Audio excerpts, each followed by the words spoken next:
Just you gotta give him that. What about gymnastics? I think gymnastics is an interesting one because it may break some of my rules, but given the level of physical exertion that it takes and precision and training, as well as athletic ability, I would consider gymnastics a sport. But gymnastics can't be a sport and then cheerleading. Yeah, so remember what I said? I said that there's some things that can like break my rules a little bit. I can think gymnastics is one, but I think a competition where you're judged solely off of like a lot of gymnastics and cheerleading is like Tia and Tamira, like they're like almost no, because they're in gymnastics. There's more of an athletic, like the twists and jumps you're doing are a lot more exerting. So you're exerting a lot more on your body than they are in cheer. Like I've seen people do cheer and all they do is like 2, 1, 2, and then lift somebody up and then like do a little Y, and that's pretty much it. That's we're talking about competitive cheering. Talking about HBCU cheerleaders. Yeah, we talking about competitive, like on the same level of gymnastics. No, I'm gonna be honest. They're super. Gymnastics, somebody who went to kindergarten with Olympic gold medalist Nastia Lukin. Cheerleading, the different apparatuses.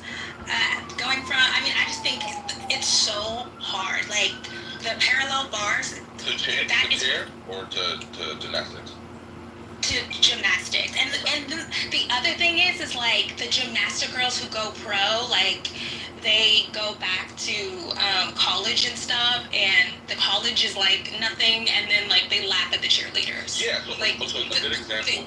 Sorry, Kevin, we gotta cut you off. But a good example is like I think there's a difference between playing football and flag football, and that's how I see like gymnastics versus cheerleading, right? I think that's fair. That's fair.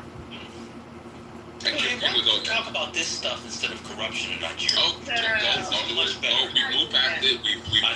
I couldn't resist. We moved past this. I know. I couldn't apologize. But yes, I agree with you. I think that if you're like, to me, like when people say I play flag football as a sport, I'm like, you can shut the fuck up. Like you're not playing. Like it's not football. Like you're not doing football. But flag football is a sport, though. It is. It's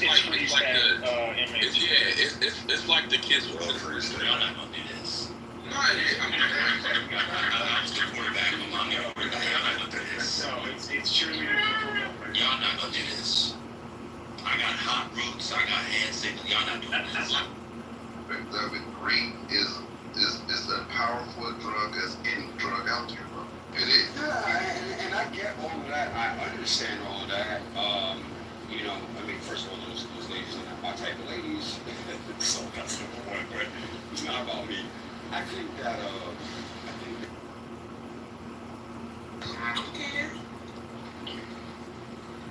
If my butt stink a little bit. That's what I feel. That's what I would feel like. Crash. Now meet up. I have no idea what's going on. Has there been blood yet? Or? No, this woman's been far too polite. No, go. I'm sorry, misogynist wants to go into the deep end. I'm refusing to do that today. No, there will be no blood. I don't have the energy. I was defeated last night on the chattel slave with the armed guards. That was the ultimate defeater. Who said? Pray tell. Who said? It's a long story. I give it to you. But Just, you just had a self-defeater when you said it was like Tia and Tamara. You can't tell them apart. They're very different, actually. Yeah, but what I'm saying is... I don't think watching women run routes is low-key sexy. Like, y'all don't see these women they're running routes. Not in the fact that they're more like... I don't see that. Somebody opinion, Ashton. They're more like Pusha T and Malice. But same difficulty level. I just think that there's just different stuff. But you can't say that a gymnast, a top level gymnast and a top level like competitive cheerleader aren't doing like the same like level of complication and that's not even. And they're doing it on fucking Hold on, y'all. John Kitover, you're enjoying listening in on the conversation. We see you on YouTube. You're streaming the room again.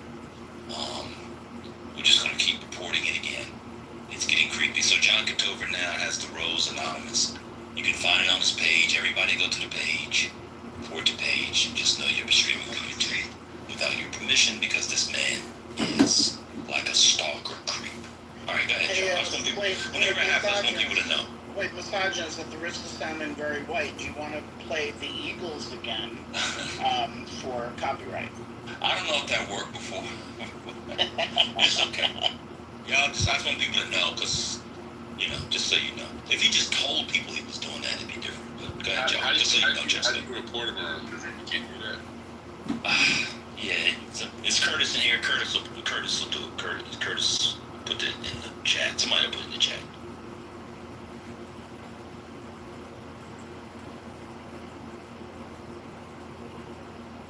Yeah, but I think that it's definitely the same difficulty. You just heard somebody, Kimberly say it herself, that cheerleading, that the gymnasts laughed at the cheerleaders. They did that on some level. That's like, to me, that's like. Doesn't mean anything. I mean, I'm you know, I didn't do shit, so I have no authority here. But I do think that between the parallel bars, the floor exercises, what's the other one where they run and then they throw themselves over the thing? What's that one? The vaults? The vaults, yeah. I just think that is so. It just takes a different level of skill to be good at that. I mean, I don't know if it's a different level of skill, but if you look at competitive cheerleading, those girls are hitting those things like tumbling on a flat, like hard surface. Yes, I'm so, bro.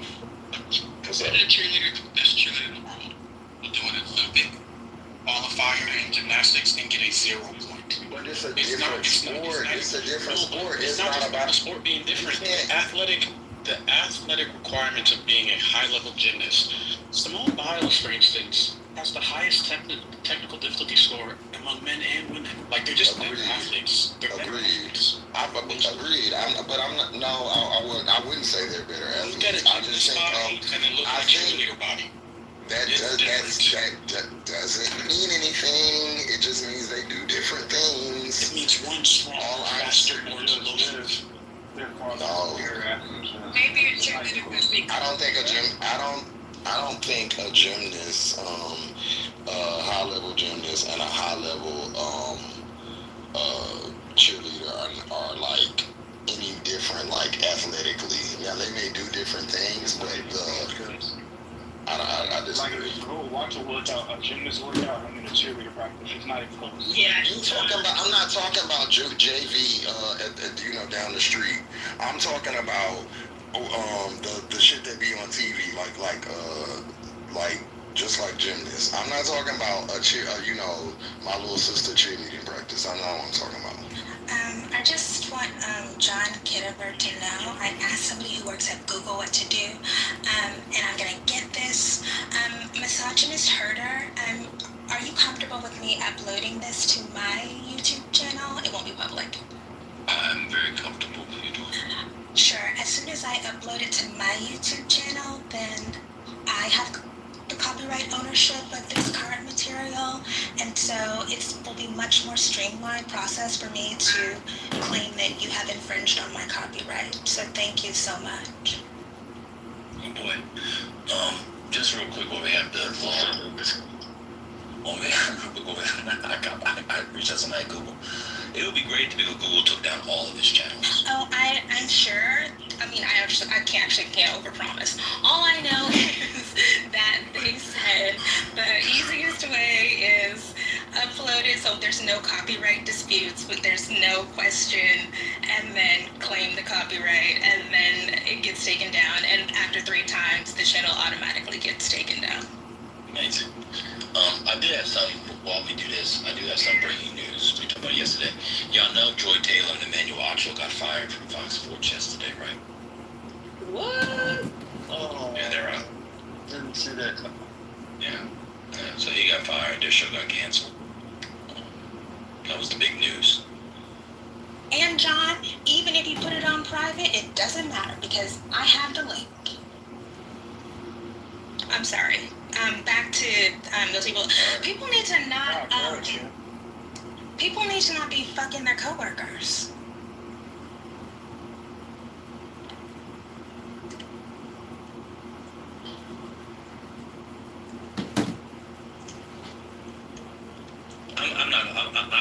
how much money Joy Taylor was making on Fox, but I'm gonna say something that's probably gonna surprise some people, throw some people off. And I'm not trolling at all when I say this. I listened to her podcast before more than once. I think she's one of the most talented people on the podcast I've ever heard. Has anyone listened to her podcast before? Yeah, I think she is exceptional. I think that between the peanut butter skin and the big hands, and she's a beautiful woman, and she's charismatic. Like, the fact that she got caught up in this shit, like, is so unfortunate for her because she is really good. It might end up with her being even bigger out off of Fox Sports. I don't know how much she was making, but she can really blow up. I watched the interview she gave. You know, I mess with Van Jones, so I always listen to Van Jones and stuff. And not Van Jones. With Rachel from Higher Learning. What's his name? What's the boy's name? He was on TMZ. Come on, y'all. Van Lathan, yeah. Did you hear her interview with him, Kim? No, I haven't. Well, it was fantastic. Now, I'm going to say something that, well, it would be a different kind of podcast, but they would be really good partners together as well. But her podcast, she's much better than the other woman who's also quite beautiful. Joy. Not Joy. I see her face. Who's her podcast partner? What's her podcast? Joy Taylor, podcast partner. The other really pretty lady. Oh, Taylor Rooks. Yeah, Taylor Rooks. She's much better than Taylor Rooks. What? But yeah, I think for podcast, you think? Oh, for podcasts. No, I do not do girl crushes. I think that's ridiculous, but I love Taylor Rooks. Like, oh no, Taylor Rooks. Oh no, I was just talking about for the podcast. Yeah. But Taylor is too guarded and professional to be great at podcasting. But yeah, y'all should listen to. It's called True Personal. If you haven't heard it, it's Joy Taylor's really good. Anyway, that was my hot take. But it seems like everybody agreed. Y'all go back to do your thing. John Kitover, you should stream other rooms, bro. Just don't stream this one. Kimberly, do you need to be modded? Or that does it? Actually, yeah. We'll just do that anyway. There you go. Okay, well, I did a screen recording so that there will be overlap between what he streamed and what video I have, and so there's no ambiguity. Yeah, he's still streaming it too, so. Yeah. He's streaming the room. Yeah, it's this dude named John Kitover. He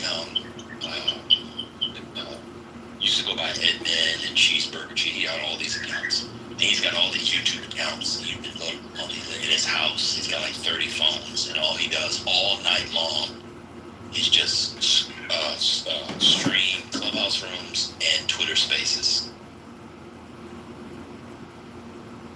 This is strange.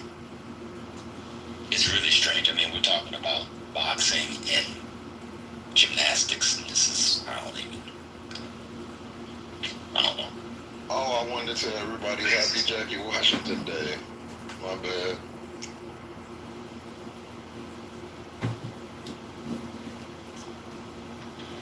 Don't jump on me, but who's Jackie Washington? I was just going to ask for everybody else.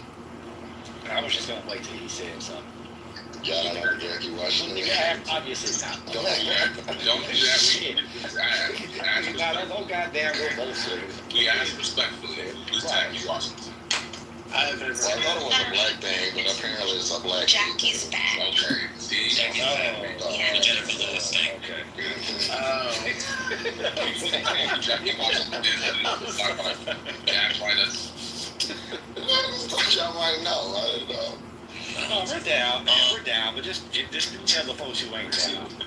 You know what I mean? Just For the ones who ain't down, tell them about Jackie Oh, it's Robinson. a movie. It's called Jackie's Back. Tell them about Yeah, Jackie Robinson. Jackie House. It's hilarious. Who She the like the hell fiction is Jackie Washington? What the hell? Jackie Robinson? No, it's the name of the character in the mockumentary, Jackie's Back. So what the hell did Jackie Washington do to make it Oh, famous? wait, and how the fuck She was an R&B diva. Just a cult classic. Someone said he was gay. No, it's Jennifer Lewis. Then why It's did a movie that's real popular with gay people. Yeah, Oh, okay. I said gay community. All right, got it. that's why you don't know. The question is why? So, That is the question. but I was gonna say was, oh no, not making the video unavailable. Come on, John Kitover. We'll always get the video. But That doesn't matter.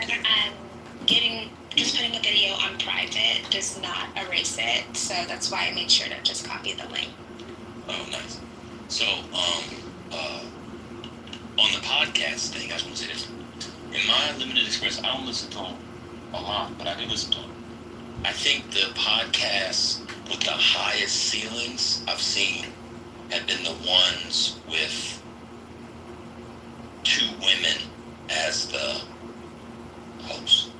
Now, they have a lower floor, but I think they have the highest ceiling. I think the best podcast of like 10 years ago, you probably remember this one, too. It was two women, and it was called The Thick. Did anybody listen to The Thick? Oh, I did like that. Yeah, that was a great podcast. Yeah, that was a great podcast. That was a great podcast. So I think the two Bree's women. still famous for that podcast. Yeah, that's a great podcast. That was a great podcast.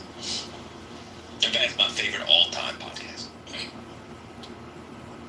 That was a legendary podcast. After she did that video with Beyonce, like, her modeling career just went. Is that what she's doing now, mostly? Yeah, to Ria, right? That's the light skin one. And then one of the most interesting segments they did was where they were, like, one of them was light skin and the other one was dark skin. And, like, they would go on to dating apps and just talk about the different ways that men hit on both of them. And that was a good. They were early pioneers on that. This is like 10, 15 years ago. Yeah, it was a really good podcast. And True Personal is good. I think the lowest floor of the podcast is a bunch of dudes sitting around talking at the same time. Yeah, that shit sucks. I hate that. That's terrible. Right.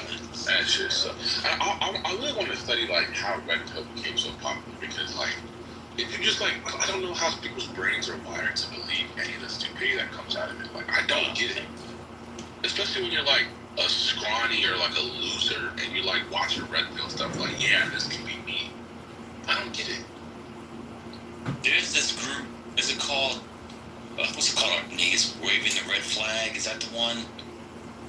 Wait, is this the one, I think, waving, y'all know this one, waving the red flag? FD Signify? Is that? He comes on it sometimes, but it's three other guys, hold on, is this the right one? I think it's called Waving the Red Flag, yeah, oh, this is terrible.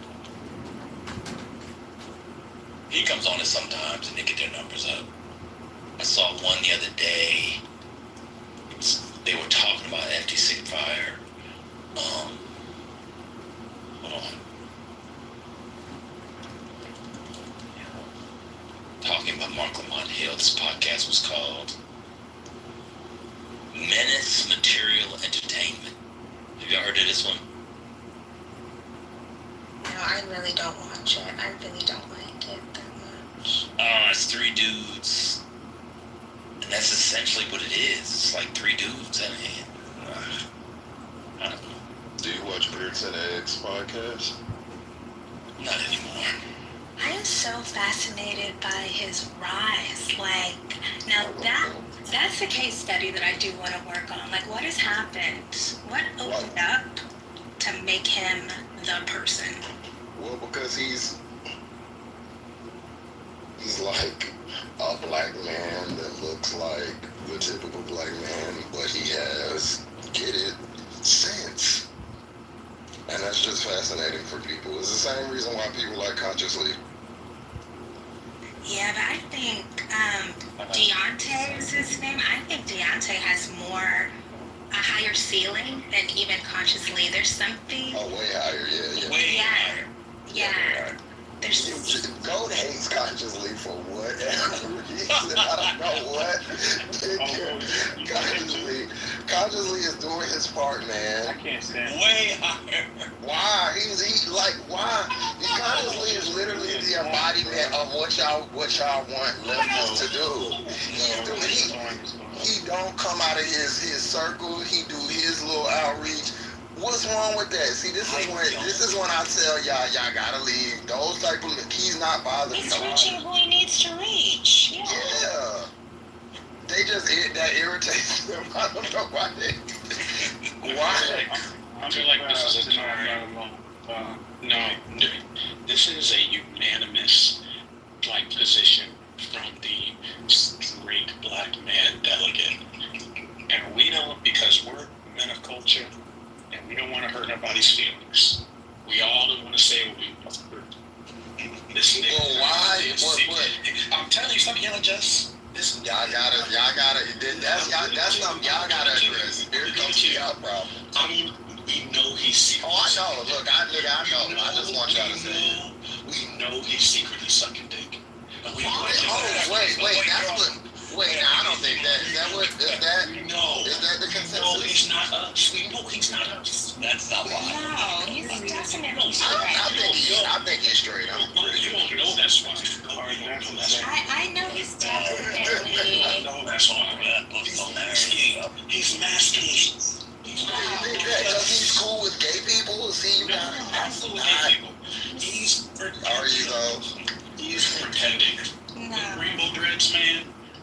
What rainbow dreads? Bro, he's a country nigga from that's not abnormal like that. I mean, colorful dreads. Yeah, he's a progressive man married to actually I won't even go there, but Did you know what it is? I'm not wrong. no, I mean I know this. Well, I thought that was what y'all was gonna have an issue with. I didn't know y'all was gonna say the nigga was gay. He's not us. I can tell. I don't think he's a bad What do you mean? Okay, I never had a friend like consciously that I thought was like. Well, yeah, expand. So wait. So then why is are out and gay? So what about the guy? What about the guy that the other guy that we were talking about? I think you're mixing up what I'm saying for an animus towards gay people. No, I'm not saying I don't even care about that. I can't out-yell you, just fine. So I'm telling you, I know. I'm doing an analysis on black viewership. And the thing that's true about black people, male, straight, women, we want to feel represented. And even if it's not a star, as long as we feel represented, we're going to stay beside them. Which means there's something deep within where you just want to see yourself reflected. Like he's a straight man that's not for y'all. When you and you don't know how to deal. When you tell us that this guy represents us, there is an uncanny valley looking at consciously. Something ain't right. And I need him to tell me what. Nice, Yeah, or maybe he doesn't represent you because he's thoughtful and articulate. Like, maybe that's why you don't see yourself reflected. You guys can do all your shots all you want, but I bet you all the people that like consciously, all the men in here are going to know who they are. I'm not going to name names. Yeah. Every man that says they fuck with consciously, I'm going to be like, I get it. Yeah, I think the idea that every single person you see has to reflect your experience, it really wasn't the argument. narcissism. Wasn't the argument. But You want to make everything so personal. But no, Kim, you don't get to shade me and then I'm going to let you shade me. Because I don't shade you. I've been respectful. So you're not allowed to You literally just said earlier to you. You just said it. You literally, when I did nothing to you, so that do you just make bad arguments? Everybody knows you're fighting to fight with me. I don't know what this is. I don't want to have a fight with you. I'm literally just saying that everybody, because they're undernourished as a market, they want to feel reflected, and if they feel like somebody's being forced down their throat as representation, they're going to give more scrutiny to that. He's not for you, bro. He's not for you. Yeah. He's not for Goat either. He's not for Spinoza either. But no, he's not supposed. They are straight men, bro. Yes. He's not for. He's literally a straight man that is just that just fucks with like that's his whole message. Yeah, so thanks to the beauty of algorithmically mediated content is creators find the people who they're supposed to find. Like if you don't fuck with it, you don't fuck with it. It's pretty simple. I agree. I said he's not for us.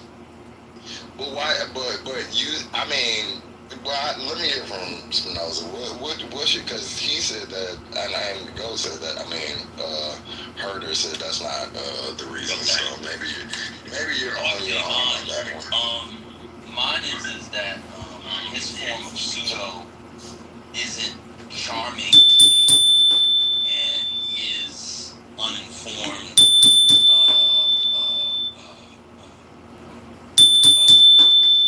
chilling outside having a Corona is not like it's irredeemable. So it's not. I'm not into it. I also, and this is not me trying to get into my politics thing, but like, Conscious Lee is on the plantation. He should stop acting like he's not a Democratic shield. He is. No, he is. But that's my whole thing with him is like, I take all those points and I think it's fine. Like, but I feel like when you be talking about leftists and stuff, because he is a Democratic shield, but he's a leftist. His politic would be considered left. Y'all gotta just let him rock, because one thing he ain't doing is that whole Bernie Sanders shit, or you should have did this. He'll say a little bit about Gaza, the West Bank, or whatever. But he mostly is, talks to gay people or people of that experience, and he get motherfuckers out the vote. So, I mean, like, he is annoying. He may be annoying for y'all, but he's not really doing any harm. No, I just think that now with I forget the boy's name, Ritz and Eggs, I just think now that he's there, just by comparison, it kind of revealed his limitations. So that's all. I don't, he's fine. But he still, see that he's still, the guy from Grits and Eggs is for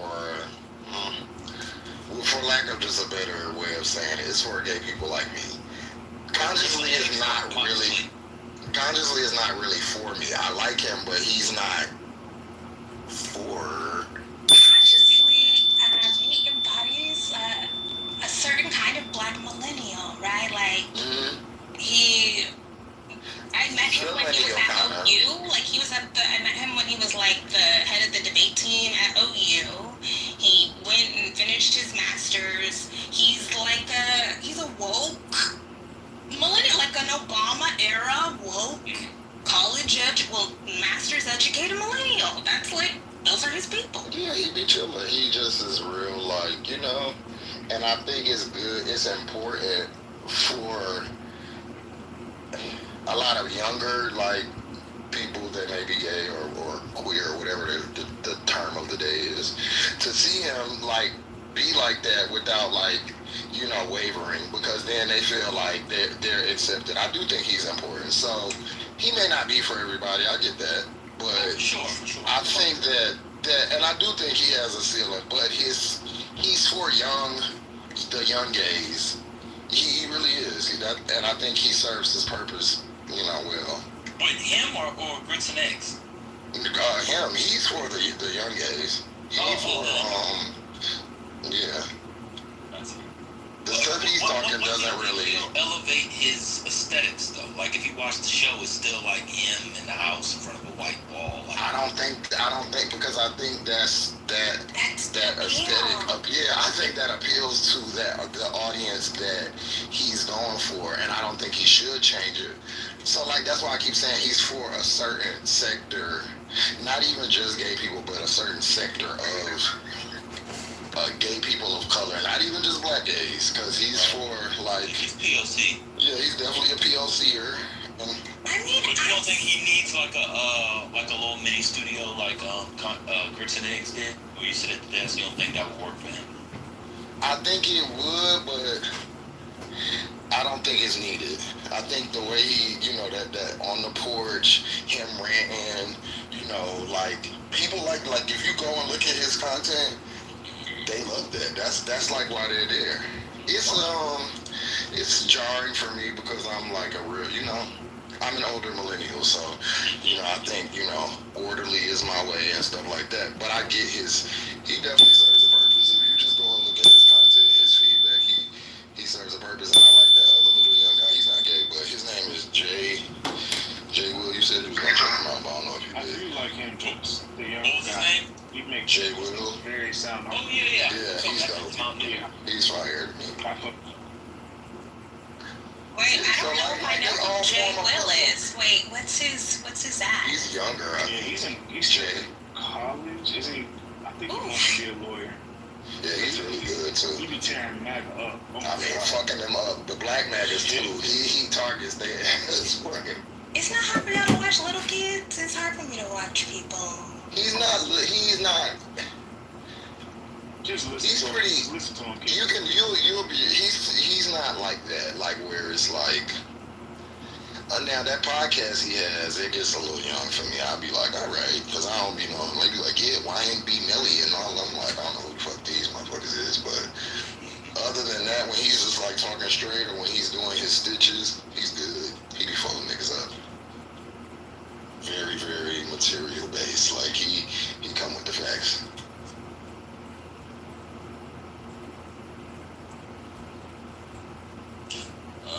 No, that's not. I said Gen.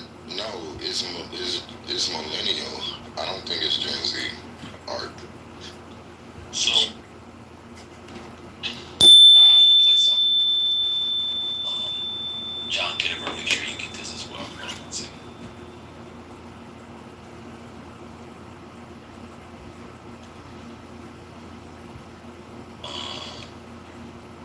One second.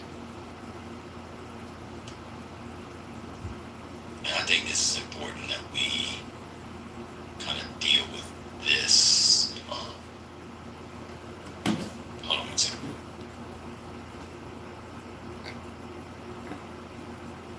Oh my God, another one again, John. What's going on? Oh, he's been here the whole time. It's the Rose Anonymous. All right, y'all, hold on. I don't know. This Jess, I definitely think it was you. You gotta say about this.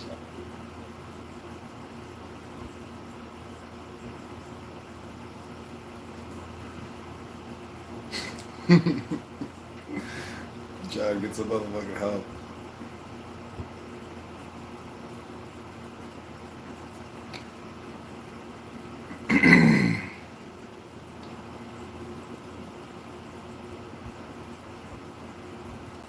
Okay, I'm about to play it now. Everybody mute up. Oh, that's John Kitover. All right, here we go. Stay on mute when you hear it. We'll discuss when it's over. Oh, one second. These mics, I feel like I'm custom model. 100 pounds of weight, but still boxing on shadow. Yeah, I took it.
So you played that on Wait, that was really Will Smith. Yeah, this is his comeback. Oh yeah, Will can't go ahead. It's summertime. What is DJ Jazzy Jazz? I thought that was somebody off here. I did too, bro. Is there no way can't trying to say that was Al or somebody. You can't kick this person out at all, a non-person. No, you know what he is doing? He is trying to show that he gangster from trying to slap Chris Rock. He's still trying so he gangster. He's hard. It's in front of a large crowd, and no one like reacted. They were all like, "What is going on?" I think so. But he going through a what's it called, a midlife thing. So like, you gotta give him grace, man. His wife she bald headed. She left him for the younger man who's now gay. That's alopecia. Yeah. It's a lot, man. It's a lot. Sometimes that's tough. So Can I play this one part though? This is one part this one gets me.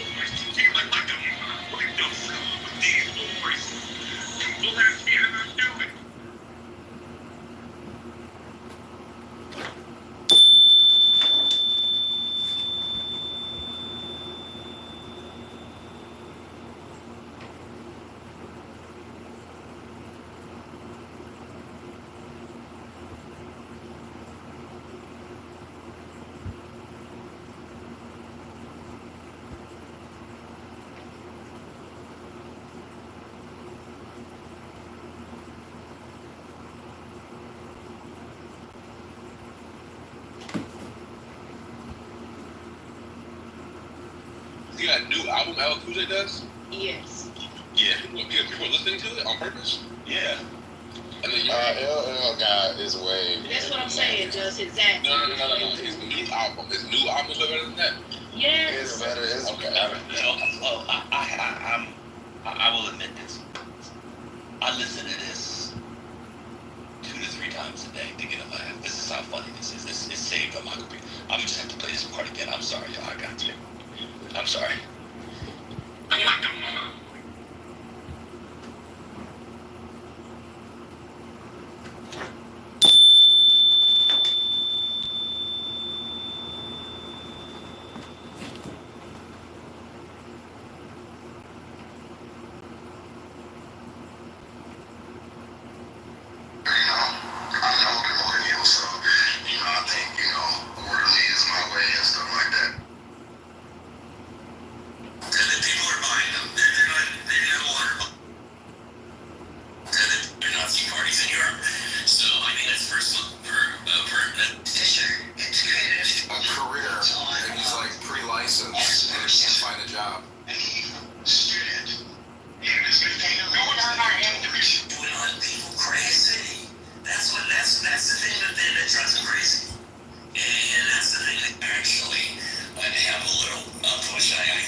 He is the next special category who can act, music, and dance, kind of. I mean, doing music is subjective, especially after playing that. But okay. I thought that part in 6 Degrees of Separation was embarrassing, but this is good. I just like that. I think the vanilla wafers is gonna be on top of this. Jumping up and down, having a pillow fight naked in some white people's house, I thought was. Did you ever come to a conclusion of the greatest black actor of all time was? That's the argument there. We already did. Still listen to Nigerian working. He's still alive. Please don't say that word, lady. Please. His name is Denzel. Because Taylor can't stop crashing and I'm gonna go crazy. It's Denzel without Sidney question. Poitier is a better See, I didn't even say anything and you wind up. Y'all see how y'all be obsessed with other people's stuff too? No, lady brought it up and I'm He couldn't even lose I know that. it triggered you, your mama. It triggered you a little bit. oh my god, yes. He has nothing to He did comedy, Just. That's why he gets the extra thing. He did really funny comedies, and he was funny in them. He's He's not never done a comparable. comedy. What? I cannot see Sidney Poitier being funny. You're trolling. He did You're the Bill trolling. Cosby comedies. Uptown Saturday Night, Let's Do It Again. Oh, Just, you would love those movies. Comedy though. That's it. Yeah, I agree. Just, you would love. That's where the Biggie Smalls Why come would from. you just love those? What particularly about Oh, Just? Just loves like that type of humor and stuff. Old people humor? So Not that old. if you were forced to watch one artist's work for the rest of your life, Jamie Foxx. pick one. You would pick Sydney over Denzel. Jamie Let me Foxx. think. Hold on, let me think. Jamie Foxx. No, I would pick Denzel over Sidney. Okay. But I think his movies are better because I get Malcolm X. I think Sidney Poitier represents something else for me. And then Sidney Poitier represents one thing, and Denzel represents another thing. Can Denzel be I just named it. Don't even name it. No, just like, I don't know, class, just like Oh, okay. a certain, level. And then Denzel Washington, just in my lifetime, has just represented, because he's always been that nigga. He's been consistent. He's never stopped being that nigga. So, I mean, just from what I've seen, he got to be the greatest. There's never been a time where I looked up and Denzel Washington was just like, not that guy. He's always been that guy. I mean, if we're doing great, you separate when the I could name another actor who's better than Denzel Washington, but y'all don't want to hear it. Ooh. It can only be one person. Joffrey Jafar, the ruler of Zamunda. I mean, yeah, but I think he's Voice of God. he's great. He's not better than Denzel. Yeah. He is. He also did comedies too. He's great. I don't know enough about Denzel him. could have done. You think he could have played a Denzel films? He's a gorgeous man. No. Those are well. Actually, have y'all seen The Great White Hope? Like young James Earl Jones was like that. Yeah. But I think Denzel just has a certain type of edge that Sidney and Joffrey didn't have. Well, I think Denzel was sexier. No, I think Sidney Poitier is sexier by standard for me, but that's neither here nor He's there. more of a classy. That's a little bit of a tether. That's your tether take, but I understand. You gonna leave me alone? I'm actually my boyfriend is an illusion. Oh, Okay. you what? She almost said husband. Nope. Lady, we have to heard it here come first, back. lady first. We heard it, but you know what? Blessings on that, okay? May God provide. Oh my God. Let me move on so we can so we can interrogate her. I'm looking at the list. I think we could have a conversation about Jamie Foxx. Honestly, I really think that Jamie Foxx. I do. I think that Jamie Foxx is probably the most talented man, pound for pound on the face of the earth. Yeah. Oh, I agree with that. That's not close. Okay. I mean, I got another. I hate to do this to you. I got another entry that is going to push Denzel. You're trolling. I'm not trolling. So here's my list. Hey, the man's name is Denzel, by the way. It's Denzel. Yes, Denzel. Yeah, I'm not trolling. So here's the list for me. So number one, I'm gonna put James Earl Jones just because I've seen them both live. Let me tell you why I personally have James Earl Jones. No. Let me tell you why I have James Earl Jones live before you say that. I've seen them both live. Okay, live. And live, James Earl Jones. I mean, Denzel's actually not that good live. I got a different feeling from watching Othello. He was decent. I mean, there's a reason why the Tonys ended up the way that they ended. Two, I'll give y'all Denzel. Three, Sidney Poitier. That's fine. But here's the one that's pushing. Who's coming for dinner? Nobody in my house. I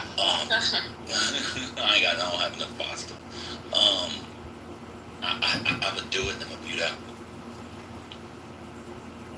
I think if Jeffrey Wright had gotten the opportunities, he's just as good. Oh, yeah. Agree. Yeah. I agree. Since we're all agreeing, can we all agree that Hamilton was a complete utter trash? Let's move on. Since we're all agreeing. Okay, well, And then the next day is your reminder. I think Jeffrey Wright is fired. I'll agree. So since if he's allowed to be in there, another person that I think could We have unanimous consent on the trashness of Hamilton. Let's move on.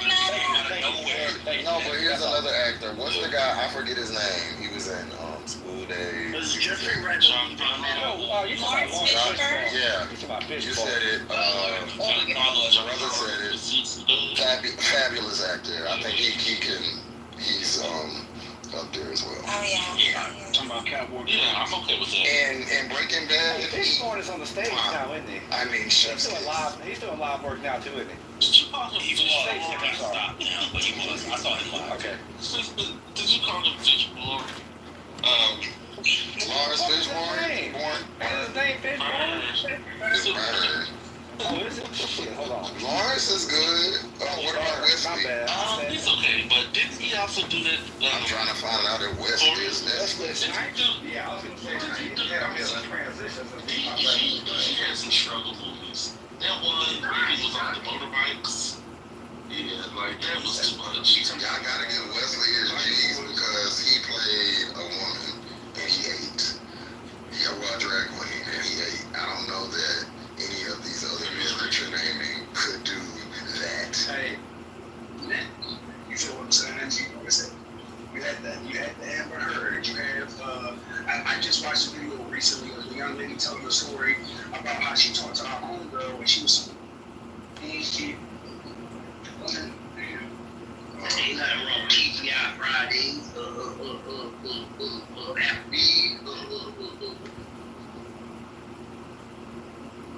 Man, that one's giving me a quick trip. Ain't no difference in the dollar menu with the Baskin Rolls got like some. He saved Marvel or whatever it was. But he also does romantic comedies. He does dramas. I think he had the most range he's been doing the album. I think after he had the tax troubles, he struggled. Yeah, he did. Yeah, they did him wrong. What happened to him in jail then? It was that Korea guy. Traumatized in jail. That scene from Waiting to Exhale, I do remember It's from beautiful. my childhood. It's so good. It's a beautiful scene. I think Can we do the opposite now? The ones that y'all pretend are great but actually aren't, and I'll start with one. Kevin Hart. Kevin Hart. Who believes Kevin Hart is up there? No, I'm talking about real. Nah, people that Kevin Hart. Go ahead, stop. Go ahead. Comedy? No, we're talking about actors. Go ahead. Alright, so before y'all crash, just saying. Don Cheadle. You don't give Don Cheadle his credit? That's not a crash. I think I'm Don not Cheadle. even on the great list. You don't like rules? I think Don Cheadle is the actors the way Don't do this. Don't do this. Trevor Lawrence is the quarterback. Oh my god. He didn't have to get his I didn't expect Don. Wait, no. Don Cheadle. He was gonna go to Terrence Howard route. No. You mean underperformed with my fantasy team? Don't do that, go. Don't do that, Brad. Don't do that. He was great in life. You He was great in Black Monday. Have you seen That's it? right, nigga. Before you say this, you need to see the series Black Monday that he was in. I think he shows incredible I range, do and it's a like comedy. Yeah, House of Lies, I think is his best stuff. I do like that. But like, I'm sorry, y'all. He's not funny on the ocean stuff. He's out acting in Easy Riders movies. Miles Ahead is one of the worst biopics I've ever seen. It's so I bad. refuse to watch it. Hey, Just, Trevor Lawrence is a white quarterback for the NFL. I just I had no idea who that is. I was like Trevor Noah. Thank you, Scotty. That's great. That's I appreciate it. Happy Jackie Washington Day. Hey, where did he not say NFL as well? NFL. Let me give you another one. Here, I'll just say Wait, could he be a great assist though? He's not a great second, like maybe like You got Sam Jackson. Nigga, come on, man. Sam Jackson is the greatest assist in He's third tier. Don Cheadle's third tier. human nature. I think you should watch Black Monday first with him and Regina I'm Hall. gonna watch it. Let me give you the tiers. So the tiers we have would be like tier 1 would be obviously Denzel, James Earl Jones, Sidney Poitier, Jeffrey Wright, like that ilk, right? Tier 2 would be like Will Smith, although he's kind of cussed between 1 and 2. Wesley Snipes. I'm just looking at this list. Morgan Freeman, Danny Glover, and let's say John Cole Esposito. I think Don Cheadle is low tier 3, beneath the likes of Cuba Gooding Jr., Billy D. Williams. I'm just gonna go this. I like David. I think Will Smith is tier Wood Harris. Like I think all these people are Lawrence Fishburne's probably tier 2. I think all Forrest Whitaker's high tier 2. All these people, Eddie Murphy is low tier 1. All these people are better than Don Cheadle, y'all. Okay, I would agree on that. That is. Oh, wait, hold on. We calling Eddie Murphy a support though? We're not calling Eddie. No, he was tier 1. Eddie's not a support. I think Courtney B. Vance is a better actor than I push Will Smith. I would Tony say- Danza? What did I definitely said Tony What did Will better than Don Cheadle. You don't, your mama? No, I do. Oh yeah, Well, I think him. I'm gonna go old school. Colonel Taylor. What's his name? Glenn. Colonel Taylor. What's the Colonel name? He married Aretha Franklin. Glenn Terman? Yeah, him. I think he's better. Now here's the debate. I think here's the debate. Don Cheadle. This debate for all overrated.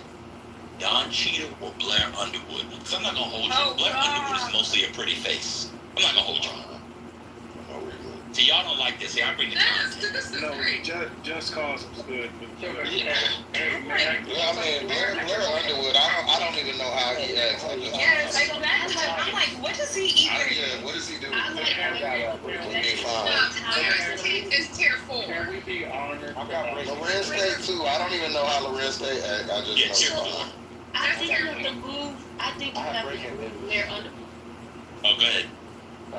Ice ends Bond hearings forcing interest to face indefinite detention. Oh yeah, I saw that. Yeah, that was true. Oh, well, you know, Blair Underwood, let's be clear, he's not that good looking. Yeah, go ahead. Sit on down. Did you eat your fufu today? Hurricane say the most horrendous men are attractive. I got it. Don't worry, I got it. Is it hot over there, Hurricane? What's going I got it. He's good. Thank you. It just Just comes leave that in in for 5 minutes. I Came up think through It's a heat wave. Underwood. I think we That have man to is move Blair. attractive and being attractive. Never stop being. I'm not gonna crash on him. Let's be honest part, though, for me.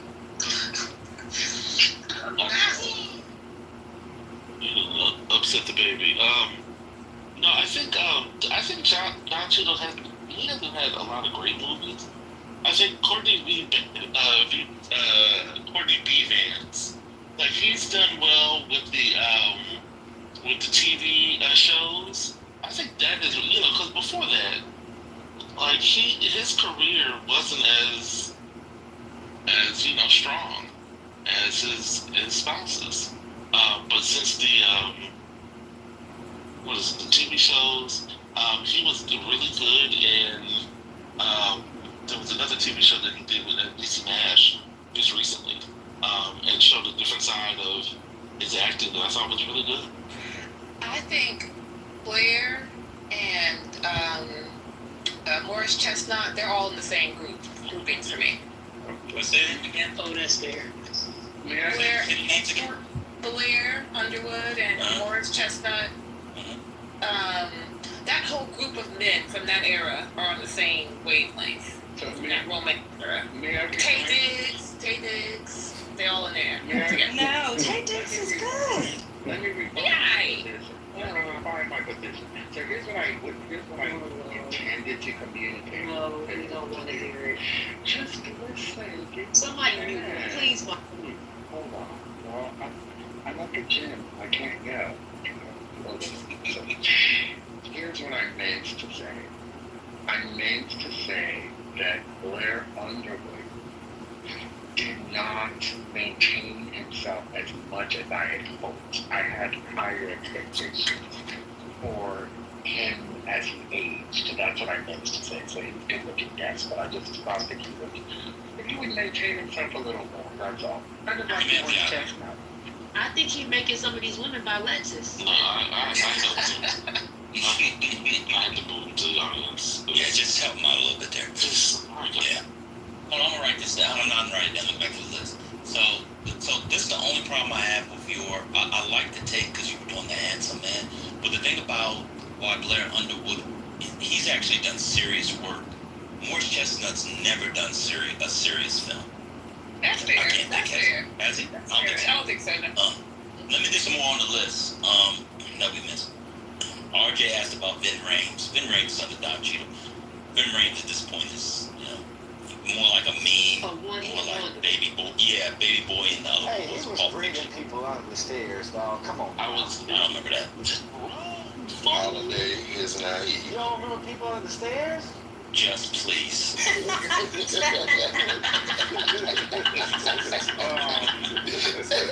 So how do you rate Cuba Gooding Jr.? I have Cuba Gooding Jr. and I have Cuba Gooding Jr. depending on the day of the week at high tier 2, low tier 1. No, that's too high. All right, that OJ show. Way too Yeah, high. he did great. But what do you have? The OJ show? Come on, man. I thought that was good. No, what you mean too high? I think he's great in that. He plays a gay guy in As Good as It Gets. Have y'all seen that? He's got real range, y'all. He I'm does. telling you, he's got real range. What about the guy who played in who's been saying he can't play a gay character lately? I can't. His name doesn't go no out. Anthony You Mackie. know it's hard out here for him. Terrence. Where y'all put him now? That's underration. I have him as high tier 3. He's tier 4 because But when he threw that guitar across his shoulder, I know that was dope. I might watch that tonight, man. I might watch that tonight. Morgan Freeman, I know many of you would have him in tier 1. I have him in tier 2. I don't see it. He plays the same character all the time. Yeah, that's why I have him in tier 2. He got a good voice, though, and Shawshank is a great movie. Oh, here's one we didn't talk about on the list. He doesn't get the roles, but what y'all think about Wood Harris? Tier 2? Tier 3? He was great. I think he lost. That was he was in Paid in Full, right? Mm-hmm. Wire. What you say? Unsung movie. Also Cameron was very good in that too. But yeah, I think Wood Harris is a great actor. If Wood Harris is in the movie, it's gonna be good. Or in a project in general. Wood Harris has excellent. What was that called? Next Day Air. That silly kind of that's a good movie. It's called Next Day Air. It's in Mike Epps. Y'all know Next Day Air? Is that what it's called? Y'all never saw Next Day Air? Yeah, I think that's there. Who was Most of them is in that. who was Rich Porter in Paid in Full? Not Cameron. Mekhi Phifer. Yeah, I think he's good too. Yeah, he's good. He needs to be a high tier 3. Yeah, high tier 3. Yeah. Low-key Woodbine. Where you go? He's tier. High tier 3, low tier 2. He's pretty good, man. He's good. He was amazing in Fargo. More recently when he played yeah. I got one, y'all. Y'all put Wood Harris over Omar. Who you got? Tyler Perry. You did a good night. Ma'am. Who's having a good conversation? That was a good job. A good question is Wood Harris or Derek Luke? What about Wood Harris. Yeah, I don't like Derek. I don't know why. You don't like Derek Luke? Antoine Fisher, Michael Boyce, Louis Rowe. That's right underneath my. That's Friday Night Lights with ability Miles? for people exactly 10 years younger than me. I don't like that. The only one I liked of that generation was Columbus Short. That's because he was dance. We talking dance. No, Columbus Short was supposed to be everything that we have now with Michael B. Jordan. He just messed up his life. But Columbus Short was the pick. He was not even the one. Where y'all level Wendell Pierce? I love him. Yeah. I gotta go too. I love him. You got him over Will Smith? Oh, no. No, but I've seen him live. See, I've seen these people like do a bunch of live stuff, so. I'm not a big fan. I feel like Wendell Pierce plays the same. I know he plays different characters, but they all feel like they give the same energy.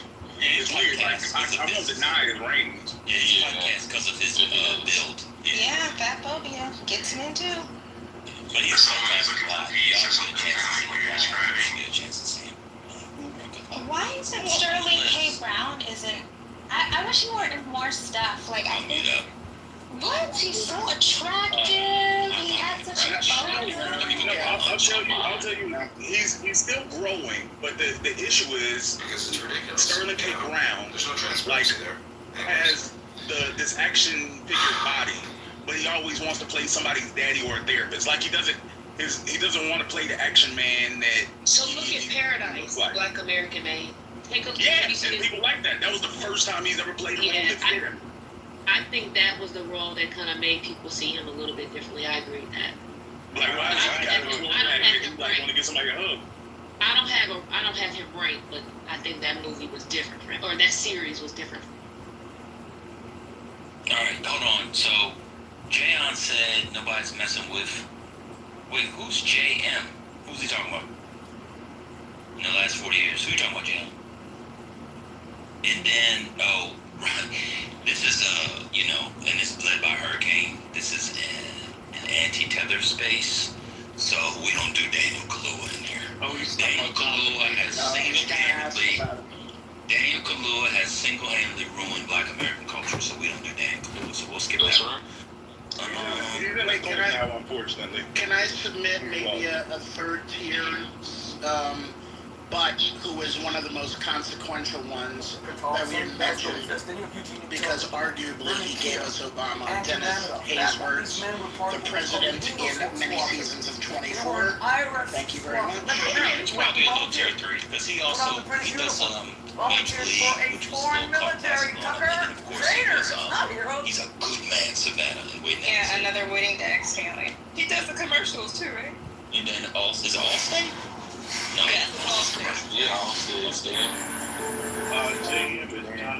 Jonathan Majors. That's who you're referring to. Alright, so Jonathan Majors. Yeah, Jonathan Majors. Well, my Jonathan Majors take is different than everybody else's, so y'all can do that. What's your take? I think Jonathan Majors. He messed it up. I hope he gets a chance to redeem himself, which he's young enough that he has time to. But, I mean, the talent's clearly there. I think Jonathan Majors with Adam Driver, are the two most talented American actors in film. Adam Driver, like Star Wars Driver? Yeah, the dude that played, what's his name from Girls? What's his name from Girls? He played, his name is Adam in Girls. Yeah, he played Adam. He got the big nose. Yeah. Have y'all watched it? Well, brother, you've seen it. He's amazing in Girls. Yeah, I love Girls. He's so good. His progression over the course of the seasons. Yeah, the marriage story thing or whatever that was. Yeah, divorce. Yeah, him and Scarlett. Yeah, Scarlett should not have been bad for that. For people who are keeping track, John Kitover has changed his anonymous. He's still here. He's just changed it to the name. So still streaming. So Kimberly, you still have to. Yeah, full-time John, this job. would be great content. Listen to a bunch of people sit around rank actors. So that would be Full-time job. Oh yeah, I was about to tell you. Speaking of, are we ready to give John David Washington his own credit? No. I'm a fan. I don't know. He's not even the second best in the family. The little brother? No, the sister Olivia Washington is better. I haven't seen her in anything. She's in that movie, that Amazon, not movie, show with the 14-foot boy called I'm Not a Virgo. Have y'all seen it? I didn't know she was a Washington. Yeah, the girlfriend that he had, that's Denzel Washington's daughter, Olivia Washington. Fantastic. Who else is on the list? I'll just go through the list, see if we miss anybody. Billy Williams, Boy for Sherry. We got Billy Williams, Luke Gossett, Boy for Paul Woodfield, Boy for Sherry to come in and do those. Giancarlo Esposito is listed as African American. Yeah, we did that. He was tier 1. I don't like the way you said that, Spirit. Right. Listen, he is. His mama is black. Yeah, we did Jeffrey I'm Wright. looking at a list. We'll take him. I'm looking at a list. We'll take him. Janice, we did Jeffrey Wright. In fact, we argued that he could push Denzel. Lorenz Tate is not serious. Who else? John Avis will wait I will for say Harry. though, Lorenz Tate is, he's my defeater. I'll go. What tier you got him at? 4? 3? That's your defeater. Oh Lord! Oh, someone help her out. That please make you fluid, okay? That's a complicated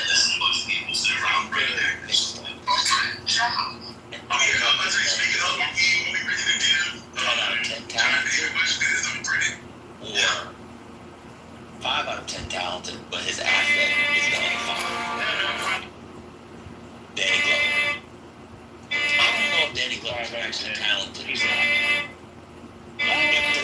feel of it always feels right, don't it? Yeah, it does. He's not a good actor. He's in comedies. He's played a serial killer.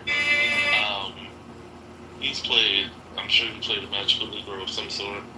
He has a version of A Raisin in the Sun that you can watch where he plays this 40-year-old Walter. Great content, and Mama is played by Esther Roll. You also check him out on YouTube. It was on TV. He's really good. He's really good. But like sometimes when I watch Color Purple, I'm just like, I think he's just kind of whispering and looking like a Jim Crow Negro in the South. Okay, so did you feel his take on Beloved? Awful. I mean, the whole movie is nasty. That movie should not be allowed to play. Yeah, they did such a disservice. I'm gonna be honest with you. After the actor started working very hard, I haven't been able to see him. I'll be honest with you. This person is just. It's a terrible film. Yeah, it was bad for me. It's a terrible film. Like overpaid for his huge. Alright, who was on the list? Y'all did Anthony Mackie. Anthony Mackie was on with an interesting career. He was bad, but you know, she hated me. She hated me. Yeah, she hated me. It's kind of interesting with him and Kerry Washington.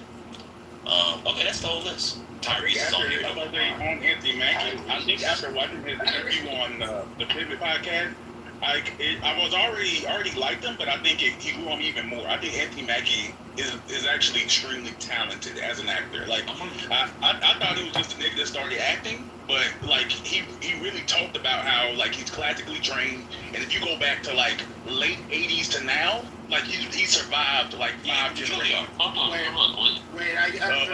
Like he's not a one-off. He's not going like there's been plenty of actors that came and went, and he's consistent. He's here to stay. Yeah, he went to Juilliard. Did y'all find Brian Tyrese Henry? We did not. What are you playing?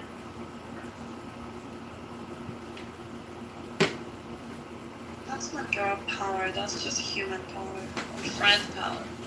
Yeah. Girls are good at that. Well, just with the ones you like, you know, like I'm not very good at relationship with women. I'm not too good at making friends with women. It's very few friends, very few women I like. Yeah, my girlfriend says the same thing. Oh, really? Yeah. Then she and I will get along. My girlfriend is a very fucking savage. Yeah, if she is like that, then we would get along. Like, because it's like the most kind of like straightforward and honest type of people, you know, like those are the ones that I get along with. The ones that are like straightforward and authentic. Yeah, like we went shopping this a few weeks ago, and my girlfriend needed like some like dishes and glasses, whatever. So we went to like this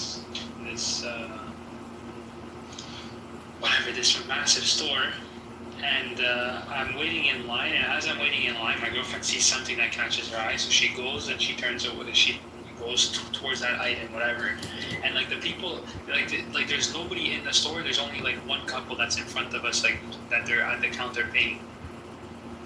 So as I'm waiting in line, I'm giving them their space, whatever, and then this girl like just like pops right in front of me, like right into my place, and I look towards my girlfriend, and my girlfriend looks like towards me, and she goes, "Oh, excuse me, that's actually like where we are." So the woman looks at her, and she goes, "Oh, I'm sorry, like go right ahead." And my girlfriend like gets in front of her and says, "Nice try." I was crying. That was so fucking bad.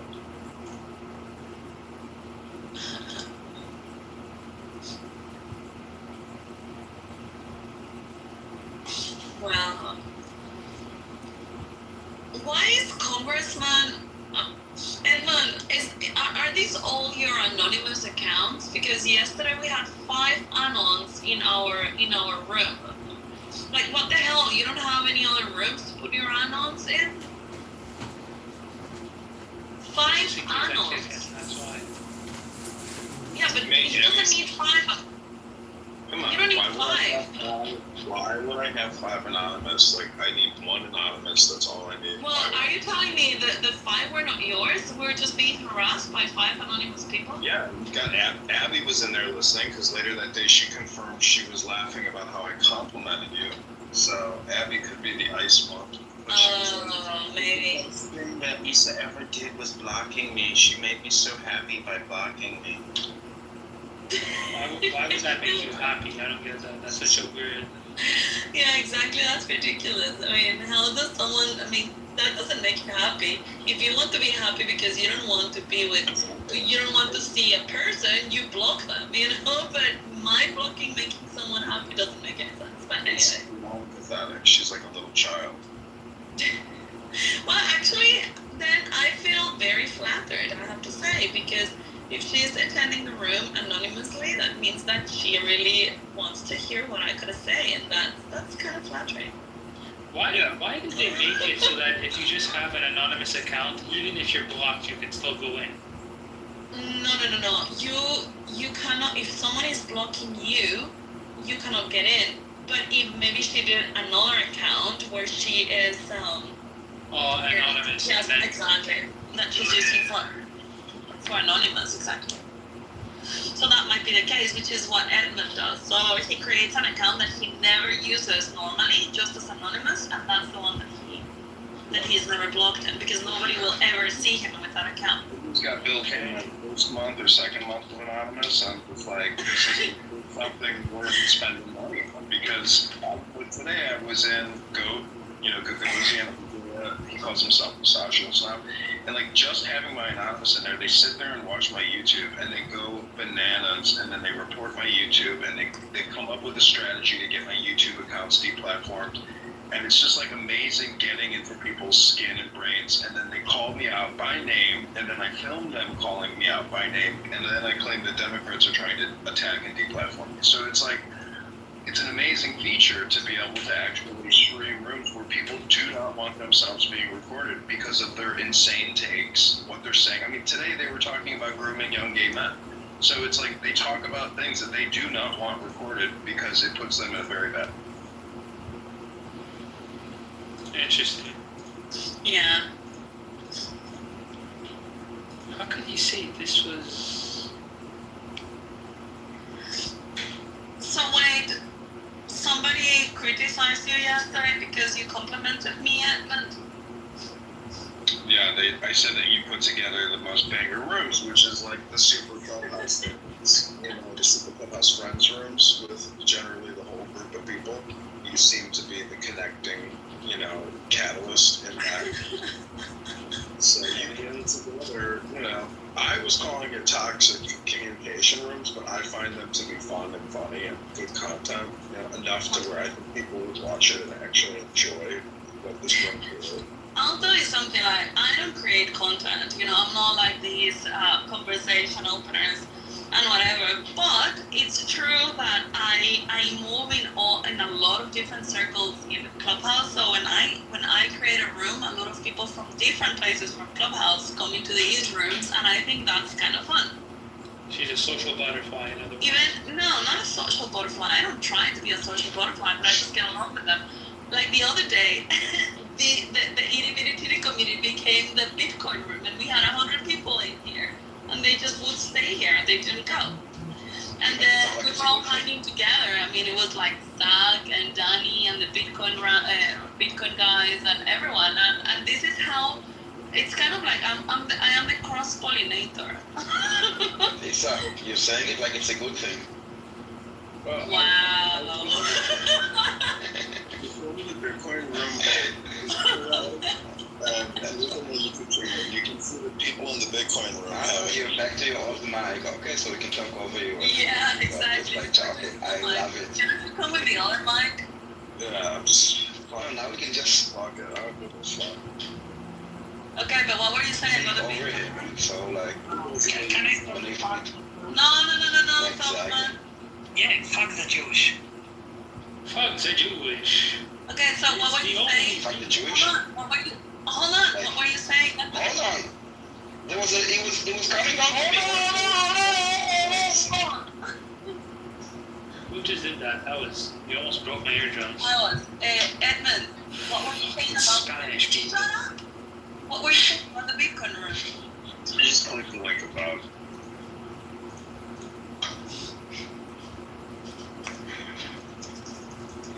Yeah, I don't know, like, I like those guys. I have a lot of fun with them.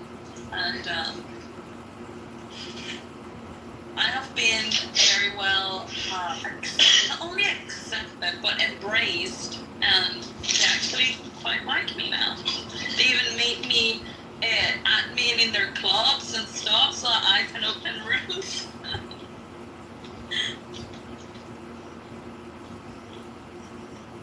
Oh, he left.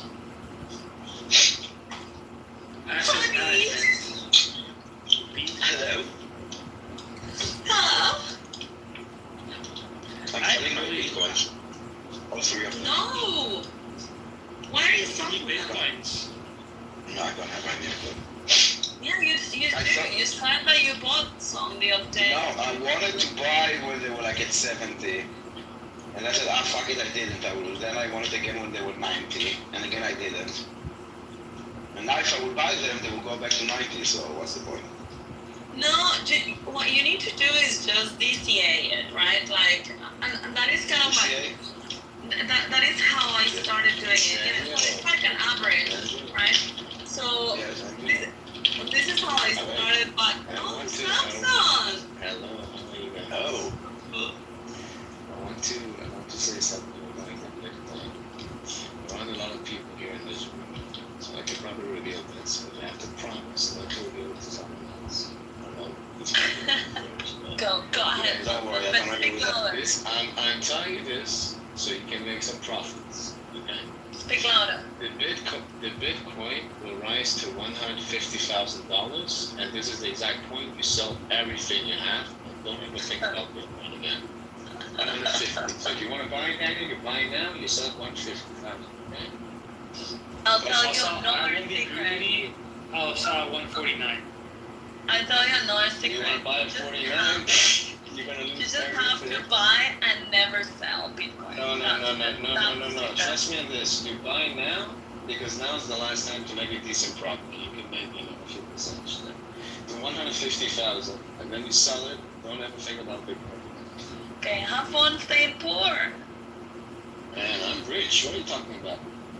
Anyway, Danny, what I was saying is that the way I started was like just, I don't know, adding 50 francs a month, every week, and whatever price it was, just automatic, you know, like. What is franc? It's like, what is franc? It's like monopoly money? It's really money? It's monopoly money? What is franc? It's really money.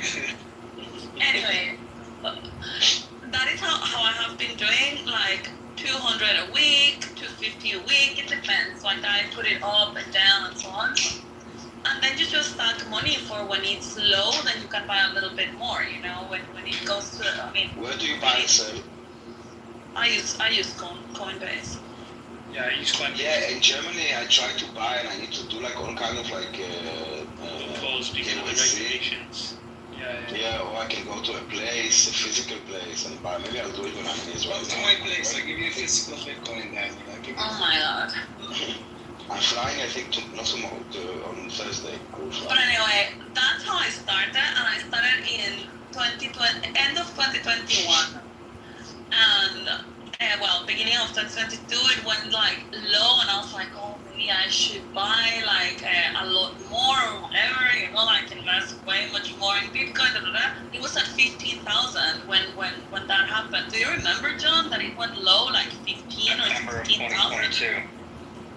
Yeah, that was beginning of 2022, like March or something like that, I remember. And now I regret not having bought more back in the day, because 15 to 225. What? That's all I think about. Yeah, me too. It haunts me. Fish, come up. Okay, so this is gonna be another Bitcoin room. Maybe. It's the escape from the Bitcoin room. No, it's the alternative to the Bitcoin room. It's just when the Bitcoin room gets too quiet, people have another place to go. To talk about Bitcoin. Oh, come on. We have a good social dynamic here as well.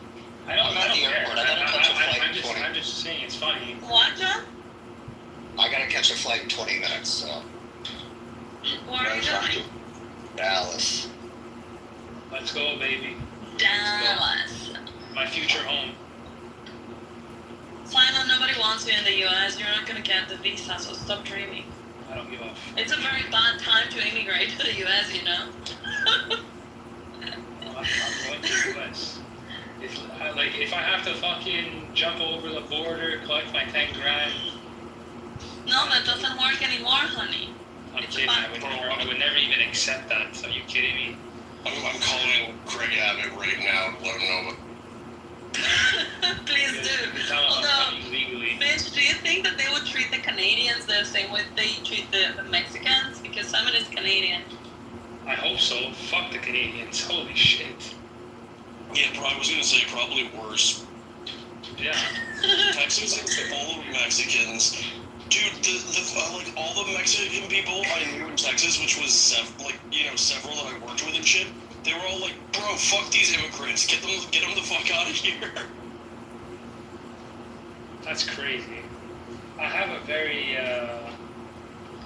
I love immigration, but like it has to be done. Really? Do you like all the Muslims in France? I like immigration. It just has to be done rationally. France is not a rational Yes, I would country. expect 8 billion people to be rational with the ways that they move amongst countries, between countries. No, I said if immigration is done rationally, that means the policy is geared towards how you allow people to come in is rational, not we're just going to import the third world and give them a bunch of like taxpayer money and just expect them to assimilate. That's not rational in any sense of the word. Sometimes I just wish I could turn Simon off, like at least his objectivist part of the brain. But you can't. The objective is part of the pisses brain. me off. I don't know how. You said the other day that you don't piss people off. I That's wrong. You do. No, I You said. piss me off. I didn't say I don't piss people. I said I'm a saint. I can't control how people react to the shit that I say. Yeah. So how long are you going for, John? Is it for work? Yeah, for work. I'll be back Friday. Hey, when are you going to Costa Rica, or you already went? No, I'll be there next month. Okay. Yeah, because I didn't remember. I was like, how did he like it? What do you do for work? I'm in wholesale. If you don't. Oh, nice. Yeah, it's a pretty interesting gig. Like, I would say no 2 days are the same. The only thing that's ever the same is maybe the locations I go to. But I'm always doing something different, especially as my clients change. Like, my biggest customer right now is Walmart. And that's just a crazy process. I can just imagine. And you're in sales then? Yeah, sales, account management. It's not really, like, it's weird to call it sales because, like, I'm not really walking in and, like, using a pitch deck. Like, my product's very well known, so it's kind of, here's the What is your agreements. product? Just tell us. The generic. Tell us the generic. Oh, God. No, don't. Basically, I just lay out a contract and we negotiate a contract. Simon is gonna love this. Do you know, Simon, that John came one day in the room and Anne was here and he was like, "Hey Anne, where do you live?" Well, long story short, after a couple of sentence exchanges, they figured out that they know each other from years ago, and in real life, from a pub where Anne works. And yeah, so John knows Anne in real life. Now, John, Weird, Simon right? hates Anne. Simon hates Anne. Okay, so you're gonna have to make that public knowledge. I don't find her. I don't like her. Yeah, and yeah, because he says that she's retarded. And that, well, actually, Drew doesn't like Anne either, I think. That's right. Nigga.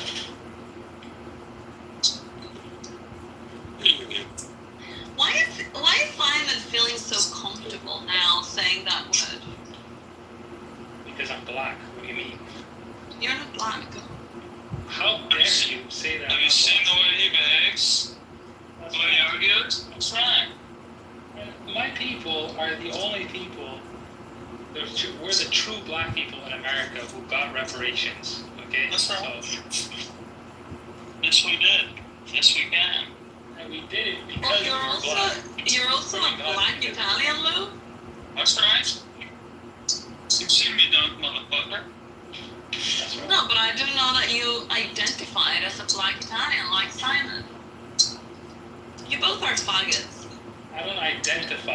It's just how my people were treated in America. That's right. We got our That's my people. As if you haven't even gone ever to Italy. Yes, I have. What do you mean? I lived in Italy. That's right. Anyway. So Daniel, honey, what's new? Gloss over the fact that people. We need to get together. We need to get together, like Simon, Daniel, and Di. And Aya as well. She's not far away. We just need just Meyer is not in Europe. Then the four of us are in Europe. My girlfriend's gonna be in her hood for the next 2 weeks. She's Oh, she's black too. I love it. She's black. You should bring your girlfriend when we meet because I really want to meet her. She was stalking me in my Instagram for a few months. She wasn't stalking you, she just added you. Yeah, but then I rejected it because you said I should reject it. And then she added me again. Yeah, because she heard that we were talking. And she said, oh, did she accept me? And she went to check and then she just added you again. Yeah, I think I mean, you make her sound very cool, so I think she might be cool. She's the fucking coolest. She's based. Now she's been obsessed with the fucking news lately. I can't get her away from the fucking... What news from where? Some channel... No, the shit that's going from... Oh, my girlfriend doesn't give a fuck about anything. Okay, yeah, well, that's the reason why I'm asking. What news? Yeah, it's everything that's happening in France. Like, she was just listening to, like, the minister give some speech, and then, like, we were doing grocery shopping earlier, and she's like, I have to be home at 4 o'clock, the minister's speaking, hurry the fuck up. And what is happening in France? I don't know, some fucking bullshit. I don't The whole Brigitte Macron is a man thing? Or immigration stuff? Immigration stuff, and the deficits, and the president. I don't know, if I can elaborate, I don't know, she might know. Well, things are getting heated in Europe. Like, you see a lot of protests and a lot of pushback on immigration as well in Spain and in the UK and in other places. So I think that we're finally getting to a point where people are getting so fed up that they don't give a shit anymore about being perceived as Islamophobic. Does this mean we have to deport Daniel? Why Daniel? Immigrant. No, just the Muslim immigrants. No, okay, Daniel be an immigrant. Everyone says that he's European. Yeah, I'm equally confused. Yeah, according to the Jew haters, Daniel comes from Europe. Right now, when you go to Europe, they will He say, went back to Europe. Daniel went back go to to English. Yeah, Daniel went back to where people were telling him to go. Daniel followed orders. The Palestinians said go back to Europe, and Daniel went. Yes. But I think I'm gonna leave. So it's funny, you know, the 14th of July is the day of the Bastille fell, and it fell again on the 14th of July. when they decided. I didn't remember that. I think maybe it was happened maybe a day before that they decided that Palestinian refugees are entitled for like status in France. Yeah. I sent that to my girlfriend and she was buzzing. Congratulations. Wait, what happened in France? There was like a court case that for Palestinian refugees, and basically they said that they're eligible for refugee status in France. And now basically this whole decision opens basically the option for every Palestinian refugees to come to live in France. France. Bienvenue. How do you say bienvenue in Arabic? Ahlan wa sahlan. Basically. Actually, let me play something for Masri and for all of you. I found this clip and I think it's just so on point. It's like 1 minute. Just let me Go ahead, all What? So go ahead. I don't know, but I'm gonna. Well, finish the sentence at least, bro. I'm gonna play it because I can. Say it with your chest. Where is this? Here. Okay, listen. Living with Sikhs, problem. Muslims living with Hindus, problem. Muslims living with Baha'is, problem. Muslims living with Shintos, problem. Muslims living with Buddhists, problem. Muslims living with Christians, problem. Muslims living with Muslims, very big problem. So this led to, they're not happy in Gaza, they're not happy in Egypt, they're not happy in Libya, they're not happy in Iran, they're not happy in Iraq, they're not happy in Yemen, they're not happy in Pakistan, they're not happy in Syria, they're not happy in Lebanon, they're not happy in Nigeria, they're not happy in Kenya, they're not happy in Sudan, they're not happy in Morocco, and they're not happy in Afghanistan. So, where are they happy? They're happy in Australia, they're happy in Belgium, they're happy in France, they're happy in Holland, they're happy in Italy, they're happy in Germany, they're happy in Spain, they're happy in Sweden, they're happy in Denmark, they're happy in the USA and Canada, they're happy in Norway and India, they're very happy in England, loads of welfare benefits, they're happy in almost every country that is not Islamic. And who do they blame? Not Islam, not their leadership, not themselves. They blame the countries they are happy in, and they want to change the countries they're happy in to be like the countries they came from where they were unhappy. It's so true. That is so Islamophobic. Is this on YouTube? I want. Didn't I send you that? Watch it. I'm gonna share it. It's what? Hold on. Didn't I send you that? Here, hold on. 1 second. That is so Do you Islamophobic. guys want it? I'm gonna put it in the chat. Issa, didn't I send you that? What? That is so Islamophobic. I don't know. I was just Islamophobic. It's a genocide. Two things can be true at once. Okay, people can't be genocided and. Oh, sorry. Can you hear me now? Yes. Yeah, I think you sent it to me, John. Let me check because the other day I run into it again yesterday in Instagram, and I was like, oh yeah, this is just so true. But yeah, it should be in our messages. Oh no. Let me see what you sent me. I forgot to mention Israel. That clip. Where did you send it to me, John? I don't know. I thought I sent it to you on here a lot. It was a while. Yeah, me too. I was looking for it, but I don't see it. No, but I remember you sent me. I don't know if it was exactly this one. Let me check. Oh yeah, you did. But you sent me the X one. Okay. Yeah, you did. It is. Oh, actually, I prefer this one because it's the one in Instagram is incomplete. The religion of peace that fucking hates everywhere they establish themselves. Yeah, exactly. You sent it to me, and it's just so fucking true. I just don't understand what the fuck possesses people to even attempt to justify this religion.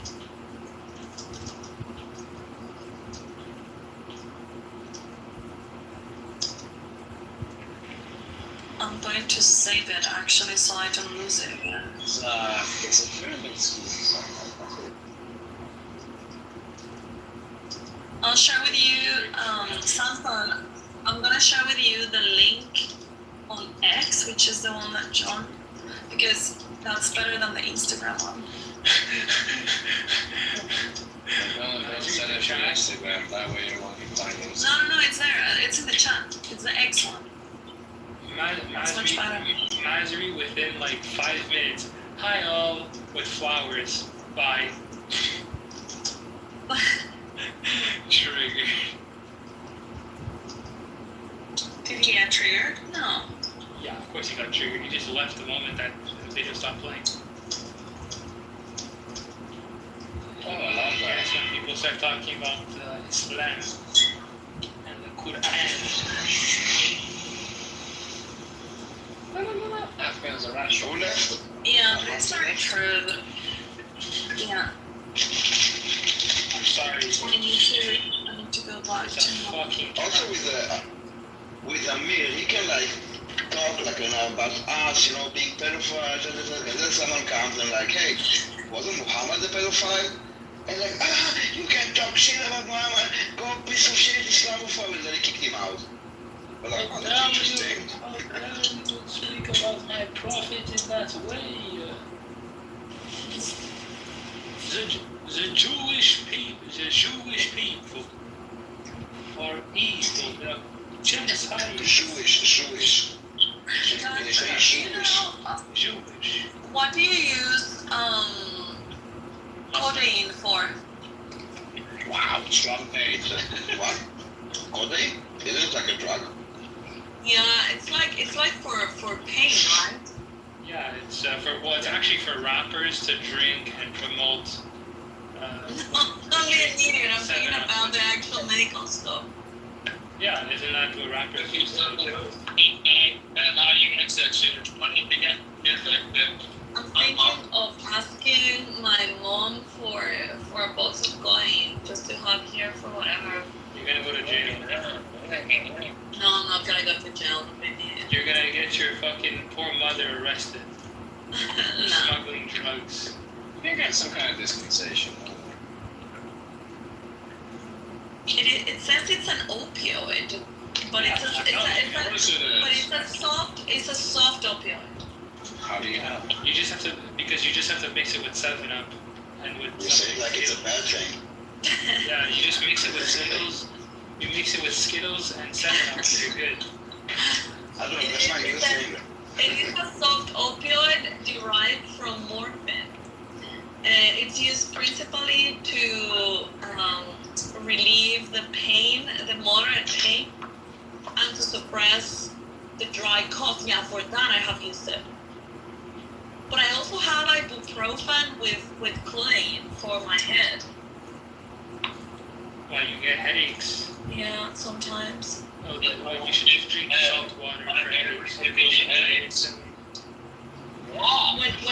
there are like drastic Your changes brain of has no temperature. pain receptors, so you don't technically have.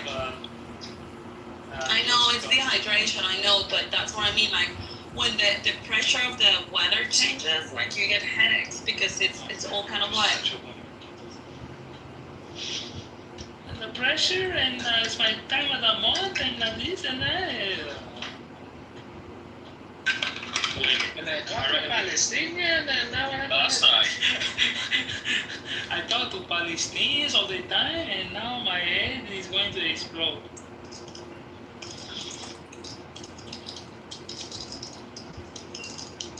Just typing you a very angry message right now.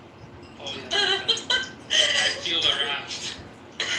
What the fuck are you talking about, Simon? Why are you talking to me like this? Why are you pissing me off today? Well, it's not 2 days. Why do you piss me off in general? You must take responsibility. That's pretty good. No, personal responsibility. A personal responsibility. Yeah, you see, I have not used that trick in a long time. Well, I have used it, but more moderately. That's right. Danny, Danny thought I was pissed off at her that something happened the other day because I didn't want her. Who's Danny? Oh, the Jewish. The Jewish girl. The Jewish girl.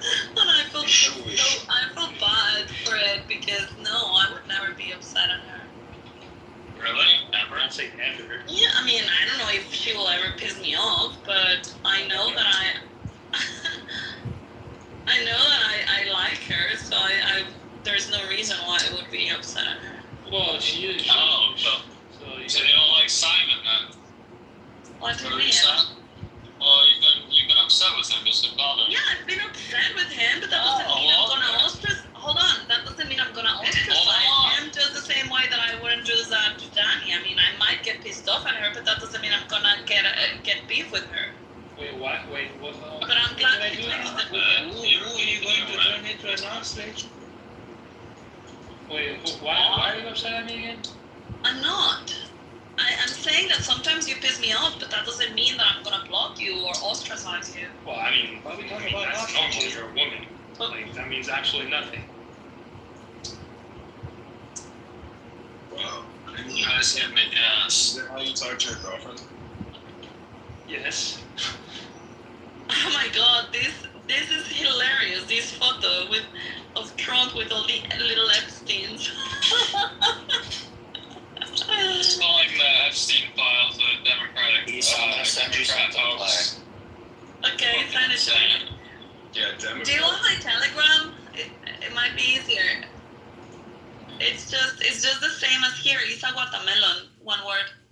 Democrats think that they can weaponize Jeffrey Epstein, but basically, I mean, they say that they're protecting Mark Benioff. Like him and Bill Clinton are like the two people they're trying to protect. I don't know what other billionaires, but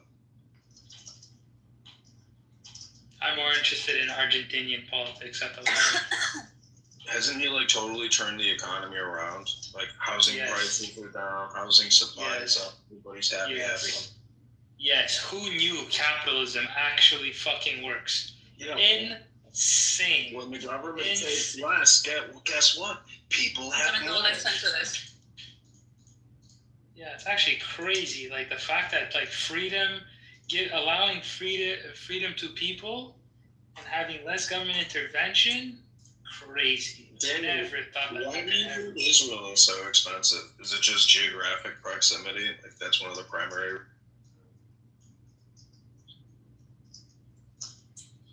Well, Israel has a long-standing like history of like socialistic, but like it's a pretty like free economy. I guess it's just because of like how small it is.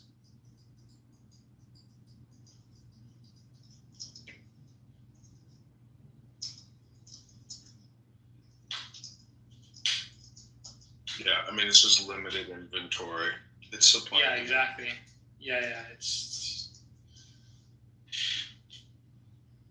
But Millier is the darling of modern economics, and everyone else is essentially a socialist, communist, wealth redistributor that wants to tax their population into oblivion in order to support their cultural Marxist educational policy. It's the same thing in Chicago. The school district is totally broke. They owe $600 million that they don't have, and there's no other way to get the money unless you continue to increase property taxes.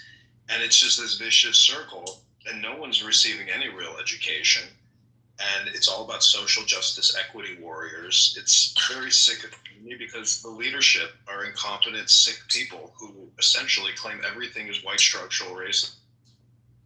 Oh my God, John. And that's why we're voting for Kitover.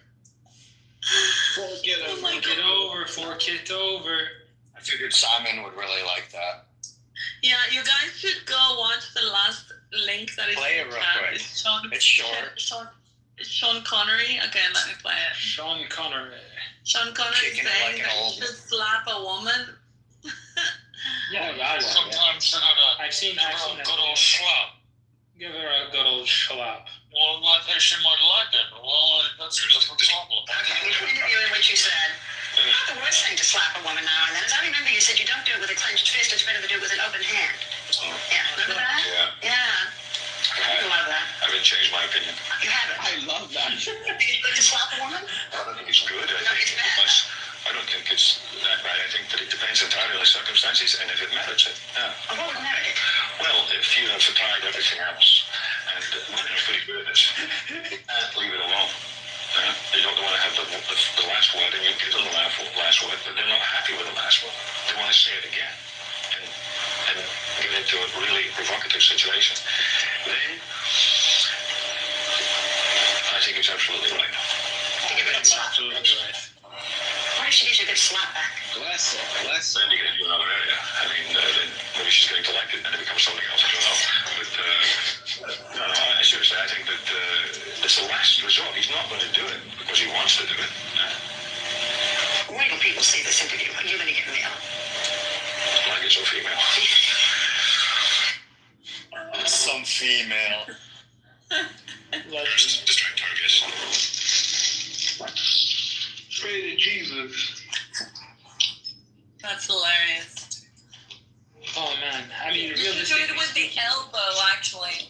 I mean, realistically speaking, I mean, like, It's not justifying Diddy. What, Daniel? Sorry, no, I didn't speak. Oh. I was trying to. Sean Connery isn't justifying Diddy. I mean, like a little tap in the face, but like a slap in the face. I mean, for what? Like, why? I mean, what's going on in the relationship? yeah, I mean, there is no justification to it. I mean, first you'd have to put yourself in Sean Connery's shoes, which none of us can do. What are those shoes? James Bond. He's fucking James Bond. Huh? Dude was a legend, Sir Sean Connery, right? He was knighted by the Queen. Yeah, but I didn't get what shoes were those. I mean, he's probably like the man's for a man. second time in 1975 and didn't get divorced prior to dying. So, successful marriage? We'll stop here. And I mean, I wouldn't say a successful marriage is dictated whether you get a divorce or not. I mean, there's so many. I'm sure we've all dated Were women you guys who get- famous? We've all dated women who get divorced. You know how it works with these actors, man. Just one little tiny conflict and they get divorced.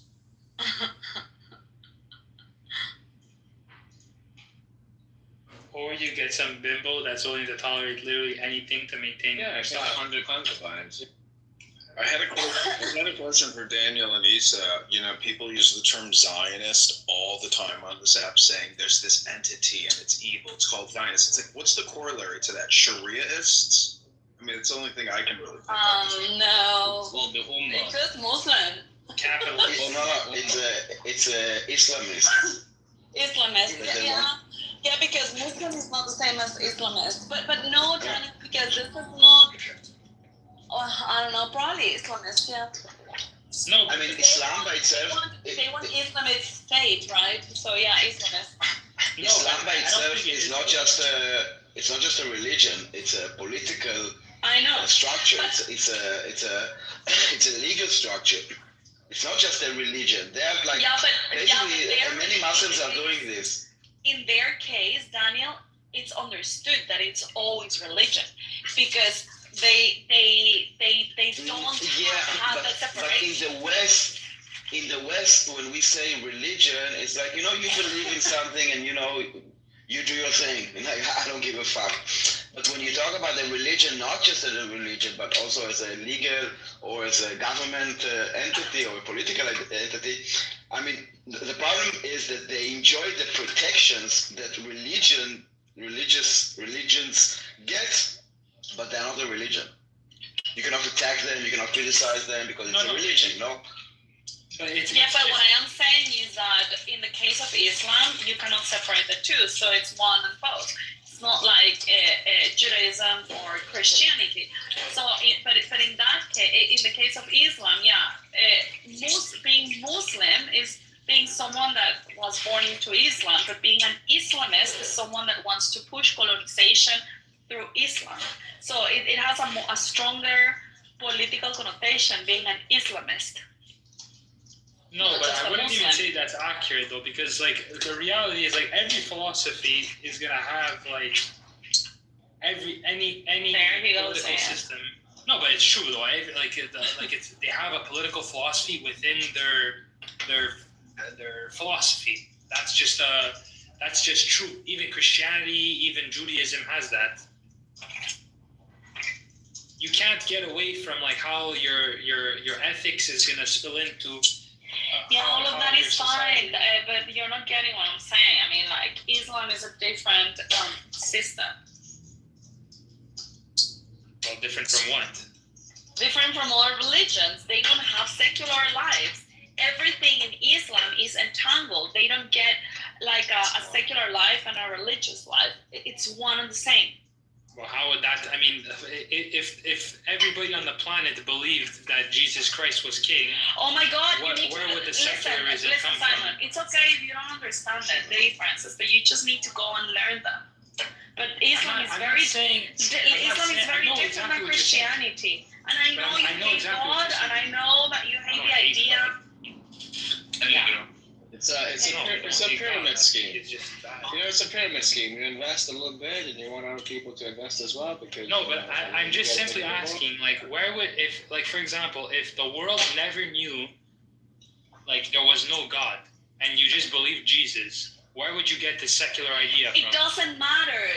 From the Enlightenment, dude. These were things that happened. I mean, before it was one and the same, but the Enlightenment separated those things. Separated the state from the religion and the reasoning from the spirituality. And that is a process that has never happened in Islam.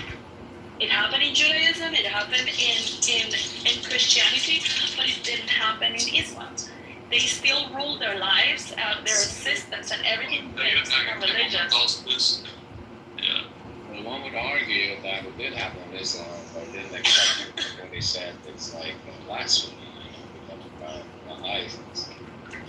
But I mean, like, to me, it's like if you're truly Muslim and you're saying this is the law of God, why would I even care about this secular nonsense? He doesn't get it. That's the one. I know, but you're talking past It's religious, stupid. It's about power and rulership. You should. That's right. Again. I am making,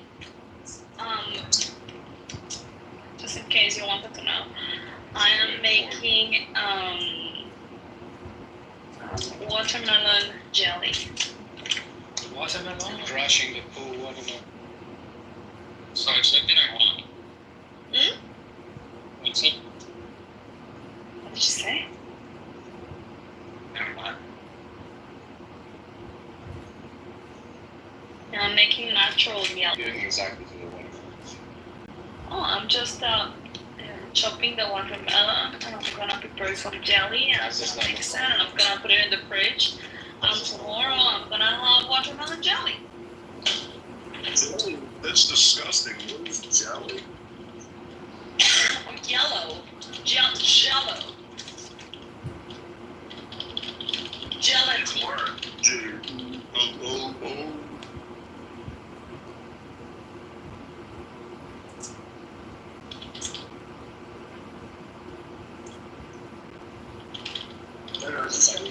It's like people use the term Zionists all the time as if every country doesn't have its own self-interest at the heart of its own existence. It's like, what are you people fighting against? You're fighting against justice, law, pragmatism. I mean, for Islamist state. I mean, they are potential terrorists. Anyway, it's two different things. And I don't think Simon, I mean, his neglect of religion doesn't allow him to understand the philosophy behind it. Because he's just rejecting the whole idea, not even trying to understand where it comes from. I'm steel manning everything. I'm steel manning the whole thing. Let's go Superman over here. He's made of steel. That's right. My argument's made of steel. Alright. Yeah, but if you're not flexible or not, you're not. It's shit still. It's Indian still. No, because the argument is soft. It's the blacks that steal. There's no such thing as a solid argument. Everything is indicative and hyper variable. I mean, Israel is supernova Gaza because their supernova festival got attacked. It's equal and opposite reaction. And the dumb people in Palestine that did all of this, these sick bastards, they got exactly what was coming for them. It was only once in a time because they're never going to reform. And I don't know how long this is going to take, but I don't understand why Israel can't fucking do mass deportation, mass arrest, and get this show on the road. How long is it going to take? Yeah, but that's Islamophobia, you see.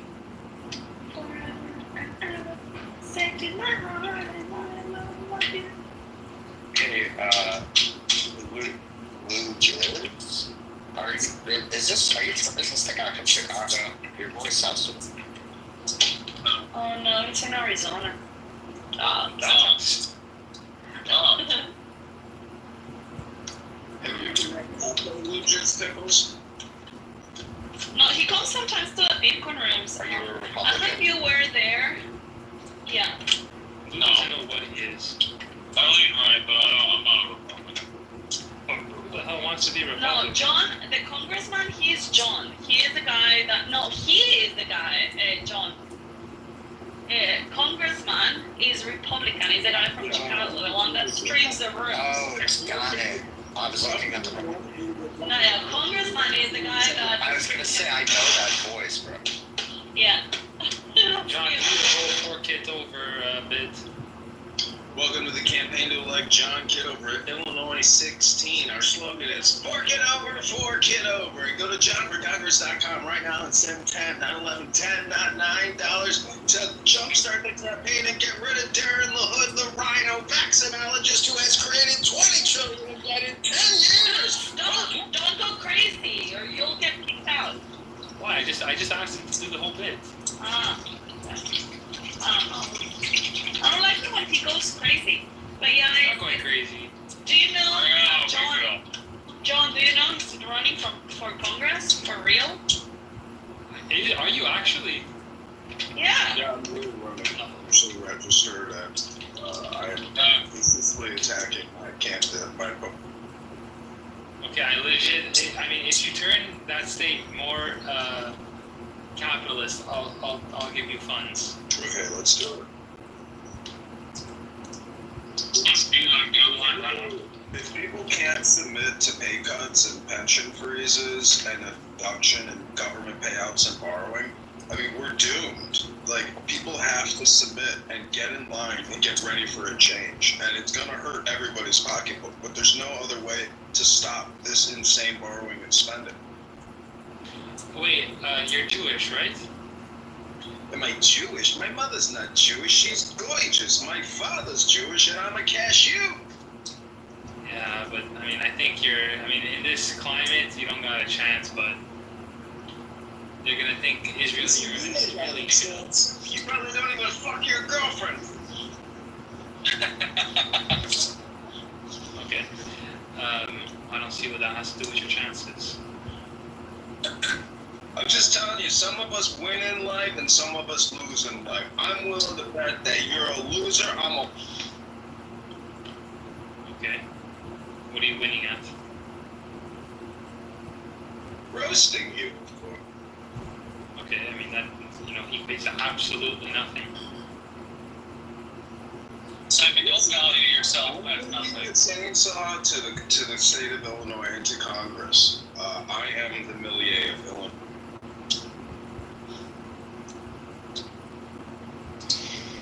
That's fine. And if people can't people aren't fundamentally pragmatic anymore. They're not fiscally conservative. Nobody believes in saving.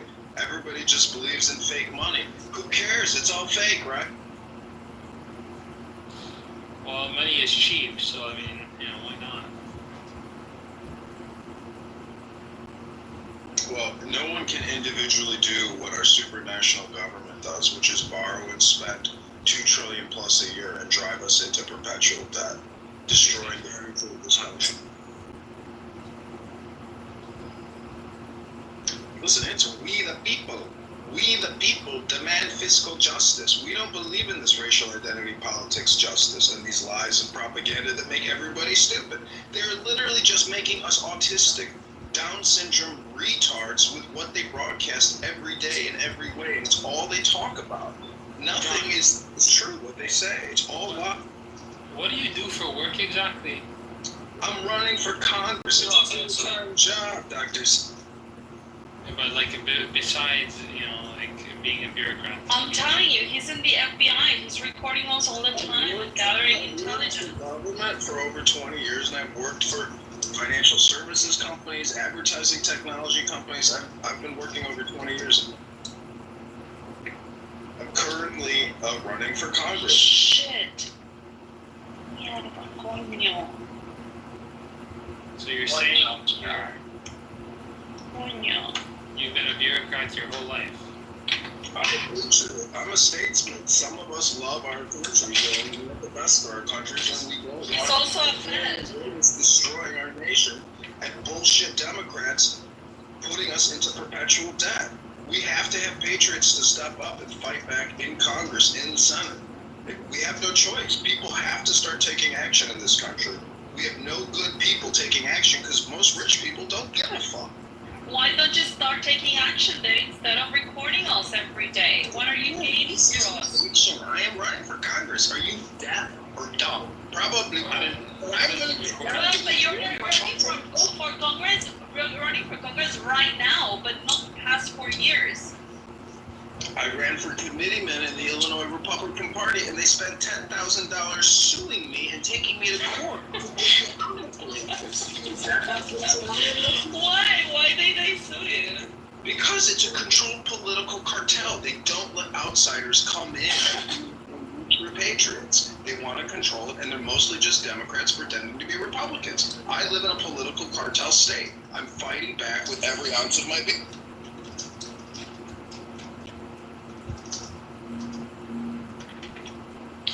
Yeah, I don't see the changes happening politically unless you do something extremely radical like Millet. But like even then, it's not. Yeah, I don't see it happening. Listen, there's nothing down. Don't send anything. All you can do is try and have courage. Try. There's no losing as long as you're trying. You're a loser if you're not trying anything. That's life. You have to try things and you have to take action. I'm not saying don't take action and don't try things. I'm simply saying the solution is not top-down government, whatever the fuck the solutions are. The solution is less government, dramatically less government. They are the inhibitor in all progress. They destroy all progress. You know what Millier did? He slashed the government by 60-80%. That's what we I know. I'm saying that's just not going to happen in America.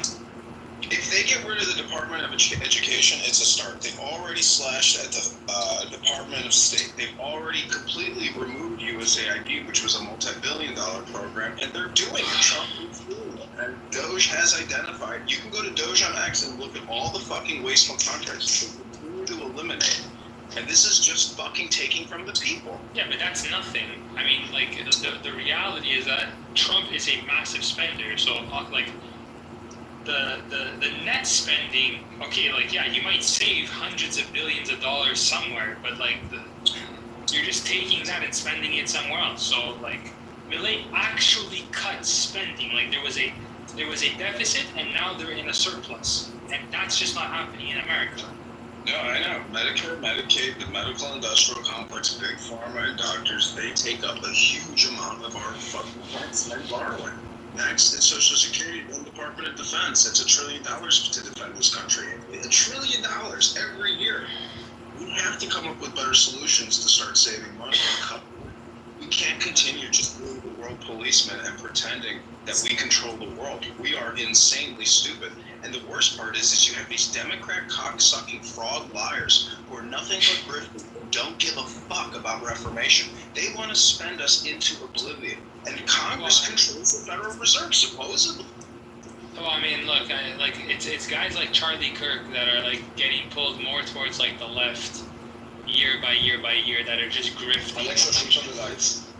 Dude, he's not getting pulled towards the left. He's created a great conservative Republican institution that has essentially millions of young people in it and have educated people in proper economics and patriotism. Oh, well, again, like I said, he's at this point, I think he's just a grifter because You're a million times more successful than you'll ever be, so it's a you problem. You hate yourself. That's what you're telling me. Why would I hate him because he's successful? That's not at all what I said.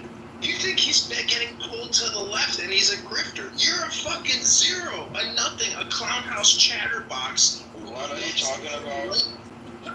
Lisa, can you summarize? And how does that, like, how is what I said about him getting pulled to the left, how did you equate any of that? Guys, I will go to a newsroom. What did you say, Daniel? I'm talking about newsroom. Okay. Yeah, I don't know who the guy that is debating with people on campuses? Yeah, exactly. Okay, I know who that is. Oh, what's just on you? sounding more and That more I was left every speaking a year. lot. Accuse him of being a shill for Israel and being funded by Israel or Jewish Yeah, organizations. that's true for anyone that is speaking for Israel, that they say. They say it about me. I mean, that I'm being paid. They say it about Lisa. Paid in shekels now. Yeah, exactly. I mean, they say it about anyone. Doesn't mean anything. They just think that the story of Israel, you have to be paid to believe it because they're so like delusional by now that they actually believe their own lies. So they actually think that you need to be paid in order to advocate for Israel. So John, can you just tie what I said to like an actual argument, or are you just gonna say that I'm a No, go ahead and tell me what you said again so I can tie it into an argument for you. Yeah, I said he's being turned towards the left more and more every year. So every year, a little percentage, he becomes a little more liberal and a little more Democrat. Okay, I think your analysis is incorrect, and I am. Okay, good. That's a hell of an argument. So again, I mean, you like to say a bunch of nonsense. It's a stupid waste of time. Okay, so why are you here? I don't know. I'm here recording your room. You don't know why I'm here. You're here. I'm here to encourage you to go to JohnForCongress.com and give me $10 right now instead of running your mouth. Well, I'm not gonna fucking do that. I'll save it. Give your waiter a tip when you take your pretty angry girlfriend onto the date to the Italian. I don't take it to Italian restaurants. You said yesterday you gotta save your money so you can take your girlfriend to that fancy Italian restaurant. I didn't say that not one time. Yes, you did. No, I said I was taking to a restaurant, and it's actually a French restaurant. Wow. And I said it's a like €400 duck. Well, when you said a restaurant, maybe you mumbled it, and I thought you said Italian. My bad. Yeah. Hey, you're not a guy that wants to see Israel destroyed, so you're a pathetic little pussy. When have I even alluded to that fact? You said that yesterday. You said it yesterday. You said people don't like me, and Daniel gave an announcement whether you want to see the state of Israel. Daniel, out of every conversation that I've had with you, or even in any other room, have you ever heard me say that I want the state of Israel destroyed? No, I didn't hear that. We're gonna put it down for Congress and bring up some dudes from 2008. So, John, I don't know what you can go back into your recordings, listen to it maybe 6 more times. So I'll listen to it 10 times. 10, not 11. 10, not 9. I don't know. Maybe my brain isn't working as good as yours, son. Well, you don't even have to compare. Just I don't think your brain's working, period. Got it. Everything you think I'm saying has just been completely wrong. Well, anyways, I know you're really important, and I should spend a lot more time considering what your opinions are and your genius economic applications. But anyways, I think I'm complete just talking with you. Have a great day. Fantastic. Holy shit, that just you have to leave. Fuck, that's like best case. Why did you leave? I mean, he's still an anonymous. I don't care. I'll figure it out.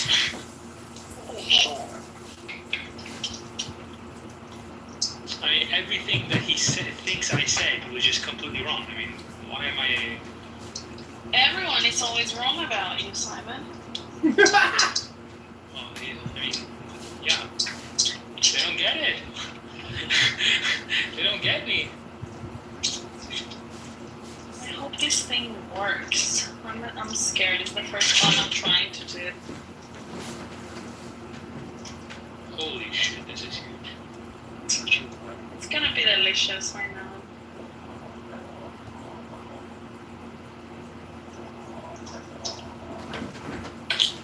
What day are we today? Tuesday. 380. Oh my god, it's 9:30. I control your phone. Leave quietly or lower your volume.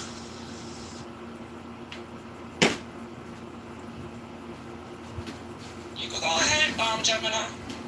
Yeah, I was just going to say, when it comes to marketing, like, marketing is not like, well, I have a right to do this and a right to do that. You have to really know your audience and tailor your marketing campaign to your audience, right?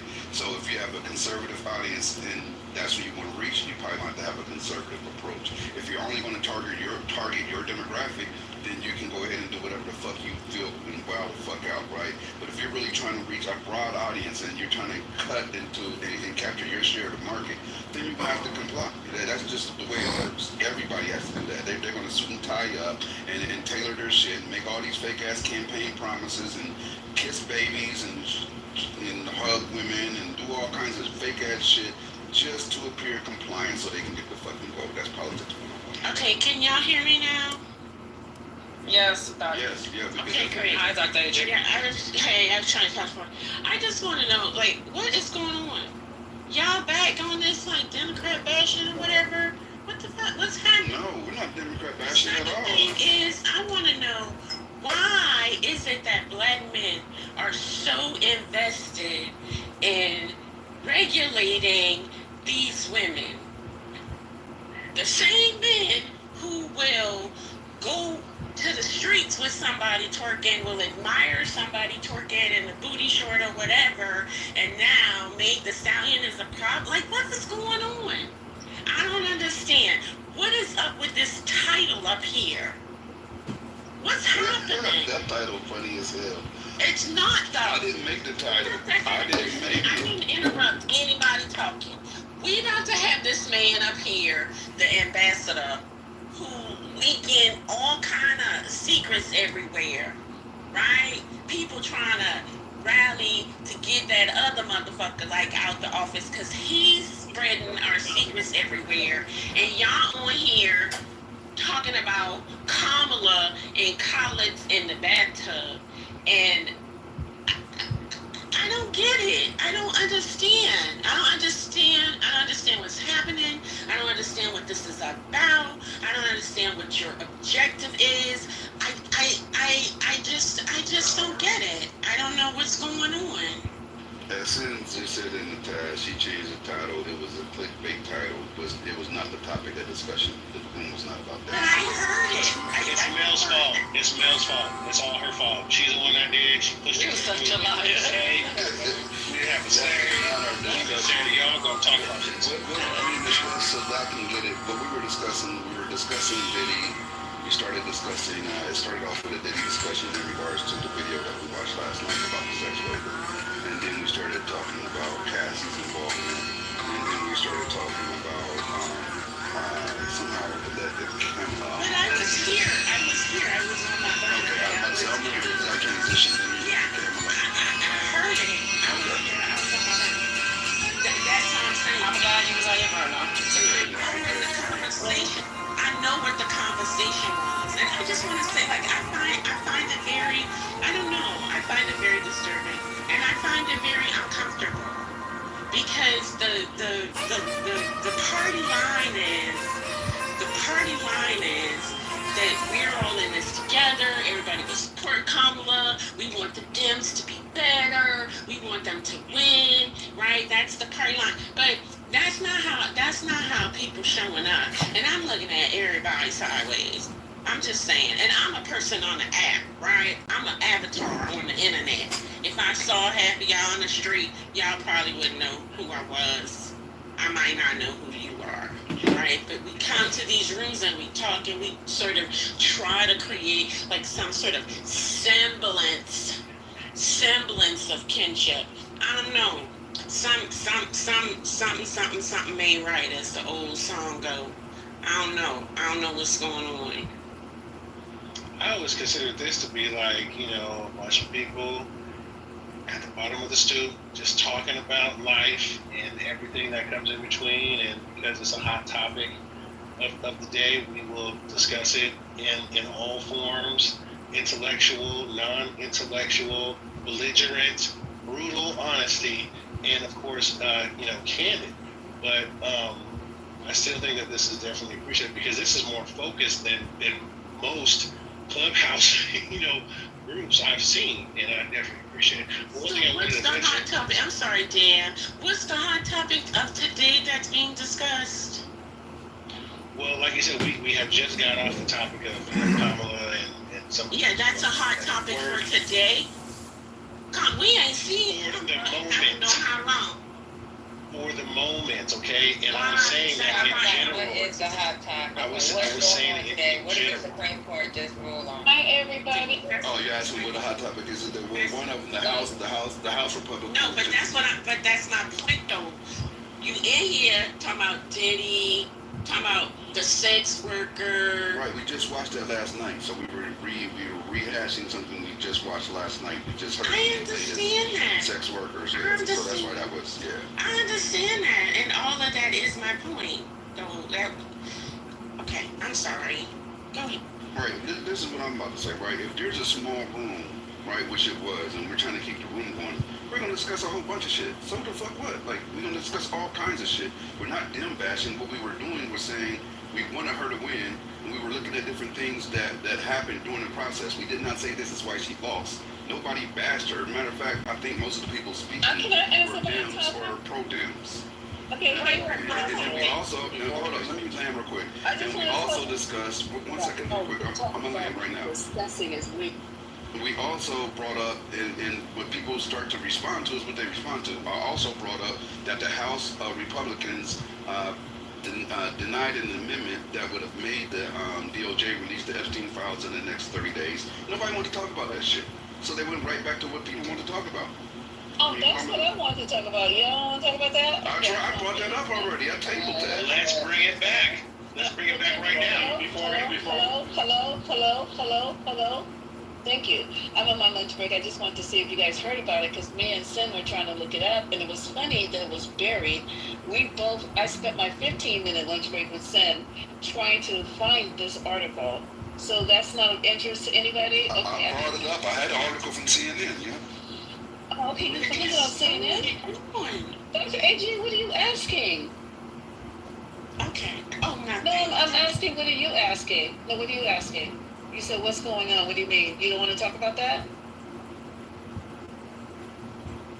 We're going to look back, like, the only reason our room's called Politically Correct. So a lot of times we try to talk about what's going on in the news. Like, I've been in and out, and a little bit that I did come back into, I did feel like y'all was bashing Kamala. And then I do have a problem with, and I always tell y'all this, I really don't like it when we like beat up the people. I'm not into bashing the Democratic Party at all.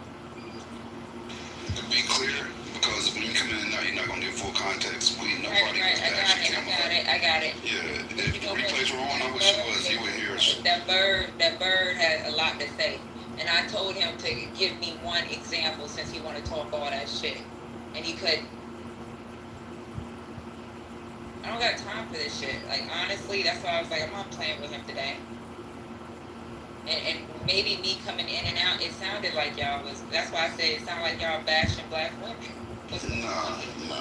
Can I just want to say something, and I hope it doesn't get taken wrong.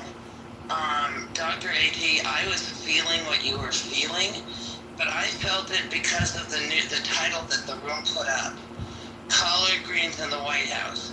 That's what did it for me, because I know that's not this room. But it was a catchy line that probably brought people in.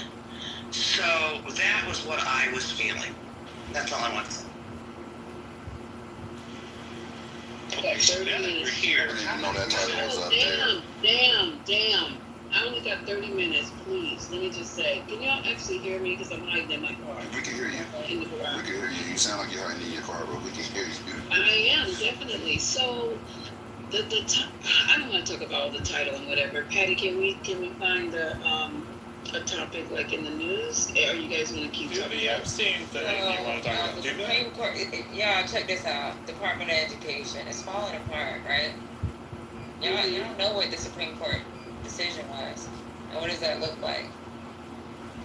So like, right now I don't have the time to go through the article because I gotta go to a meeting in the next 20 minutes.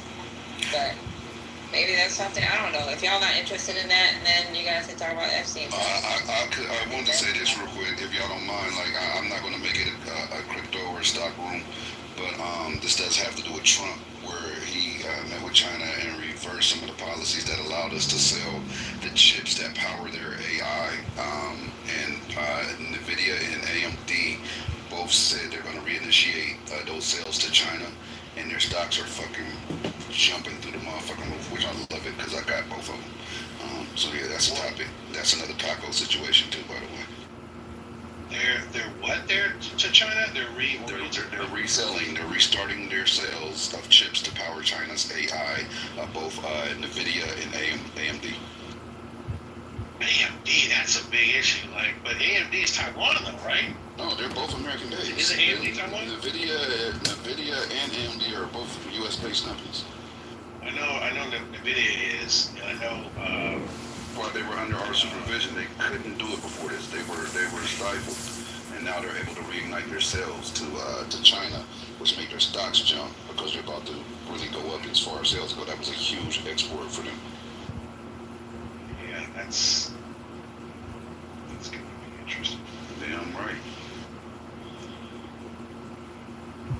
We can pivot from now. I just want to put that on the table, so if anybody is into stock or into chips or following technology and AI, they can be aware of that.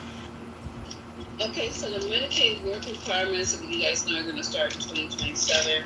It's just been told today. There's another situation. Hold on.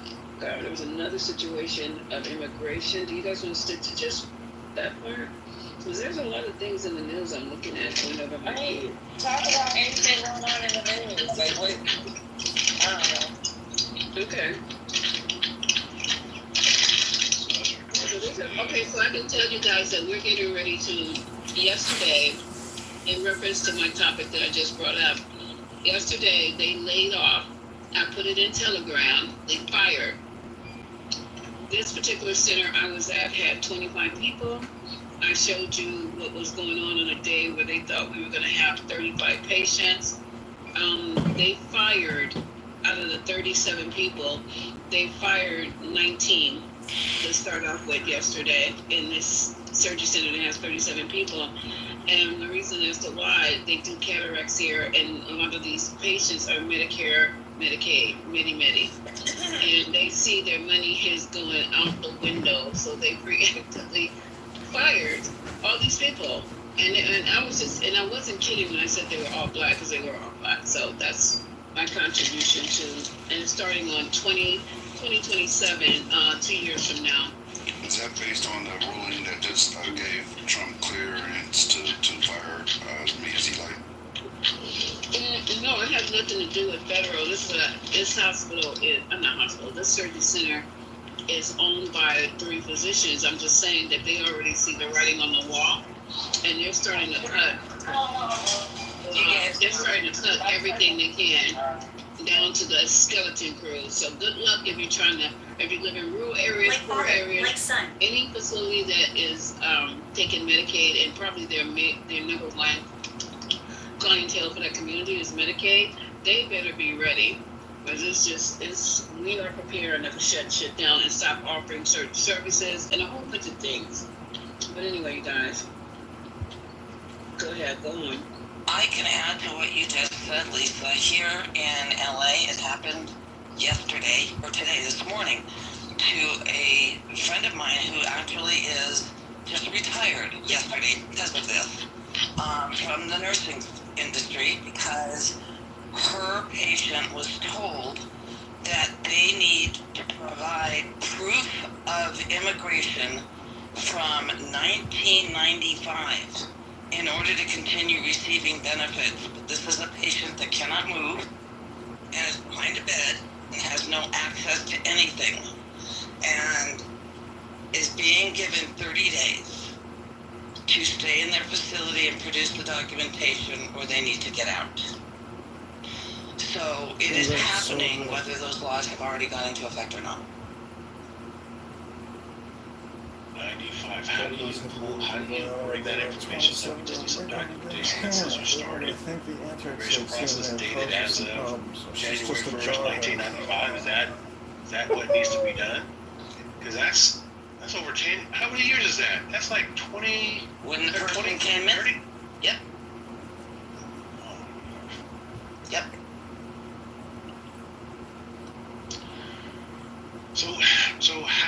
So is it reasonable to expect, like your friend had stated, and you know how she was communicating to you, that you're going to get a lot of early retirements of people that can still kind of do so? So not only are you looking at firing people, you're going to look at a bunch of like retirements, and for those people that are going to be laid off, that industry is now being shuttered. Where are they going to be reabsorbed? Like how does that happen? The Department of Education is being shut down too. So where are they going to be reabsorbed? Where are any of these people going to be reabsorbed?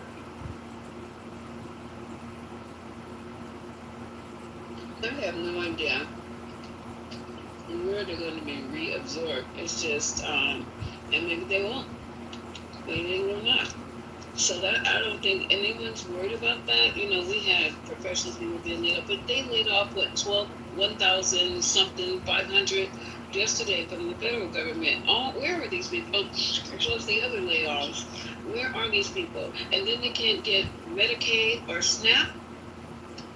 Usually, you know, I've never been on SNAP or Medicaid, and I've never actually been on unemployment. So I don't know how. I know those all three should be going hand in hand or whatever, because your insurance is not going to remain in place. We don't know that unless you guys got that, I forgot what's called COBRA, after you're fired. So you can't eat, you can't work, you can't go to the doctor. What next? And like, what about all these mortgages that these people are, paying up? Are we gonna have like I don't want to say housing crisis, but I don't know. This is a domino effect that's gonna be disastrous. I don't see the end of it at all. Yeah, I think the domino effect is. What's that? Oh, that's me.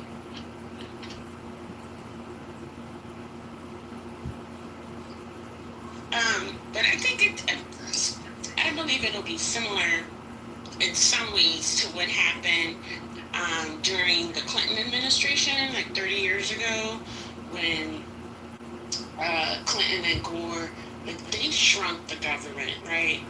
Their process was a lot more structured, and they created companion systems to accommodate people.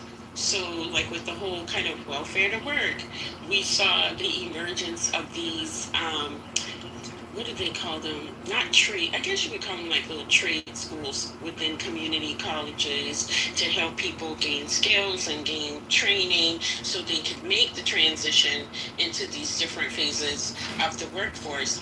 We don't have that. And some ways then Clinton and Gore expanded aspects of the other aspects of the social safety net so that people would have time to transition, say, off of it was called welfare then, off of welfare to work, right? So I do think, I do believe that it's going to be catastrophic, and this is a time for people to reestablish community institutions and networks, because this is really going to require that we sustain each other through this. I think while it may not be depressive or a depression level situation for the nation, I think for certain communities, like, you know, Black people, it's gonna have depression era. It's gonna have a depression era feeling to it. So we're gonna need to strategize and organize and revamp our institutions to support our people and sustain our people. Yeah, that's going to be a hard transition because, you know, at least in the Clinton land, like you were saying, they had all these trade schools, and you said like that they're pulling funding from that too, like they're not going to fund like was that like work, like money from Job Corps, right? Yeah, money from Job Corps. And they're pulling money from like trade schools, and so the responsibility would fall on the state, right? Is that what that is? Correct. So that's gonna fall on the state. The school education is gonna completely fall on the state. So that's a double kind of like dip in whatever budget that people are able to develop. So that means poor states are gonna be probably, I could see a mass exodus of even more poorer states, right? Because you would have to go to a richer state like California or Texas, but then they're gonna like not be able to be sustained because they've got a lot to maintain too, and they require a lot. So, you know, mass exodus, people leaving states, and I don't know, man. It doesn't look.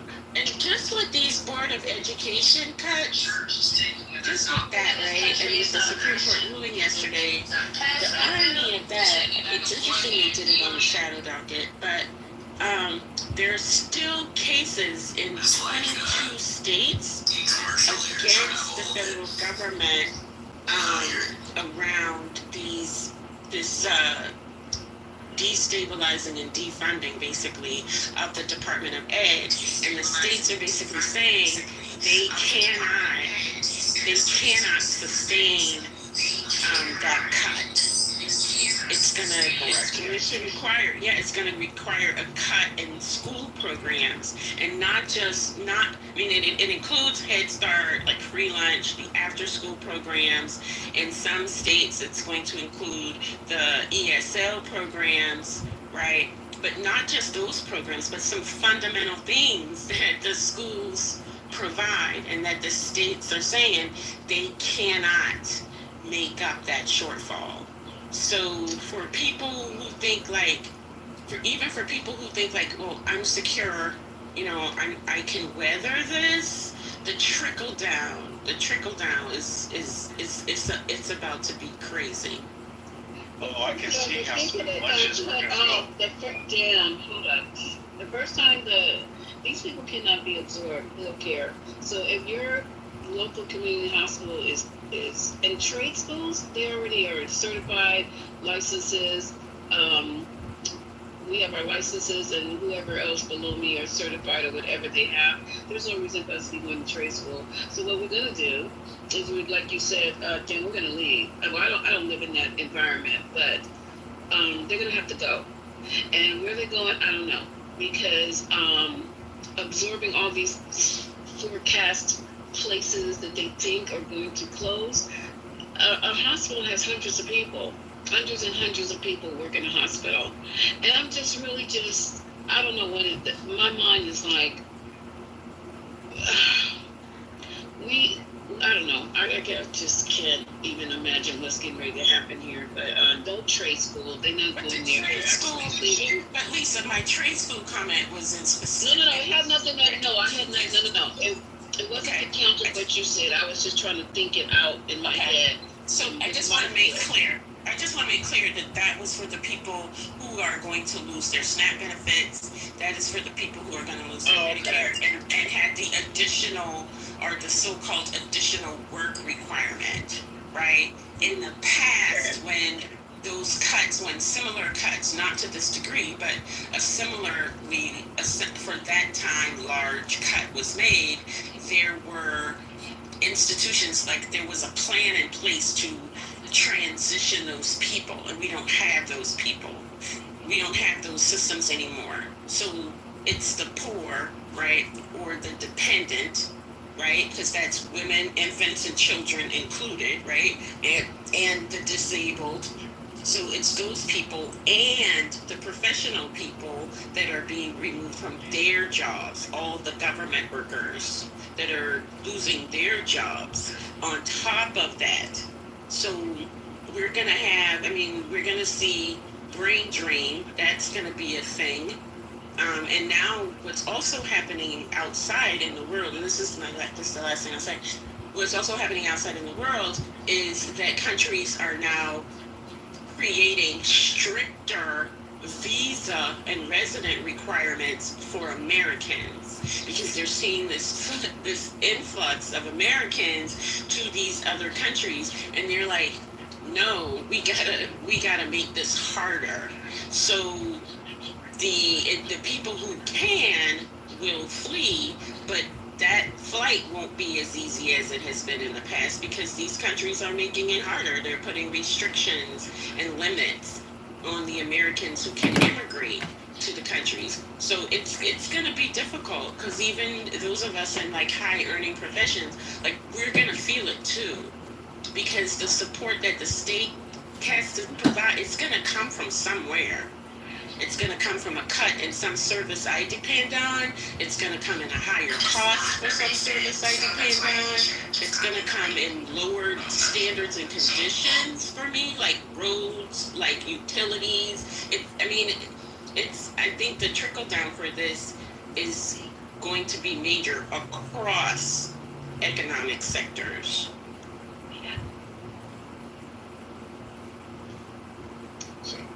So yeah, I heard something about Mexico City. And again, I don't know if this is kind of related, but my guy kind of tells me that, like, it's connected to what you just said, is, yeah, if people want to kind of leave and go somewhere, like, let's say they're going to go to Canada or they're going to go to Mexico, right?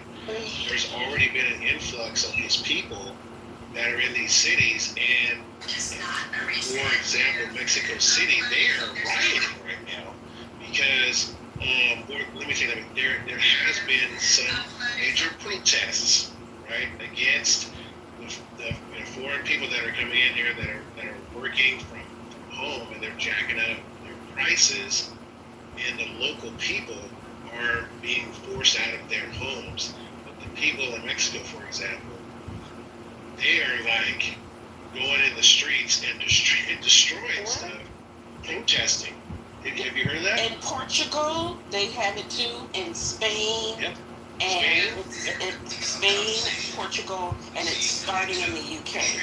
France, Italy, well, Canada has already made it hard for Americans since the first Trump administration. They basically were like, okay, we want all y'all moving over here. Canada's already done it. But in the French, the Italians, Germany, and it's one other of the popular countries, they're already upping their restrictions. New Zealand and Australia, they got rid of their golden visa. They're getting rid of the golden visa because they say the Americans are abusing the golden visa. So yeah, so basically we're going to become an island. That's basically what's going to happen. That is dangerous. Oh, wait a minute. Crystal came up and I brought another lady up. Oh, where'd she go? Oh, okay. Well, here she left. You want to jump in, Crystal? Yeah, I wanted to jump in. One was the points that Dr. A.T. made. It's so true and just a direct cause of this because of, I do security and cybersecurity, and I volunteer with elderly folks on a sliding scale to help them with their technology. And Oh, well, just, no, I do with the old people in technology. Go ahead. oh, that's awesome. So I'm actually coming out with products. Maybe we should call them. Hit me in the back check. For sure. One of the things that is a direct result before, none of these things have been started to just fear, but they put in any apathy. People don't even want to deal with what they think. People, we don't have the infrastructure or the things to do anything. Where a lot of people are still on Windows 10. It's not a good structure, trust the structure that's already on. But of course, that's all I've done. And people want to flee and leave. A lot of people can't. A lot of people that face that. I know a lot of people are already heading out of New York City. Just the city alone. So I'm sorry, Crystal. Can you fix your microphone? You sound a little gargled in the background. Can you adjust that?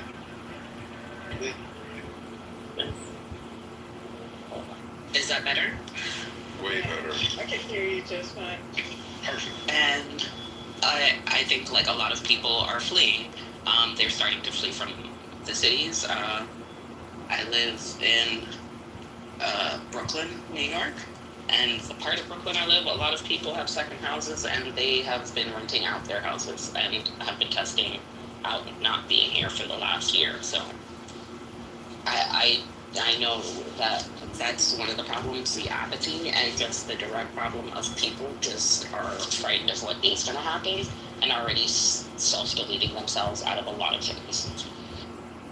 Yeah, and the flight from the cities, and like with the thing that I was talking about before, like the brain drain, what I didn't add to my thing about the visas is those several of those countries are upping the number of professionals they will allow, particularly people in the sciences. So while they're upping it for teachers, scientists, and that includes they're including in that the range of scientists, biologists, engineers, like the range of the sciences, and that we're gonna see that brain drain, and for the people who cannot go, who cannot leave, right? Because this is like the evacuation for a natural disaster. Not everybody can evacuate. People can't afford it. People, then those people will suffer more because the people who are leaving are also taking the money with them.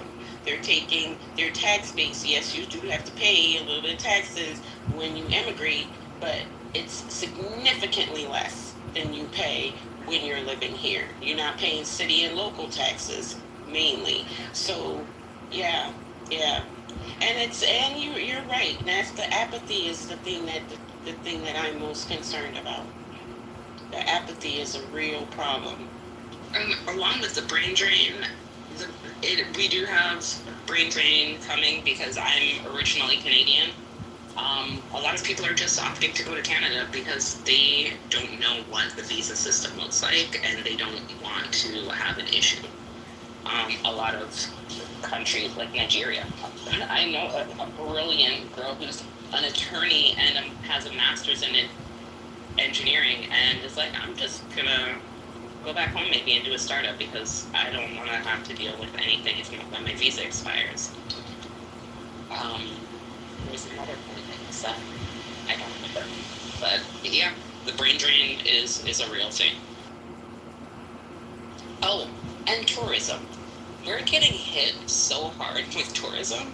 I work for a tourist company, a travel company.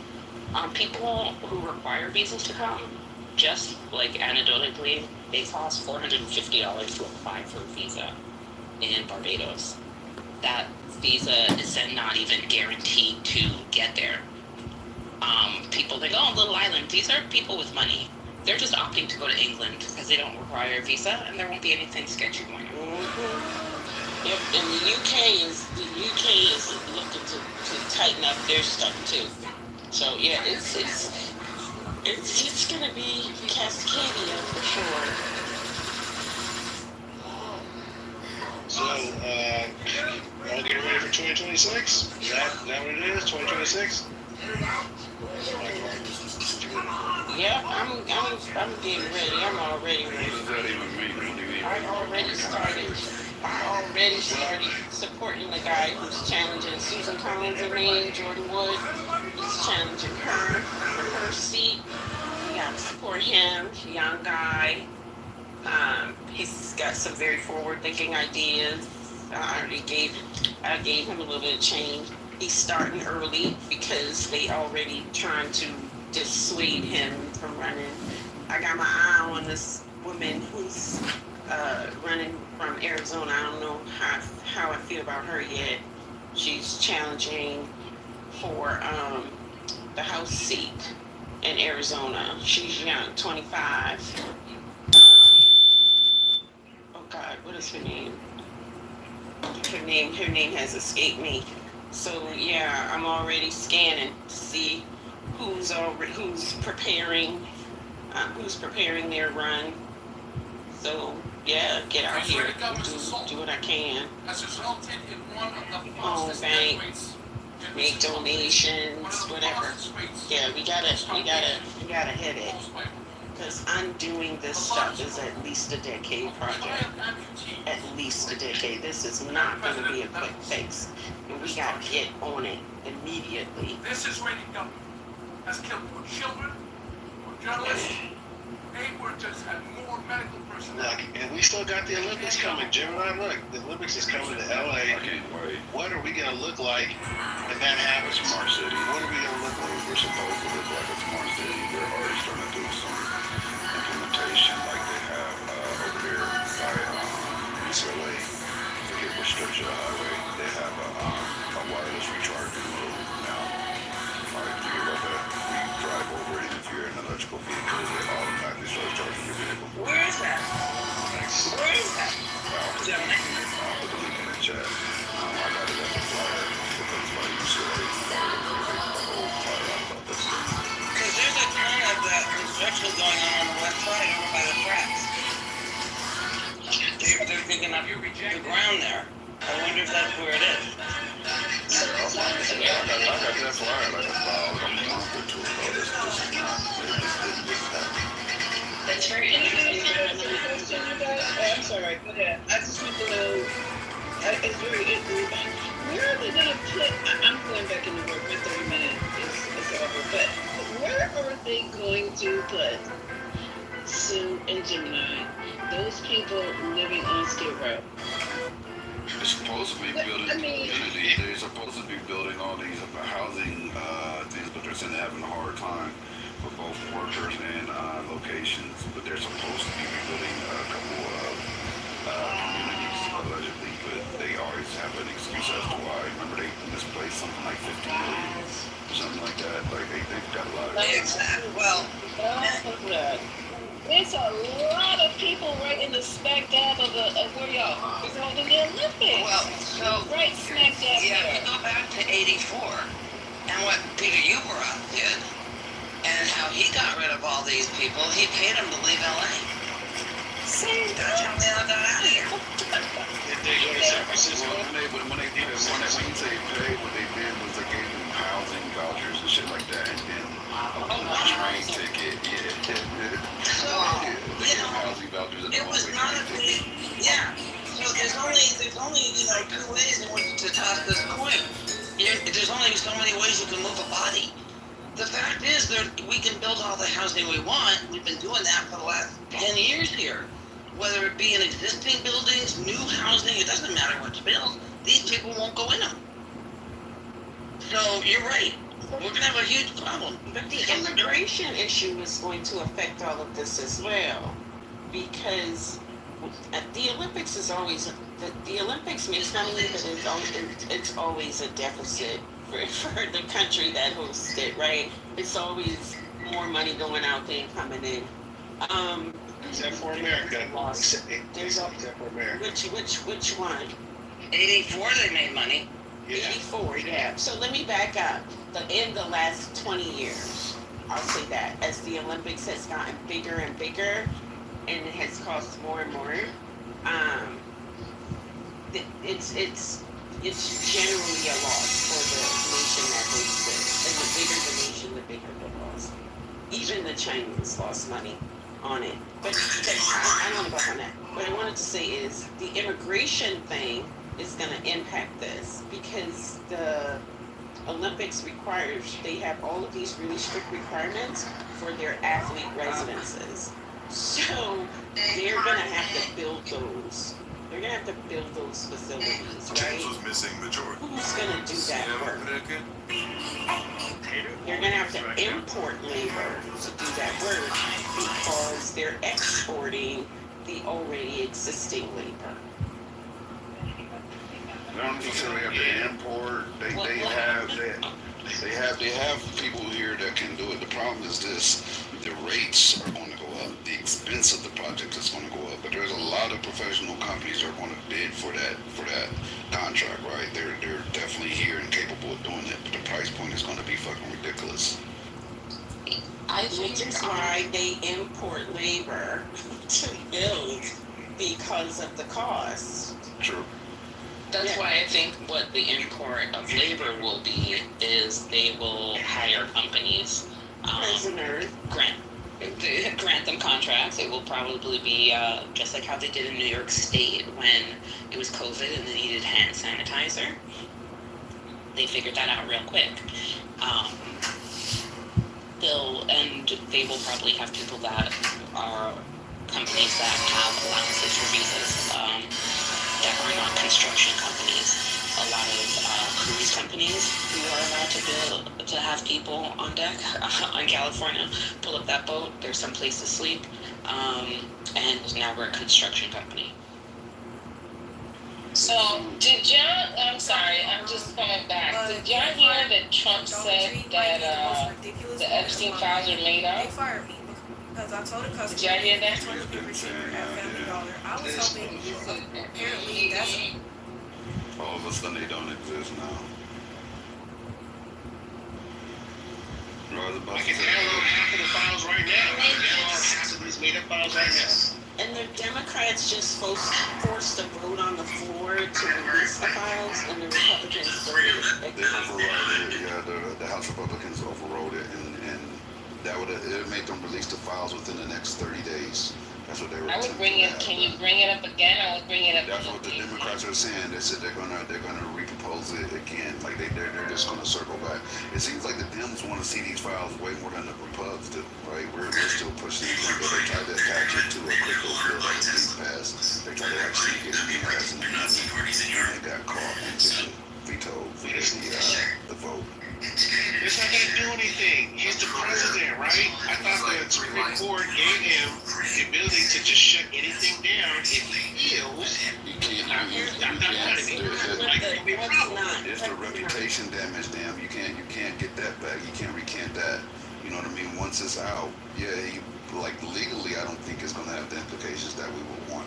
But as far as him being able to be the MAGA man, a virtue, that good Christian leader, that's just out the window. And the Supreme Court didn't say. The Supreme Court didn't say. The Supreme Court didn't say he can smash down anything he wants either. Like that's like a saturation. And if it turns out that he is involved in this in some criminal way, depending on when it was, I don't know what the federal statute. I don't know what that is for sex trafficking. But if it turns out that he's involved in this in some way, his immunity does not protect him from this. Because his immunity is limited to things that he does in furtherance of his position as president. So his immunity does not protect him from this. It has to be in his capacity as president. He cannot be charged.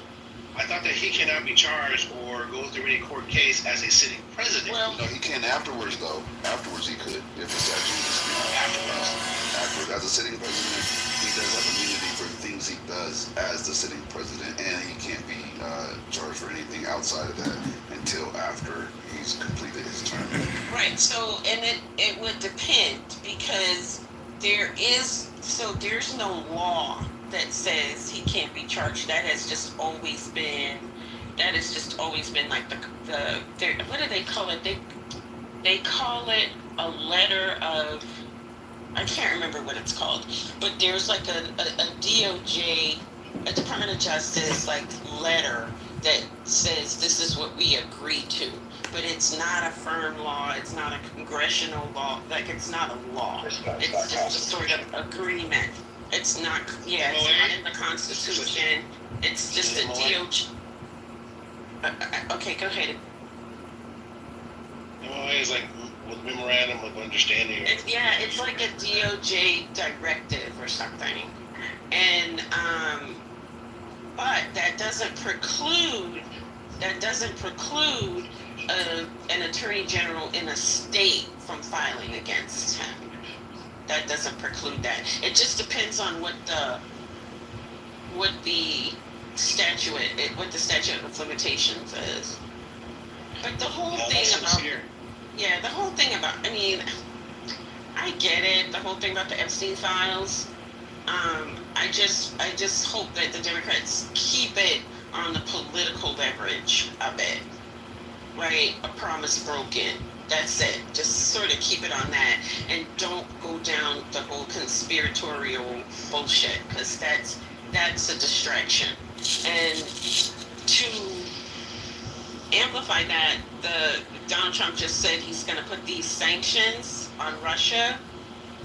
We don't really have any trade with Russia, so these are going to probably be secondary sanctions, which is then going to fire up the Chinese. I mean, this is, the Epstein thing, I kind of get it, but it's sensational. People are really into it, but I just hope they keep it on a level with the political leverage and don't hyperbolize it too much, because it's a lot of other shit that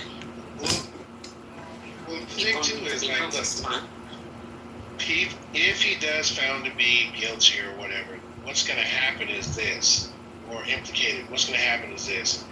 Republicans are going to say, this is horrible, I am sick to my stomach, I can't believe he's done it, and then Trump's going to be like, okay, I have this bill for you guys to pass, and they're going to be like, okay, and then they're going to pass it. So that's what we're doing. We're on like a repeat cycle. He's done things over and over, and the Republicans, I'm pissed off, this is horrible, this is disgusting, I don't know why, here's this bill, are you going to vote for it? Yes. So, we're chasing something. I don't know, because in the past, with those other situations, we have not seen his people revolting in quotation marks against him. Now you have people who have been advocating for him, pushing his agenda, very public people who are speaking out strongly against him on this whole Epstein thing. So if it were to be discovered that he's in there, I don't know that would be the course that the base would take, right? Like his base supporters would take. And it depends on them what these other people do. Because if he can't leverage those people against the politicians, then he has nothing, right? So I don't know. I don't know. I'm still nervous about this because I don't give a lot of brain space to it, but that's my. I mean, the big beautiful bill devastated all these red states that were supporting him, and a lot of the people in these red states were like, "Don't do this." And you know what the Republicans did? They did it. Yeah. So, yes, I understand his base is going to be angry, but the people that are in the political positions to forward his agenda, they are turning their backs on the base too and just following him like a sycophant or whatever. Right, but with the Big Beautiful Bill, you also had his people advocating for it. So you had, like, you didn't hear Laura Loomer saying this is horrible. You didn't hear Megyn Kelly saying this is horrible. You didn't hear Steve Bannon pushing back on it and saying, what are you doing with this bill? That's what I'm talking about. Those are the people who catalyze the little people, right? So Alex Jones wasn't out leveraging his media against this whole thing. Now you got the guy who is the FBI, the joke of a FBI director. He's saying he's gonna quit. That Bongino guy. He has a huge platform. He has a huge conspiratory following. He engineered a lot of this discourse around the Epstein thing, right? So that's the people that I'm talking about. Like the little people, we matter. Not we, because I'm not in a club, but those little people, like the voters, those people, they matter. But they're not listening to him so much as they're listening to these other people who are the bullhorn for him and his policies. And that's what he needs to be worried about, which is why he's tweeting out all these things telling them, like, just get over it, we're moving on, the guy's dead, whatever. So that's what's going to shift the temperature, I think. But, I mean, what do I know? You know a lot, AG. So, let's just hope that is you're accurate on this one. My gut is telling me that there's nothing to really trust here. And like you said, you can kill somebody. And that means if he can kill somebody, he can rape somebody. And he'll still get away with it. That's just how my gut says. So, I don't know. Anything else? Because this is depression right now. This is depressing. Is there anything else that's happening? Yes, thanks. I just looked in the chat. Philip gave me the correct name. It's the Office of Legal Counsel Memorandum. That's what it is. The thing that says you can't file suit against a sitting president. That's what it is. I knew it was. Thank you. Thank you, Emperor Philip.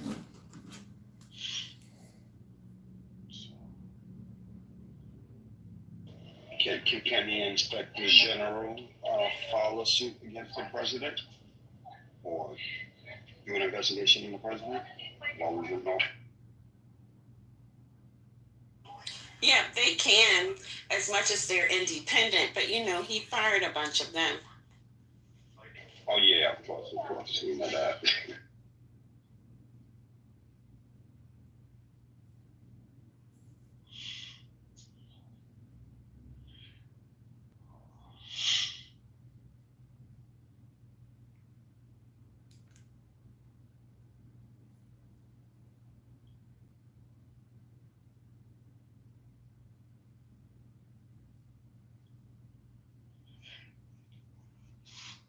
Is Patty still there? She's still out there? She's probably.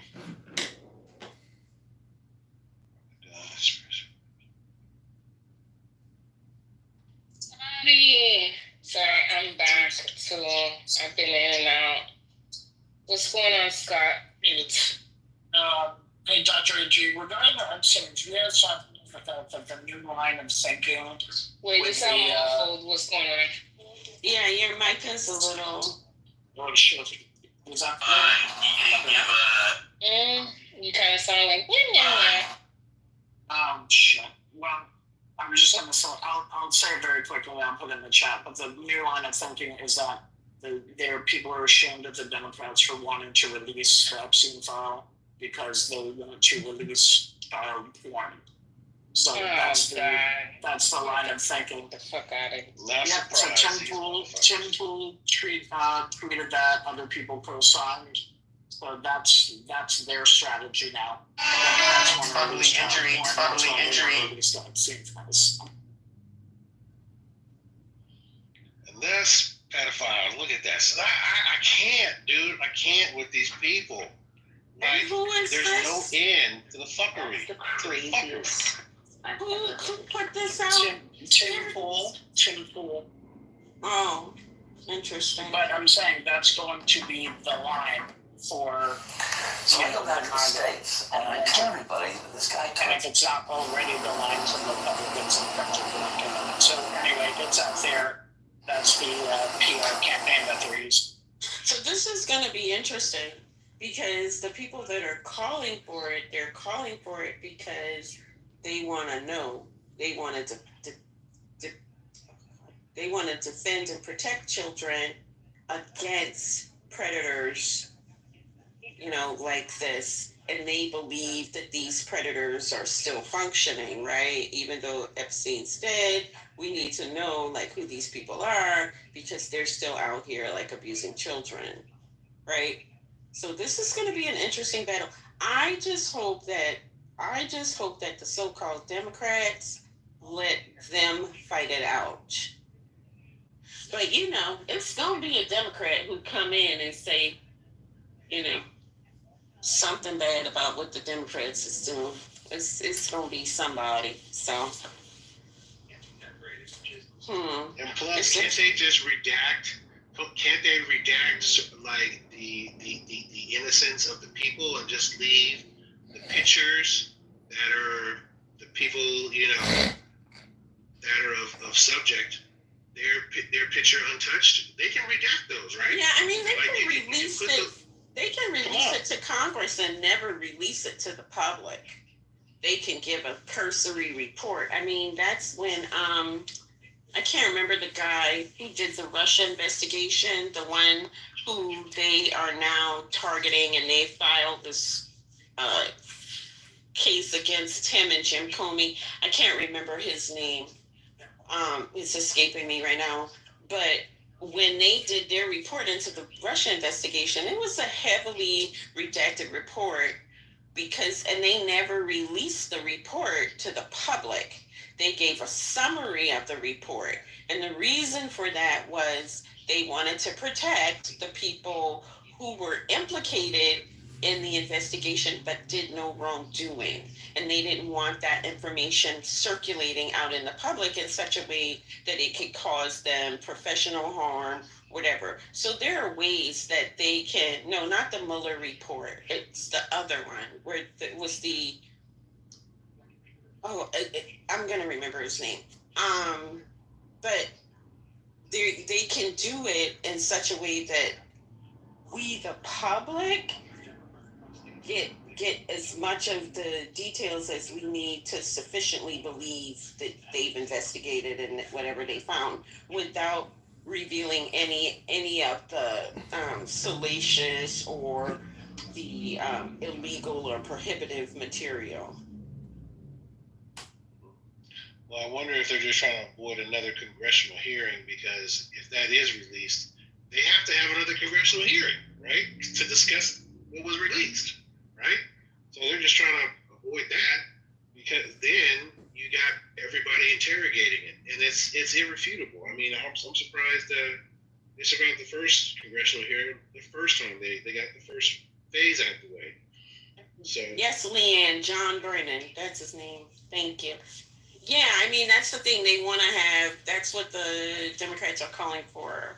They want a congressional hearing. And they can have a closed door hearing as well. It doesn't have to be a public hearing. yeah, I think what happens is it'll be one of those things where they get the congressional hearing, and then they get the committee, and then when they open up the file, half the people on that congressional hearing is in there. Yeah. But for the people in Texas, is Mel still here? Oh, she's not here. For the people in Texas, what's the move on this redistricting thing? What's nobody from Texas?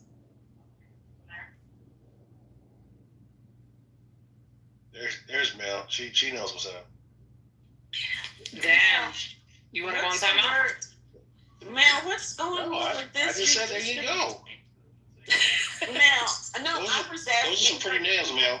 Hold on. I was asking for the people in Texas because I wanted to know what was the latest word on the governor's attempt to use this application for federal funding, like calling the legislative session to deal with the flood response to redistrict. What's the word on that? I have no idea what's going on in the state of Texas.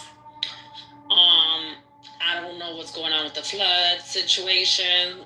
The last, I don't know if they found those last missing 161, but I don't know anything about the funding. I know Patty mentioned that they had leftover funding for this year, and then 26 they would have to figure it out.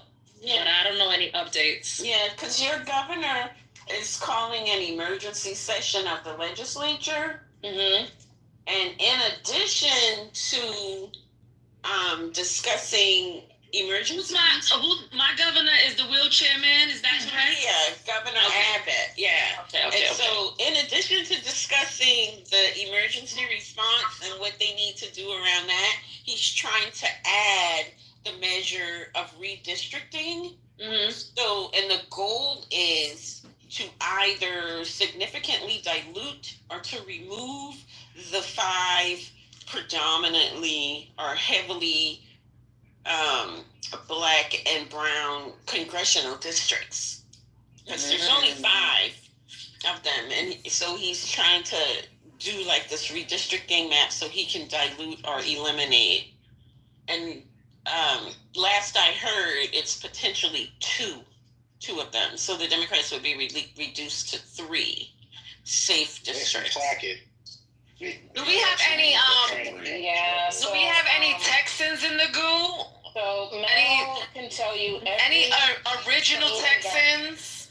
Mel could tell you any train that got flooded yesterday in the rain in New York City, but she can't tell you shit about her state. Okay? Or that state. I'm not gonna say her state. No, I would have to I would have to go online and do some research. Yeah, she's not gonna do that. All right. Ask her about Brooklyn. Ask her about Manhattan. But she don't know shit about Texas. All I know is I live on the side where there's less floods and less tornadoes. That's all I need to know. That I am on the side of Texas with the least amount of floods and the least amount of tornadoes. All right. Hot Wheels moved up to 3 congressional seats that he's trying to do. Yeah. Can you at least memorize your governor's name? Thank you. Just for the kids, not. Damn, the kids probably the kids probably know Abbott. They probably know him. And who's Ted Cruz here? What he does here? Tell me again. He's just a U.S. Senator. Him and John Porter. And who's the mayor? Who's the mayor of this great old place? My God, now. No, don't worry. Nah, really. Mel, where do you live again? I'm red out. Like all I see is blue. I don't even know what's going on. Aren't you a Texan? What the hell? Yes. I gotta look it up, guys. I'm gonna get better. Don't worry. I know what's going on with Mayor Adams. I know everything that's going on. That's something you don't know nothing about Texas. Okay, so I have a story. I mean, this is for, if you guys follow Aaron Parnas' Substack. This guy that he was an associate at Davis Polk. You know, Davis Polk is like a huge law firm. That's one of the law firms that we into a deal with Trump to do the $100 million worth of pro bono work for him or for the government. He basically starts a Substack and he calls out the Trump administration for First Amendment concerns and everything. So this guy, over a course of a couple of months, starts writing about the. He wrote one particular article about Trump administration tracking protesters, and he said it gave First Amendment concerns. He gave the firm the opportunity to review it.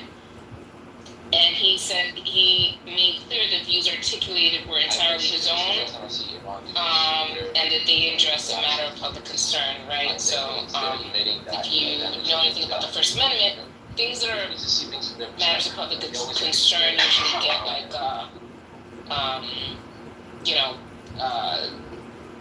there's an importance there to speak about these matters, right? And so 4 hours later, he was fired and escorted out of the building by 2 security. That was cold.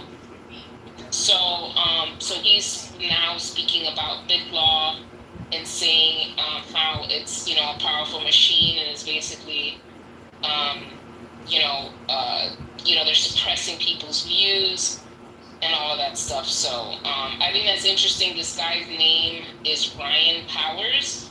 He also has a Substack. I'll be subscribing to it, and so interested in, you know, his articles. So you can pledge, you can sign up to people's Substack without spending money. You could just do the free subscription. So just saying that, and if anyone knows any good Substacks, please put them in the chat, and I'm down to read them. But yeah, probably making $200K a year as an associate, and now is on the bread. So Mr. Governor, right? He's giving over 1.9 million in emergency grants to the hospitals that were impacted by the Texas floods. Then I also see that 5 million in micro business disaster recovery loans.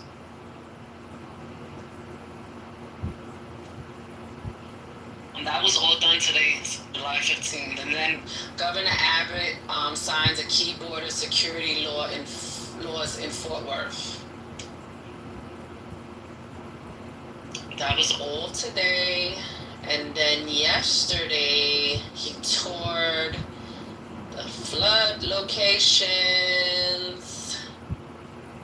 Yeah, man, I just put it in the chat, the things they're going to be discussing at the legislative session. And if you look way down on the list, it's redistricting, because he's going to talk about getting new flood warning systems. Okay, I see it. Yeah. And then way down, nearly at the bottom, he has the redistricting. That's so slimy. Yep. Yeah. And above that, the Attorney General powers. Those are also really interesting.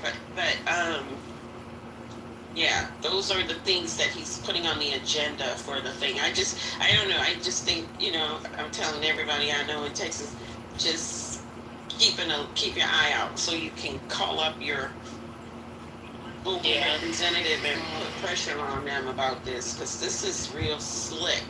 And check into your attorney general, because that is a mess. Because the thing with this is you want to have it separate. You want to have the redistricting separate, because he's going to force people to sign off on the redistricting in order to get the money for the floods. So you want to pressure your people to separate those. To separate the bills. Don't put it in an omnibus. Well, here in Texas. Is there an election person, or was it done by the AG in that state? Who's the AG in that state? I don't even know. Election policy, like, you know, everything like the district games and stuff like that. It's the legislature that does the redistricting. No, I mean, not the redistricting. Who's in charge of elections in that state? Secretary of State. You're eligible for a brand new smartphone. You mean who oversees the elections? Yeah. Is that what you're saying? Yeah, it's the Secretary of State.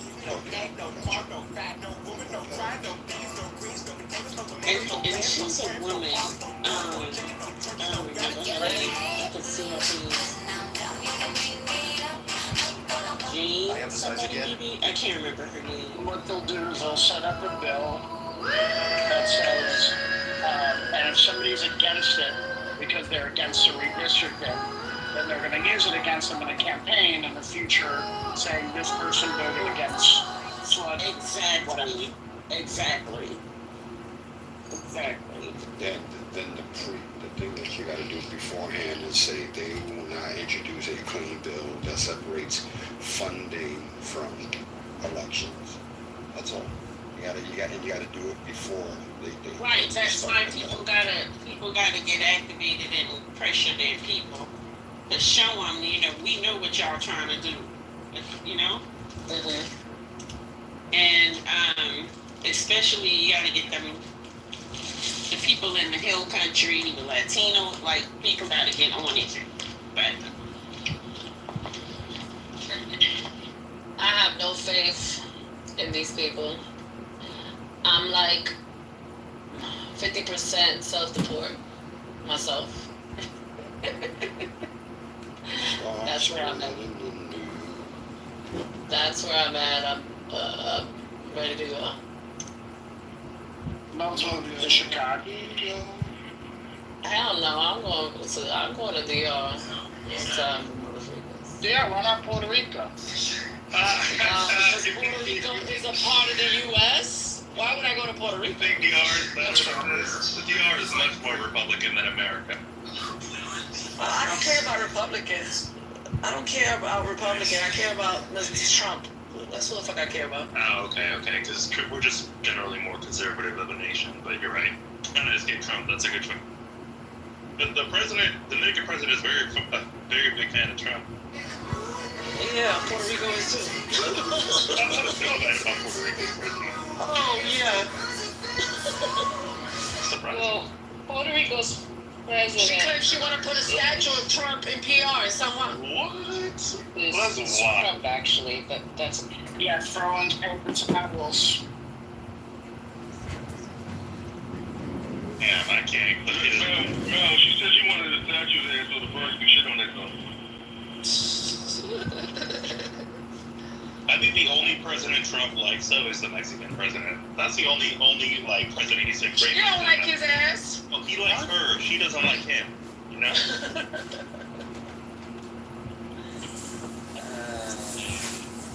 I don't know. I'm just over it.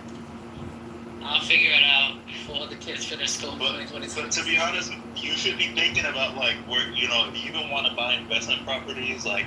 We already have a home in DR.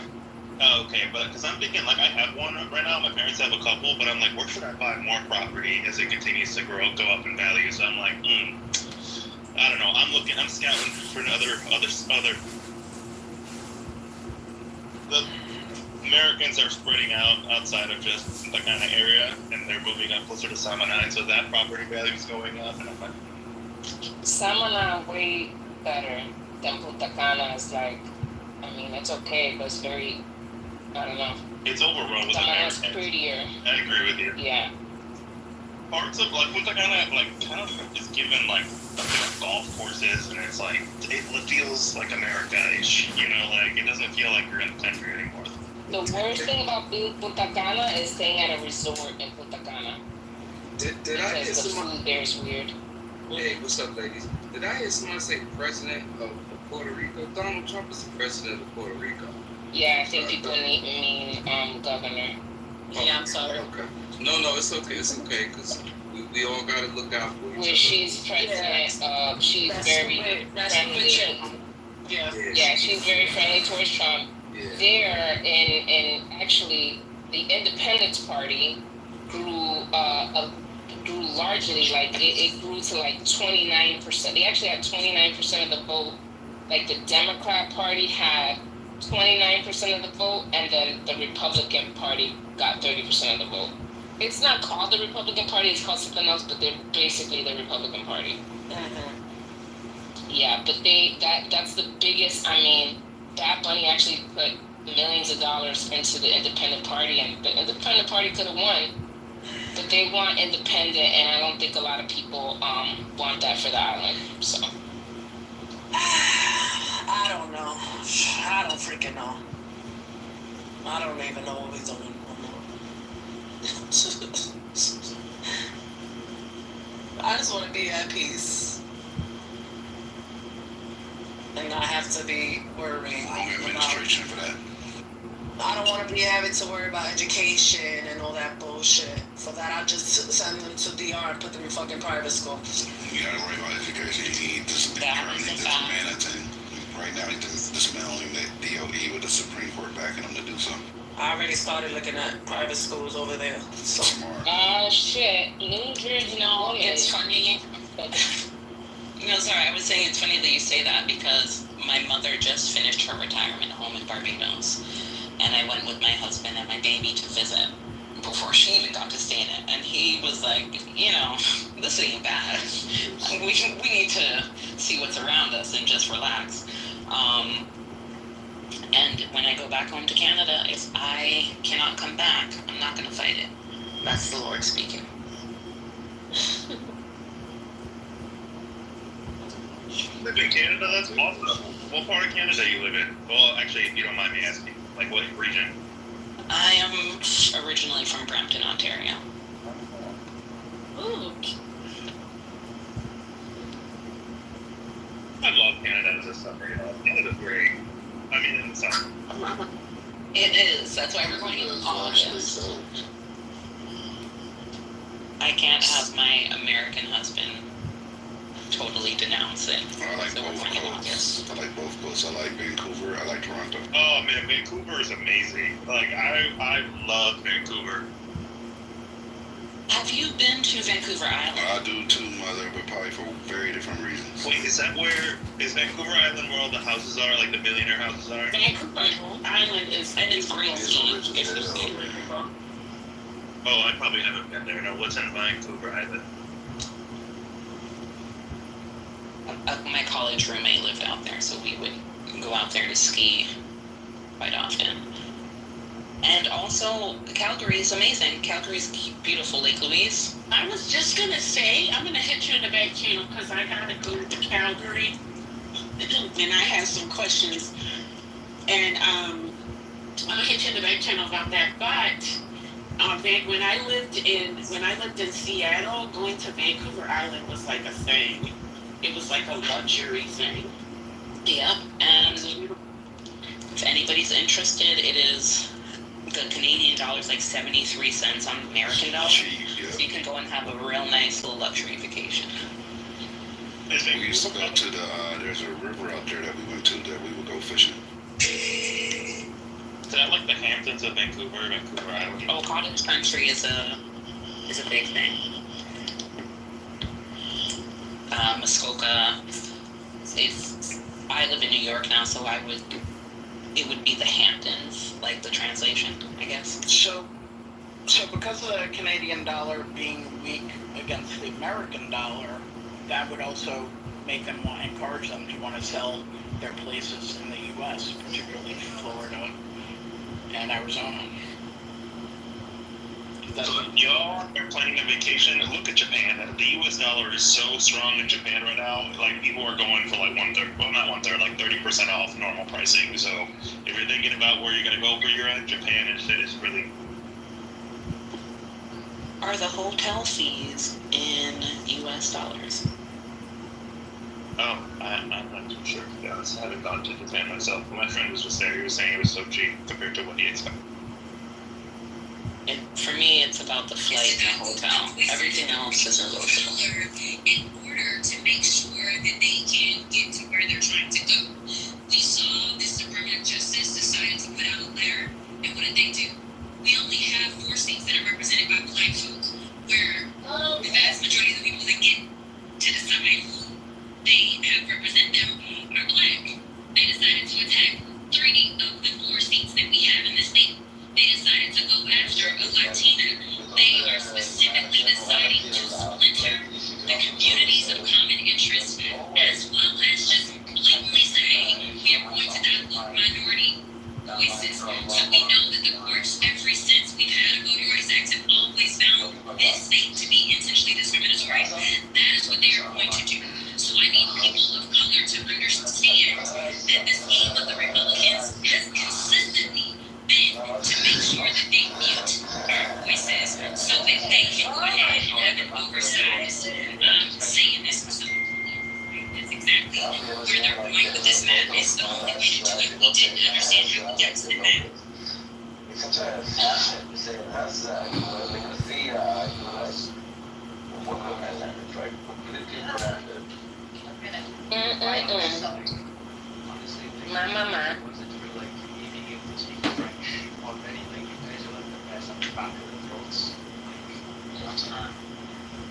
Many times when I hear French people speak on the street, they sound like a bit like people to be from France. Yeah, exactly.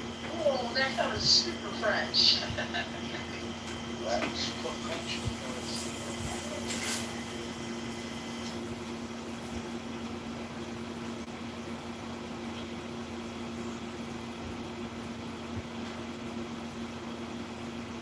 Yo, Belle, I put in the chat more. Oh, wait, is she here? Oh, no, she's not here. Anyway, Ocean, whatever. I put in the chat more subway and city flooding videos, slideshow. Now me being your backup. It's all good, Scotty.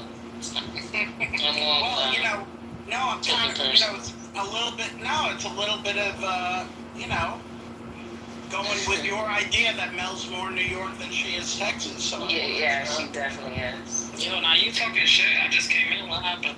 I posted a link in the chat about more flooding in New York. Oh my God, I see like 4 videos. More clips.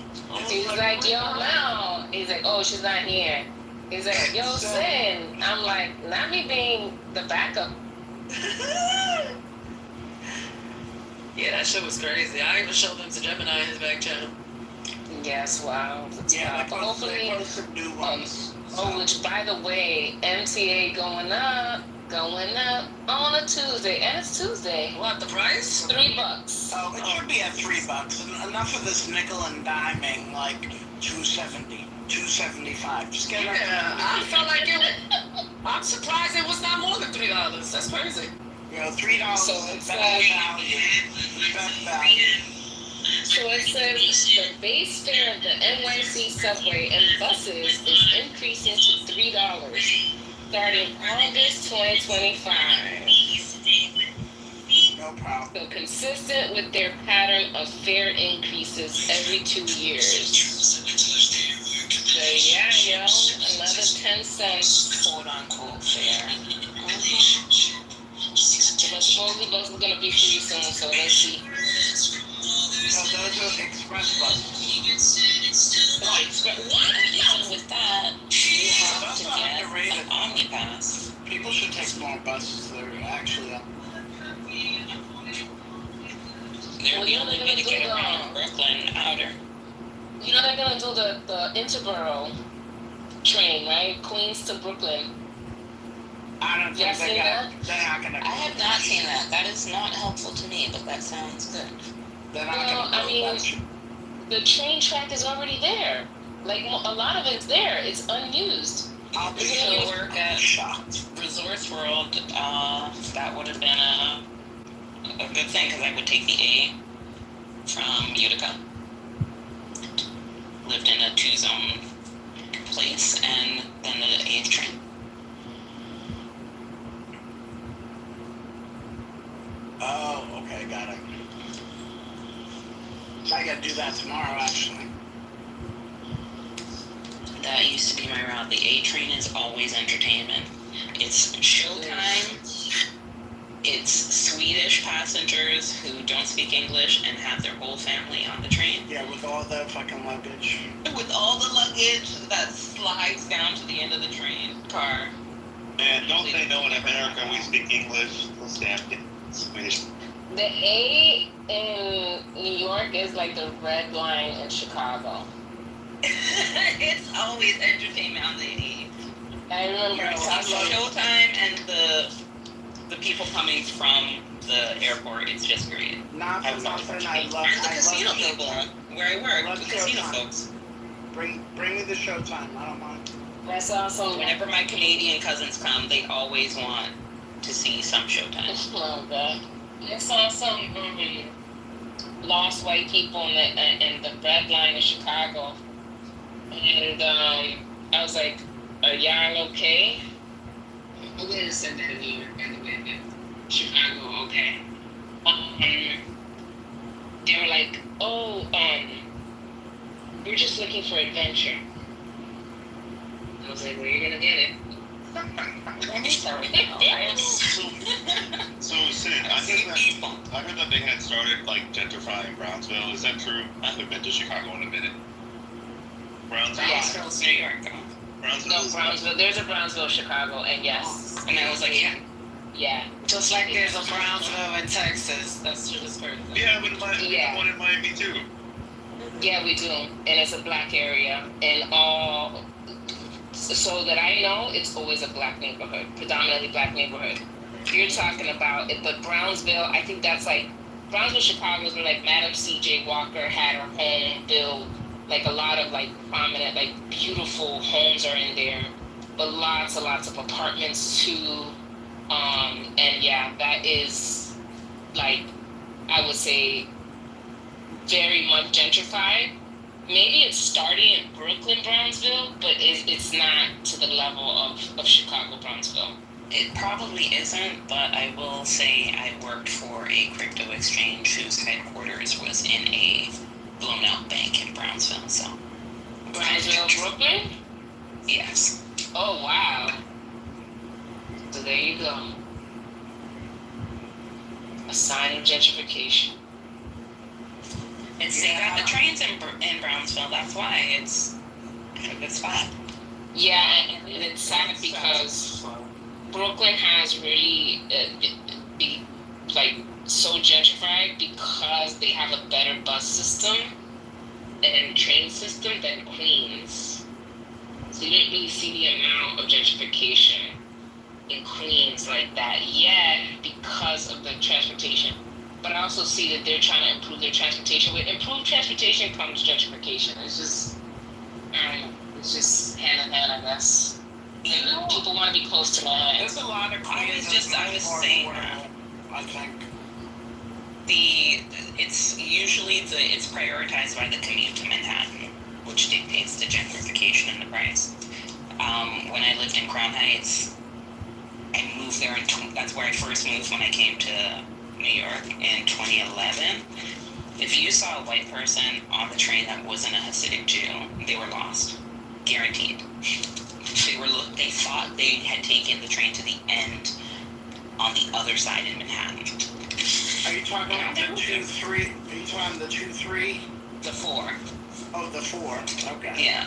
I used to live at Crown Heights, Utica Ave, and if there was a white person on the train in 2011, they were definitely lost. They were, yeah, because they didn't go out that deep there. And then there was Yeah.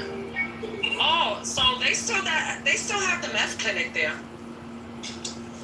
Yeah, and they have one in Park Slope on 4th It's Ave. called St. Jude's Treatment Center, but it's still a clinic for addicts. Okay. Yeah. No, the part that's gentrifying at this moment as we speak is the, and has been for a while, but it's still transitioning, is the Prospect Lefferts Garden, right below Eastern Parkway. Oh, yes. On the eastern side of Prospect Park. Because that was taking a while, because north of Eastern Parkway, Crown Heights, and that whole area has been undergoing gentrification for quite So don't you think they gotta get rid of the meth clinic before they start gentrifying Brownsville? No, they won't, because they're trying to make the meth clinics more acceptable. They put one in Park Slope after people cried on 4th Avenue. Mm-hmm. And with that area, it's funny you say, I used to live there, and the spark of the gentrification was turning that hospital into a teaching hospital. The Kings County Hospital over there became a teaching hospital, and it created a lot of revenue. Everything around there is being bought by the doctors who are going there. The surgeon that is a surgeon for that Kings County Hospital is the person that lives in the other apartment in my house. It is, and then all the students that are coming from out of town to become residents. They've totally, that's why that place, and then everybody, the Jews pushing from Crown Heights down into East Flatbush from that other end. Yeah, Fourth Avenue, they rezoned because of, and Gowanus too, because they had that giant rezoning. So all on 4th Avenue, which used to be friggin' auto mechanics and, you know, shit like that, they just started popping up condos left and right. And that's where a lot of that gentrification down there is going, all the way down 4th Avenue. But it's about to be hell, you hear me? Because, and we talk about this, Scotty, they suspended the property tax lien sale for 5 years. They just recently brought it back this year. So, like last month. So these people are about to, like, so many people are about to lose their homes, right? There's 1,800 or 1,900 homes on the property tax lien sale in Brooklyn alone, right? So a lot of people are gonna lose their homes with this property tax lien sale bullshit. And now they wanna supposedly abolish the tax lien sale, but man, that's what I'm saying. This city council is a piece of shit. You hear me? Like, to bring this back and not really provide people enough notice to, like, get their shit together is really fucked up, and I would like to get to the bottom of that. Oh yeah, there are people waiting in the wings to scoop up everything. Oh yeah. Yep. And just look at Linden. Do you guys know Linden Boulevard? They put that huge building that blocks out the sun. Yeah, where the data used to be. Yeah, and no, there's another one. It is where it is attached to where a nursing home used to be, and they put a charter school under it. Okay, I know what you're talking about. Like right by Lindenwood Diner. Yep. Look how that area. If you look on, I think it's Brownstoner. East Flatbush has the most new construction sites open right now in all of New York. Oh yeah. Yeah, I mean, that's all the way up to, like, Brownsville, Canarsie, and all that, but on the East Flatbush, yeah. I think is that near where King's Theater is and all that? Yep. Or is King's Theater more like, okay. Yeah. Getting heavily gentrified. If you see, it's all new condos. I remember where Lindenwood Diner was at. That's the borderline of East New York and Howard Beach. Yeah, I think they're where the Sears used to be over there. They've got like 4 new condos in that area. Wherever they have a spot to build something, they're gonna put. Even if it's a skinny building, they're gonna place it. All those, all those places that have like 1-story, 2-story, auto mechanics, warehouses, storage facilities, all that shit's going. So Atlantic Avenue, 4th Avenue, like I said, any of those main thoroughfares that also has subway access, it's all gonna go. It's just a matter of time. It's easy to rezone if it's not already rezoned, and it's easy to build big footprint condos or rental buildings there and make a lot of. Look at the giant that they put on 4th Avenue that used to be the taxi stand. It used to be a taxi stand in front of a U-Haul storage center. Is that where there's Whole Foods over there? It is blocks from Whole Foods. Okay. And they put a massive building, and they have like a little hotel there, the Blue Hotel. Yep, there you go. I mean, once the Whole Foods moved in over there, I knew it was a wrap anyway.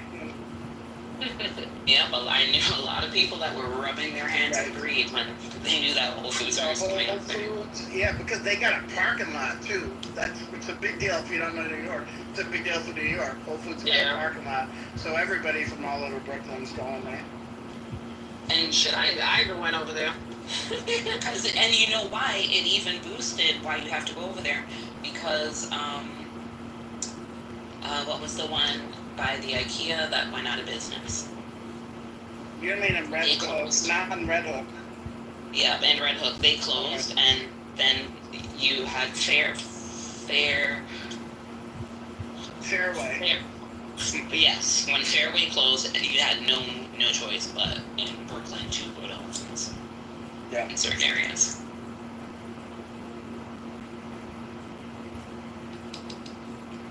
No So shit. they don't got Pathmark no more?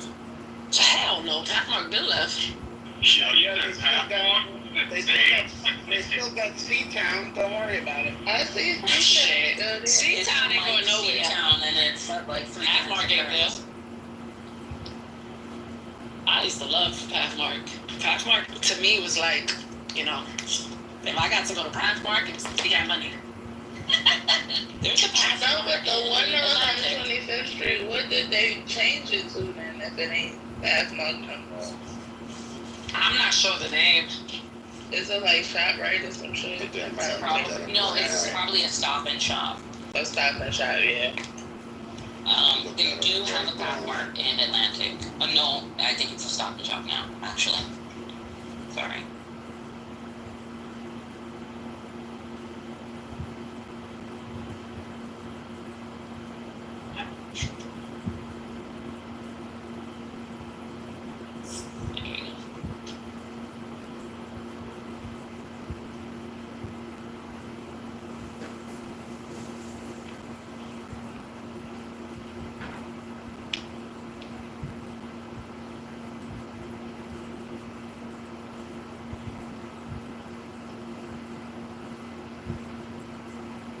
That shit says parking lot. It's a parking lot. Oh my god. So it ain't nothing. Yo, it's a parking lot. So the 125th Street, 125th Street on Lexington Avenue, there used to be a Key Food there. And No, it's a Pathmark. Pathmark, right. And there was a lot of people who were, not so well to do, who used to just hang around that area a lot. It's kind of stinky. It just wasn't a good spot. They had the King Collection Center. Yeah, they had that there too. That's why I was told, Wait, did y'all hear about the lady who she got beat up for the parking spot? Yeah. Uh-huh.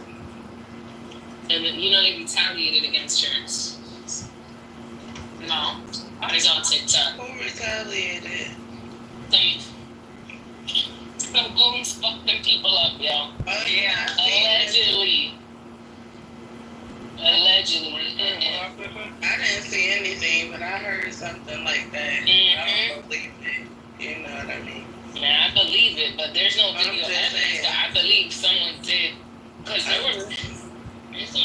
What I'm saying is wink, wink. Saying. Yeah, wink, wink. Who knows? Allegedly, and who knows? A girl. It was in Queens. I'm sorry. I thought it was Brooklyn, but it was in Queens. You know how like you try to save a parking spot with a garbage can? That was in Ridgewood. Yeah, okay, Ridgewood, okay, alright. Was that your neck of the woods location? Yeah, down the road. Ridgewood? Yeah, Ridgewood down the road. So they were trying to save a parking spot. They even had a camera, so they have a camera. They have this 2-story house. I just want to let you know they was doing what Scotty does, okay? Yeah, but he's been doing it with a garbage can. I think construction forces and moving into my space. I saw. So the lady came out of work. It's 5:30. People want to fucking park and want to go home. You fucking tired. You just worked an 8-hour shift. You know how that shit is, right? So she's looking for parking on her block. And they went and put a garbage can so she couldn't park there. 3 Hispanics, probably Puerto Rican, because I know the fucking area. They were. Hell no, they were Hispanic. Are you serious? No, they weren't. They were talking Spanish. They was not talking Spanish. I'm telling you. No. The mother spoke to the trans person in Spanish. I heard the conversation. They showed them on. They did their own little interview or whatever. They are like Armenian or Ukrainian, some shit like that. Yeah, they're not. I don't know. I'm gonna go look for the video again. Yeah, they're Eastern European. They're not. That's what everybody was saying. So basically, she came out the car and they fucking jumped her. Some fuck shit. Word. So the trans dragged her first, and then the mom is hitting, and I guess that's the brother on the other side, or his lover, or I don't fucking know who that was. It was just stupid shit, bro. Let me tell you, that's one thing. I have fought that shit. Yeah, I don't like that shit. I got jumped one time. I got jumped. I don't know if God heard my calls now, but some motherfuckers who knew my brother rolled up and guess what? The same that was jumping me got fucked up. I don't like that. Allegedly. Alright, so allegedly. That shit was over 20 years ago. Shit. They got fucked up. Not allegedly. So allegedly, someone did come out and protest, because I did see that on TikTok. Oh, I didn't see the protest. And try to, defend this woman, this black woman that was assaulted by 3 people, right? And then allegedly somebody, reached out to those people and gave them a hug. She's trying to touch somebody. Yeah, so the chick was like, "Don't come. I'm coming back with my man." She said, "My man's gonna come." I said, "Oh, his shit's about to get real." Because if she come back with her man and he sprays this whole block, then what? Sometimes you gotta reach out and touch somebody, show some love. Yeah, I don't like that. And that is a Queens fairy tale, y'all. Yeah, I know that area because my ex-husband lives there and his whole family on that side. Is this Guyanese, ma'am? Your ex-husband? No, he Puerto Rican. Oh, okay. I thought you was married to Guyanese. No. I just like their food. Oh, okay. I'm just like Richmond Hill. Oh, nah, I used to hang out with Richmond Hill. I danced their music. My sister's first husband was Guyanese. Oh, okay. Maybe that's what I thought that. Okay. Yeah. I've never had Guyanese and Indonesian. You never had roti and... Yeah, I like Trini. Trini food, the same thing. Yeah, they all eat, it's like Hispanics. A bunch of us eat rice and beans. Y'all eat like Asians, bro. No, how about y'all eat like... No, what I'm saying is that Hispanics, a bunch of us eat rice and beans. Then guess what? Their countries, a bunch of them eat roti. Or they can eat naan. But they're similar. Their carb and our carb is different, but all of Hispanics eat rice and beans. It's the Indian influence. Yeah, and Haitian food I love because it's spicy. And Dominican food isn't really spicy at all. Yeah. So I like the pickles. There you go. Oof. But you know what? Haitian food is it's something about just eating at someone's house. Anyways, I could go on and on, but yeah, I love Haitian patty, any type of Haitian food. I'm in there. I love food. The shit is good. I mean, that drink that y'all be making, that's like moonshine. I don't know what the fuck that. I'm not gonna try that. Yeah. What's that? It's cremas. No. Cremas I fuck with, but that other shit, that's like a rum and punch. Nah, rum punch, no, that. But it's like punch and cream. Nah, cream, all that stuff. Nah, that tastes good. I forgot that's that drink that someone tried to make me drink. I'm like, ah. I don't know, that might have been, I don't know what you're talking about, but you know, yeah. Okay. Yeah. Well, what were you saying? You talking about the rum, like somebody's put barbacoa in the No, barbacoa is fine, but this is like fucking like homemade, fucking make it at home type shit. Yeah, I don't know about that. Some hood shit. Yeah, hook up on some shit that I guess, I don't know. Did you see that, Modi was in Trinidad last week or before? See? India. Who? Modi, the Prime Minister from India. Oh, he was in Trinidad? Yeah, so now he made it so like kind of like how they did the return in Ghana. Okay. So now you can go back like before I think it was like 6 generations, whatever. Now it's more that you get like a provisional Indian citizenship if you want it. Yeah, I think this is symbolic bullshit, really. Okay. Like, if I was gonna go there, like for Indians that are Trinidadian, to go back to. Yeah, for Trinidadians to go to India, that could trace their lineage back to India, because that's how they got that influence with the Indians that came from India. Yeah. They only do with the Trinidadians, why not Guyanese? Because they Indian too. Because it's too big of a country, I guess. Yeah, not only that. Like, all y'all motherfuckers are Indian, y'all gonna come back here? Nah, No, he was in India, Brooklyn when he announced it. So, you know about this. Here's the thing, like, do you ever watch this Indian matchmaker show, or is it just me? Probably just you. Anyone else? Alright, so those, according to those Indian matchmaking shows, they really, like, Indians in India don't really fuck with, like, Guyanese Indian and Caribbean Indians, right? Yeah, they don't. They don't want, like, their sons and daughters to really marry them like that. Like, it depends. The more modern ones will accept it, but some of these Indian people on the show are super strict. They're like, nah, find an Indian or us. Yeah, my wife is cool. Yeah. But these Indian families, boy, they do not fucking play. My godson, his father is from Guyana. He's Indian too. That's why I asked about Guyana. Yeah, well, my cousin married an Indian man, and they've been together since fucking high school. Now you live in Brooklyn. Now I want to get some Congressman royalty now. But they also lived in Bushwick, so at that time, what was in Bushwick? That was in Bushwick. What you said, I said, now you made me want to go get some roti. Oh yeah, I'm thinking about roti right now. And I have a friend that's Indian. I gotta go all the way far away to get some roti here in Atlanta. This dude hang out with so many Puerto Ricans. He knows perfect Spanish. He knows more Spanish than most of the Puerto Ricans in Brooklyn because that's how my sister's ex-husband was. If you would have spoke to him, you would have never thought he was Guyanese. You would have thought he was straight Puerto Rican. Yeah, I'm saying, how about I had a homeboy growing up, Irish dude, and he would just be at my crib all the time. He's NYPD, his first arrest was Haitians, And he knew most of the shit they were saying to him. Yo, shit was funny though.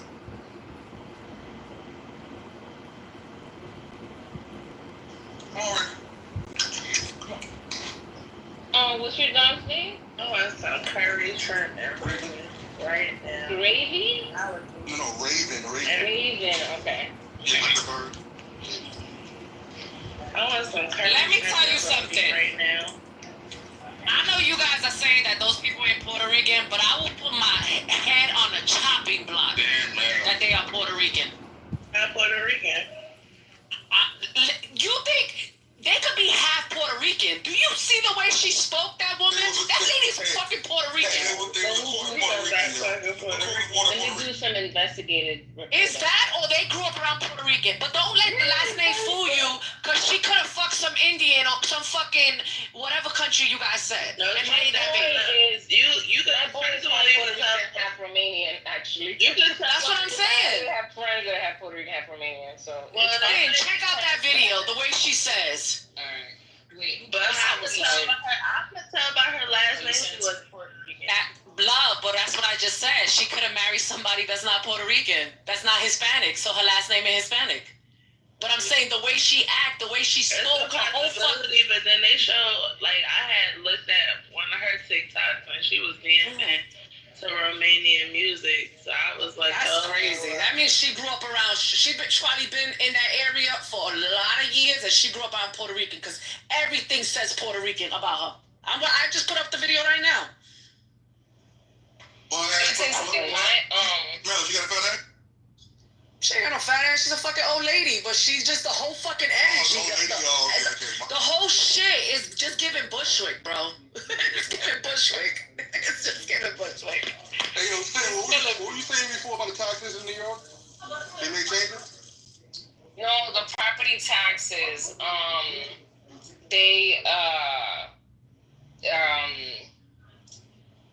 so if you owed property taxes, they can now sell the tax lien, not your home, but the tax lien to a third party. So now you have to pay the third party. Yeah. Instead of paying like Department of Finance. And so what that's causing is a lot of scams because they publish a list. If you're on the list, you're already like, if you own a home in New York, 9 times out of 10, people are fucking contact you to sell that shit. People contact my partner all the fucking time and they text him, "Are you gonna sell your home? We buy homes," and blah blah blah blah blah. People are constantly harassing him, right? That's So yes, the whole lean on the tax that's been a thing that's been going on for at least a year. That's not new. No, it's actually suspended for 5 years. Oh, to really? The pandemic. Okay, yeah. okay, but I've heard of this before. Yeah. And not only that. Yeah. So what I'm just saying is they brought it back last month, and at least 2,000 homes in Brooklyn alone were sold, and it's about to get like worse. So and now there's like a bill out there to try to abolish the tax lien sale, but I don't know if that's gonna happen. So I just had that, and I'm sorry I can't unmic myself right now. I thought tax lien sales was a normal thing. They do them here in Georgia. So it's normal, and look, don't get me wrong. It's predatory, it's a way to collect revenue, but it really affects Black and brown homeowners disproportionately. I think it's 5 times as much than everyone else, right? I agree. A lot of people and older people here in Atlanta.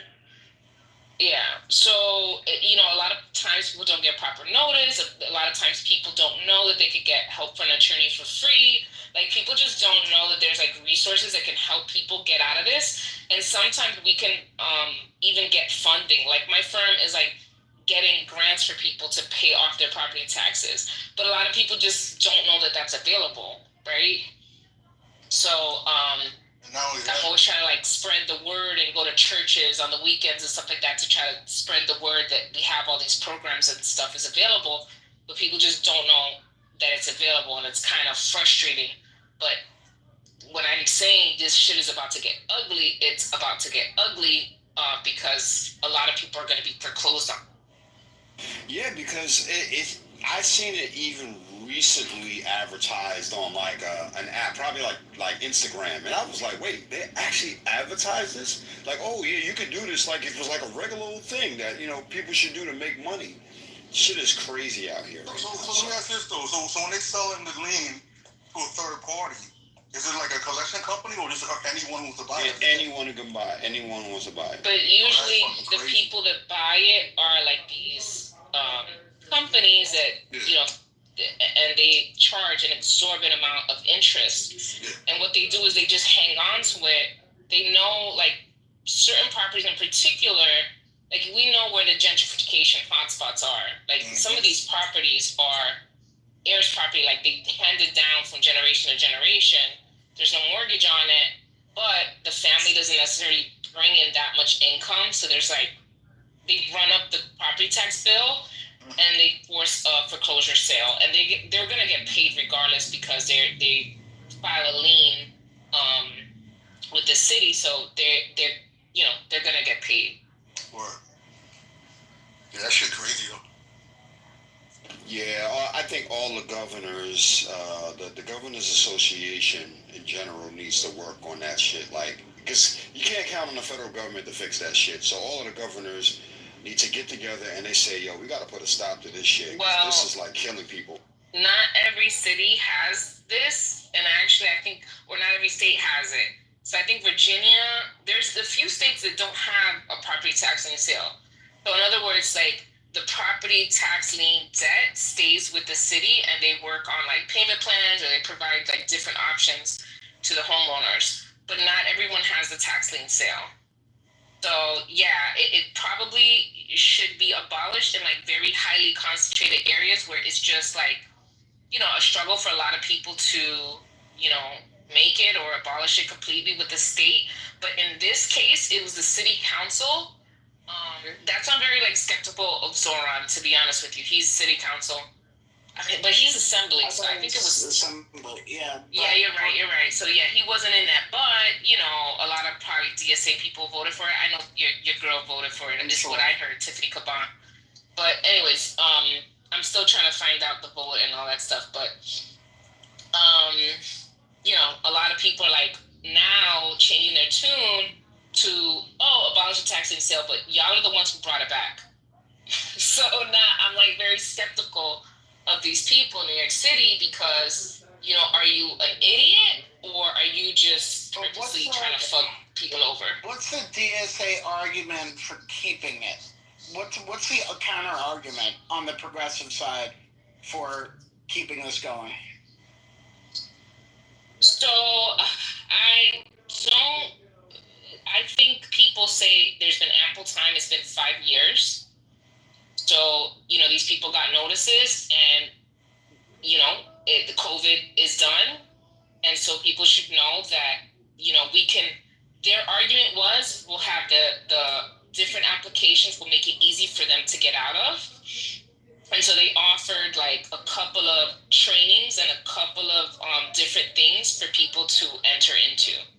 So I got like 6 people out of it. It was, easy to do in 4 cases. 2 were a little bit more trickier because there were like title issues involved. So it's always a little trickier, but it is pretty easy to do. The problem is like, we just lack, education. We lack, it's just a struggle. Like it's not easy for people to do. I think people don't understand the consequences of ignoring these notices. I mean, it's a lot of things. I don't know. I'm not a person that really ignores notices. Every notice that I get in the fucking mail freaks me out.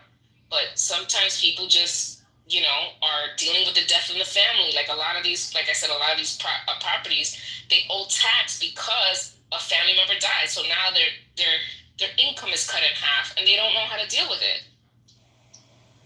Yeah, it's that. It's also the little old ladies who don't read their mail well. There was one person who described some of the mail or some of the way these notices are. They're not very official.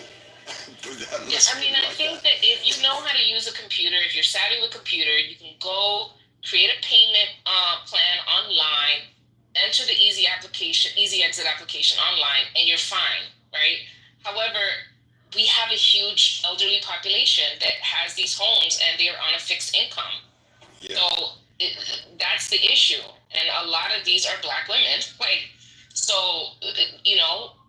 Out of the people that I helped, half of them were Black elderly women that were on fixed incomes. So. United States is a shithole. Let me tell you, I also helped wealthy people as well. I also helped some wealthy, and I was like, whoa, you got a condo, $1 million that's worth 1.5 or $2 million, and you owe property taxes. You never know what type of situation people are in, right? So, sometimes people get a lump sum of money, but then they don't have, enough to pay their property taxes, right? Property taxes have gone up, right? You have to pay your electricity and all these other expenses. There's so all of a sudden... Hey, babe, hold on one second. There's also a lot of situations where, the grandma's moved or whatever, and they're like, they'll leave it to their grandkid or cousin or whatever, and they're like, oh, well, we'll take care of the property taxes, but they never take care of it. And it just goes missing. They don't pay attention. They don't know it's something that, they'll actually get a bill for and have to pay quarterly, whatever it is. Just go by the wayside and then they'll be in trouble. But that's what I was telling all these people in here that have worked hard for their homes and they're trying to pass those homes down to their kids. I was like, man, you don't know how many people I run into that by the time they call me, I spoke to someone today. By the time he called me, he was like, oh, I want to know if you could help me with a foreclosure. I'm like, okay. I'm like looking at his case. He has like 10 years worth of freaking litigation. I'm like, and then I was like, this house was already sold in 2023. And why are you calling me for? What did you want me to do about it? I know that's fucked up, but I'm like, all day I get these calls and I'm like, sometimes people, I don't know, yo. I'm tired today. Yo, Sandy, you don't even know. I'm like, I'm tired.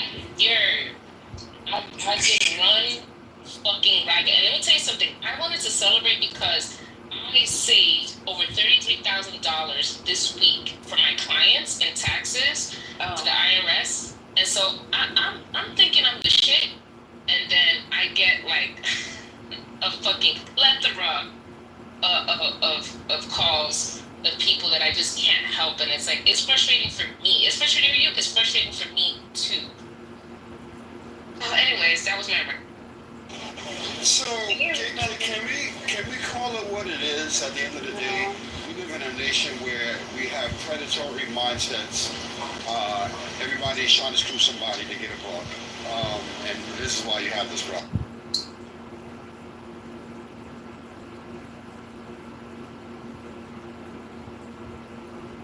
Yo. Mic check. Lisa, you on your 30-minute break or your 15-minute break? I'm done with breaks here. I'm about to get out of You're here. out? Yeah. It's free at last. I'm tired. My whole body at the bottom half is hurting. What you guys up to? Hurting too. Y'all not hurting. What's up, patient? What's good? Scrubs off. Everything's good. I'm leaving Thursday now, Lisa. I can fly out today. Oh, wait. That's why I was texting. Yeah, nah. I'm saw leaving me. on Thursday. Yeah. Yeah, baby. We'll talk. Enjoy it. Oh, my picture. I'm going to put him outside, and then I'm going to my car. Take them scrubs off. Put on a dress, a sundress. Lisa, come on. No, okay, yesterday when I was putting on the sundress, you saw it happen. I know. Out of nowhere, yo. I was like, I came out of the surgery center. I was in Jersey. I was in Morristown, at Morristown Memorial. I came out, I was like, yo, what the hell? And all of a sudden, before I could get to the bridge, it like took off. It was like, what the F? And then I saw that big lightning bolt that you guys all saw. Then who was sending me all the stuff in my back channel with the subway? Why do you guys sit on the subway and it's filling up with water? And you just put your feet on the bench? What is that about? Isn't that amazing? I looked at that, I said, we can't be that dumb. It's either that or get into a vehicle and move like 2 inches an hour. Literally, someone ride on a flooded train. Literally, someone got jumped for moving a trash can to park their car after working. I saw that. That was Scotty. I wanted to send that to Scotty because I know that was him. I just couldn't tell which one was Scotty. Allegedly. I had to move my car again this morning.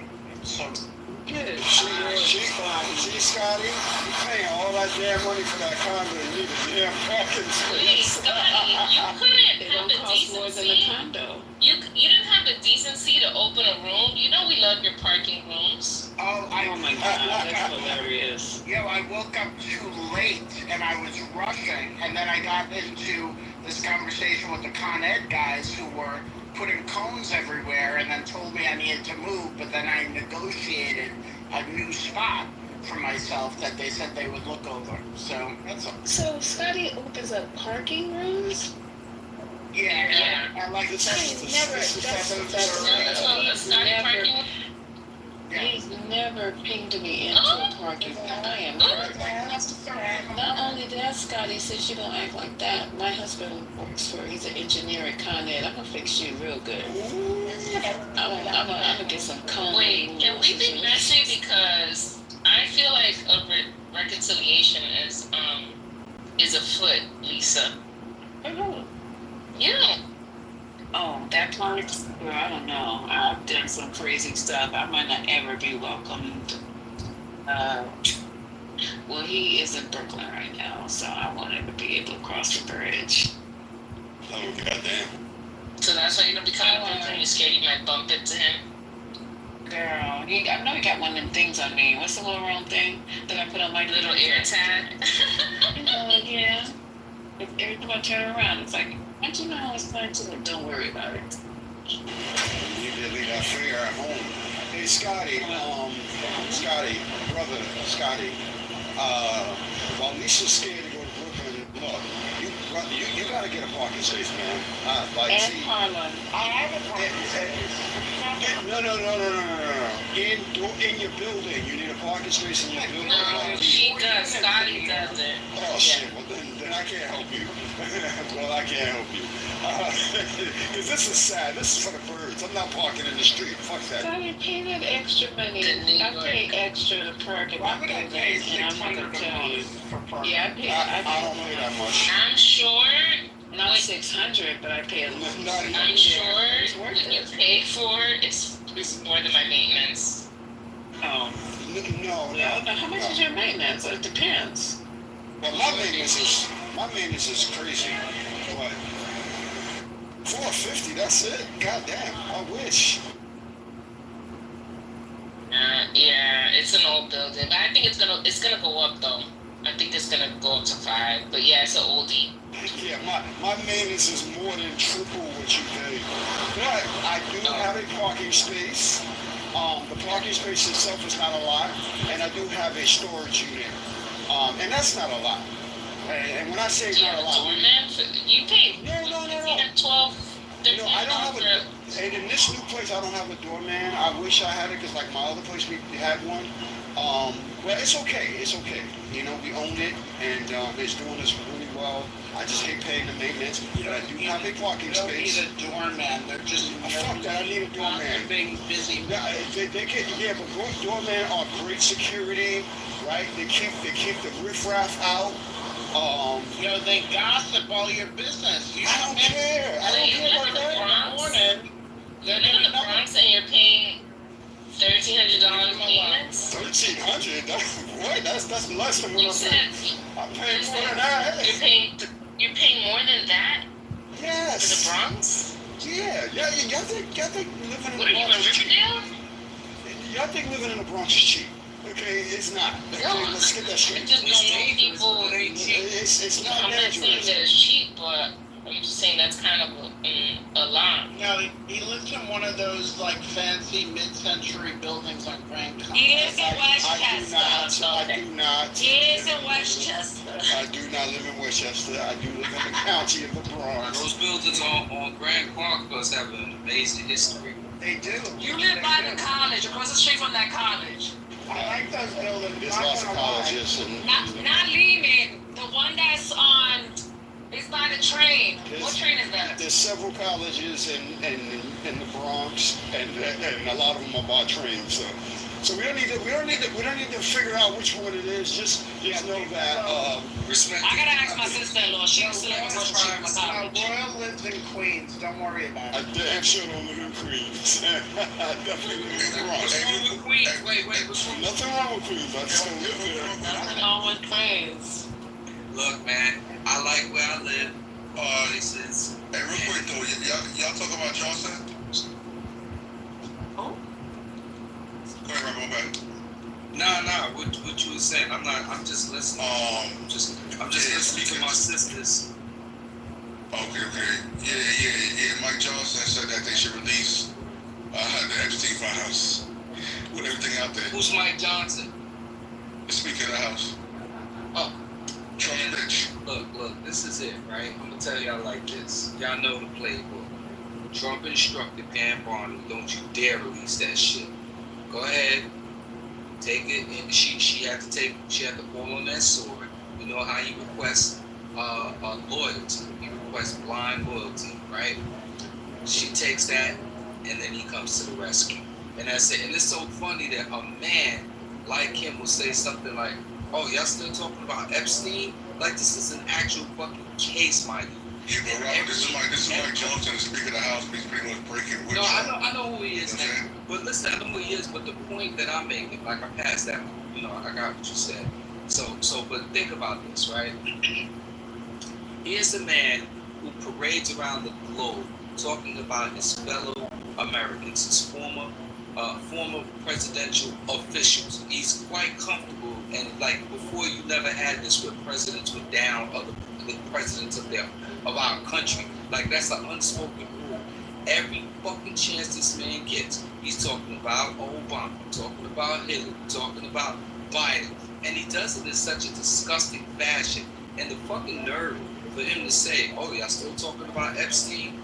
wild work right there. We know the playbook. It's pretty obvious. This ain't rocket science. We know what time it is. And what's sad is it took this to get MAGA to feel the way they feel. Like this is what it took. All the other shit he did was okay, you know. So yeah, I like it.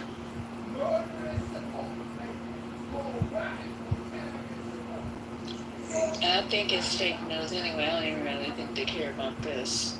Something ain't looking right. Something ain't going right in the kitchen. Might be. What's up with his left hand or right hand? Let me ask this question though to the room, right? So, if some of the Republicans in the party can, really substantiate that there is a list that's being hidden, right? That they're hiding, right? Do you think some of them would actually go ahead and put it out there to get Trump out of there? Because not all of them like Trump at the end of the day. They're just his bitch. So if the ones who think this can end his career, do you think they would put it out there, or do you think they put it? Oh wait, Haitian. I thought this was the Haitian. This is just Haitian. Oh hell no, nah. No, my bad, bro. Don't get us confused, please. No. Well, Robert, I don't think that it will end his career. Okay, I'm gonna give you some privacy so you can start getting dressed. I'm gonna pull the curtain, okay? No, I like to show. I like to show your clothes. I like to show myself. Oh, It's crazy. Yeah, so Haitian, they can't end his career because he's the president. That's the last hurrah. And you know, he ain't stepping down for nothing. Like, that's what I'm saying. You think it's really? That's one I'm hoping that could be. I mean, it's silver lining, but it might just be wishful thinking. You know what I'm saying? I'm gonna be honest. This shit is just for good looks and laughs. This shit is a waste of time. I mean, if they want to hang him on it, go ahead. We already know he's in that shit, so it's not like we're learning anything new. So, let them have fun. Let them eat each other. I'll sit back and sip this fucking tea. It's green tea that.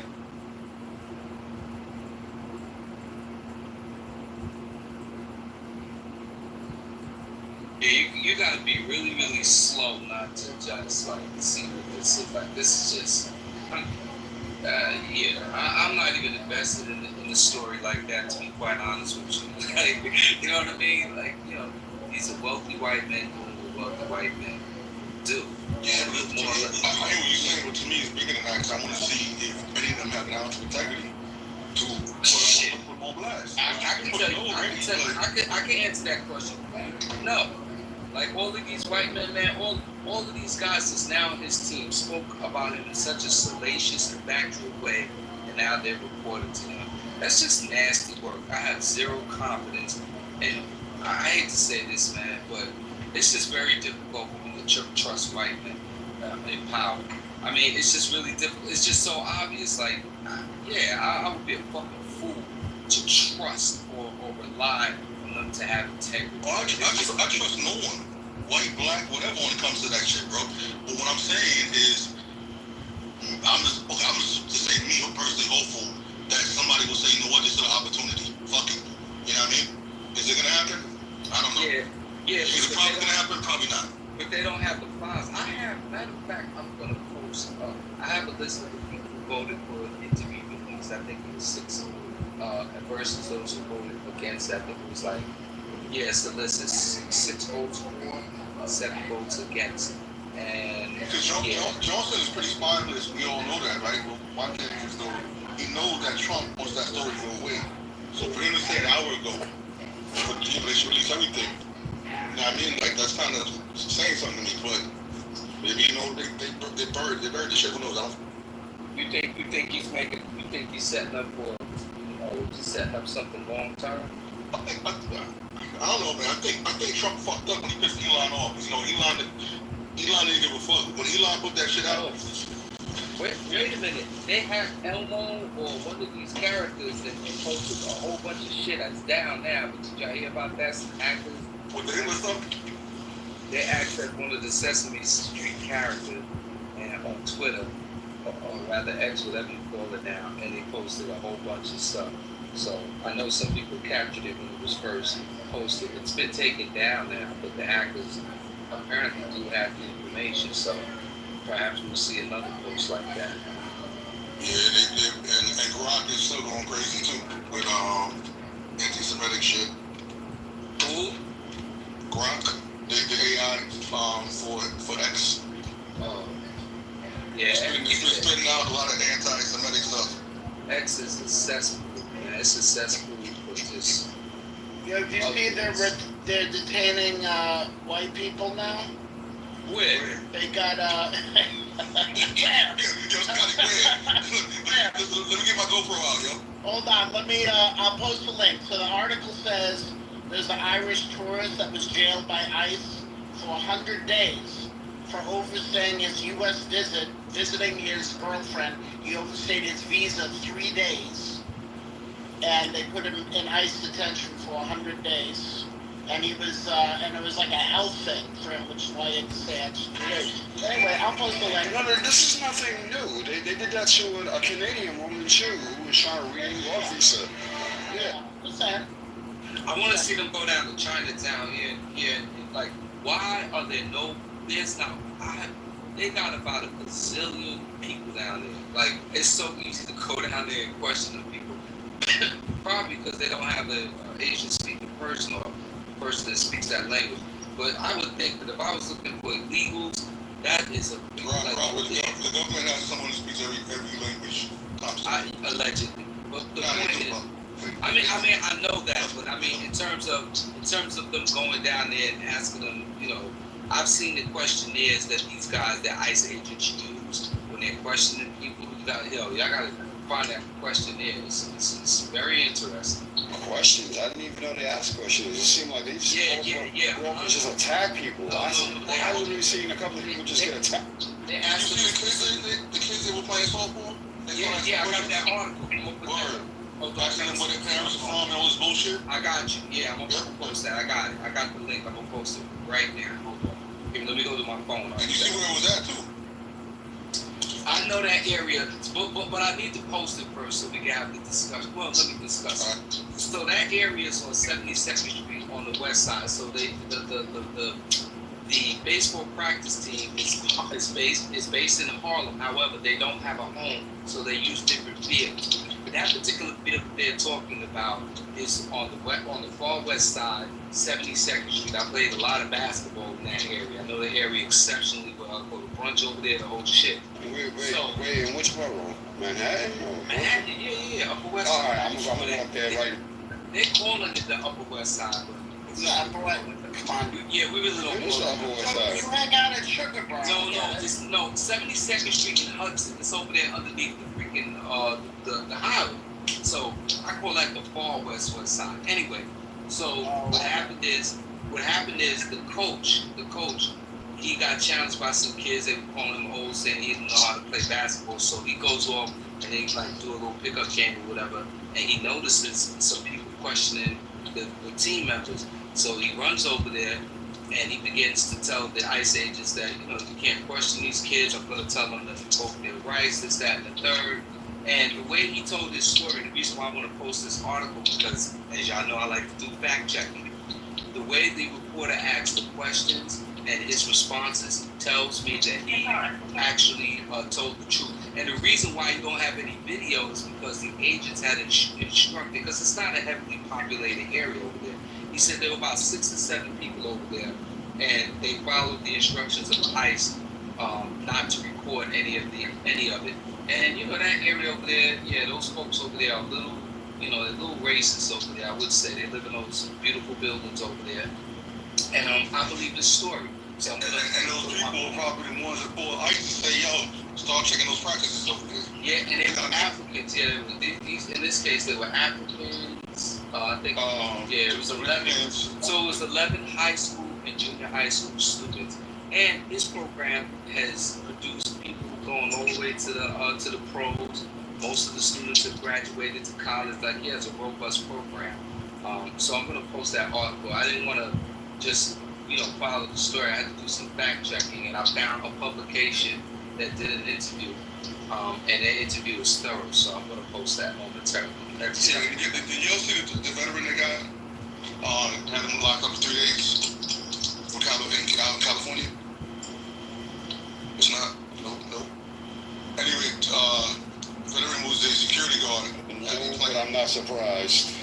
Yeah, so he's a security guard at the plant. Hispanic security guard, disabled veteran. ICE detained him and held him for 3 days, and then finally released him. Yeah. So nobody's safe. No one's safe. Yep, they snatch down and ask questions later. Robert said his wife is a vet too. One second.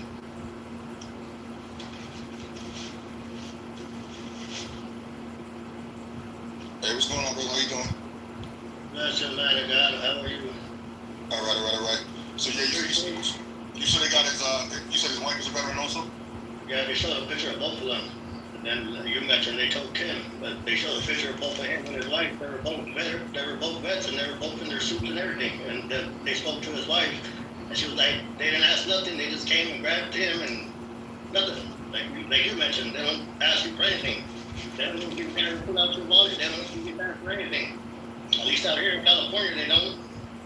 They just go whatever they want to do and do what they want to do, and they're in all unmarked vehicles. They don't give you time to verify yourself. They don't, none of that. Out here, I'm speaking about where I live, and that's just the way it is out here at the moment, but it hurts and it's sad, but we're living in Revelation. It's an end times. People don't want to believe it, but. Because, let me tell you something. People are going to get, it's going to get bad. And people don't realize, or some people in denial, I think when it comes to that's going to pop off and get violent, right? Because let's just say you're a U.S. citizen. You have a parent who's, now a citizen, right? Naturalized citizen. And ICE is there fucking with them, or someone is claiming to be ICE that's not wearing a uniform, not showing you a badge. You just going to sit there and watch them? Or you're going to fucking pop off? Like this is a complete recipe for something bad to really happen. Well, yeah, it's gonna happen. Especially in California, they said they're gonna stay here 3 months, 4 months probably. They already said that. They said that like last month. They're gonna stay here another 3 months probably.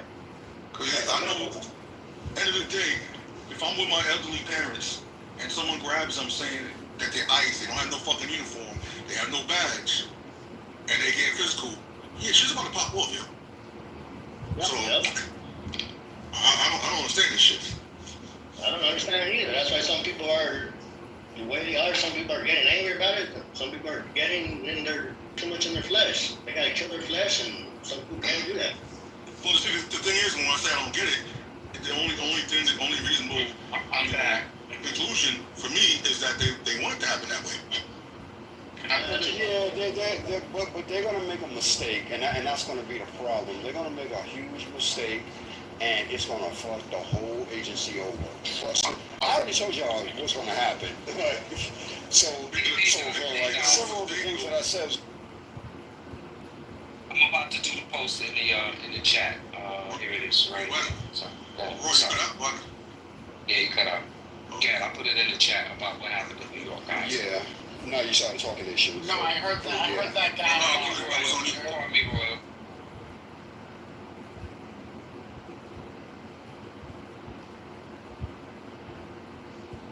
Yeah, go ahead, Roy.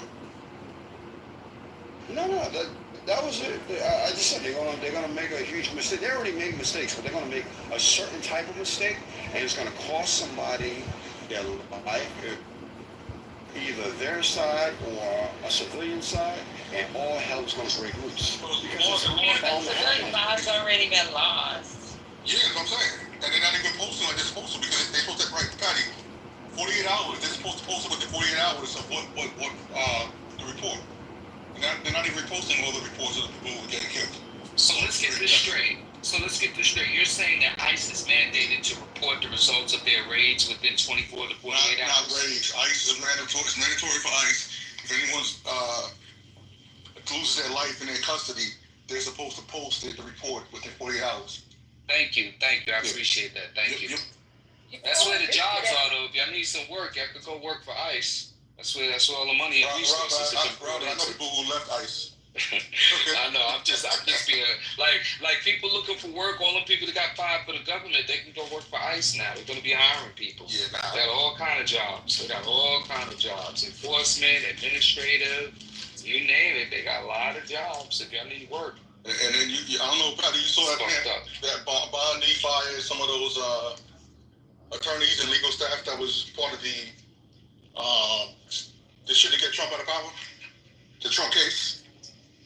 Yeah, we know that, yeah. No, I'm saying she fired them yesterday, though. She did another fireman? Well, I know a lot of people have been fired who helped out the investigation. Yeah, she fired more attorneys.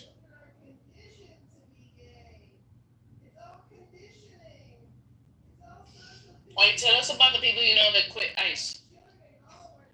That happened to Balot's parents when they were trying to their shit. Say again? I said, imagine if this would have happened to Melania's parents. You remember, they just got their citizenship in the last administration. Yep. So imagine them showing up to their interview, they're doing their paperwork, and they get arrested. Like, this is fun. She should think about that shit.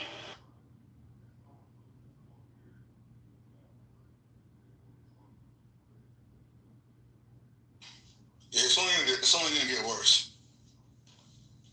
There's nothing I'm seeing that's telling me at least a sign of any type of improvement coming.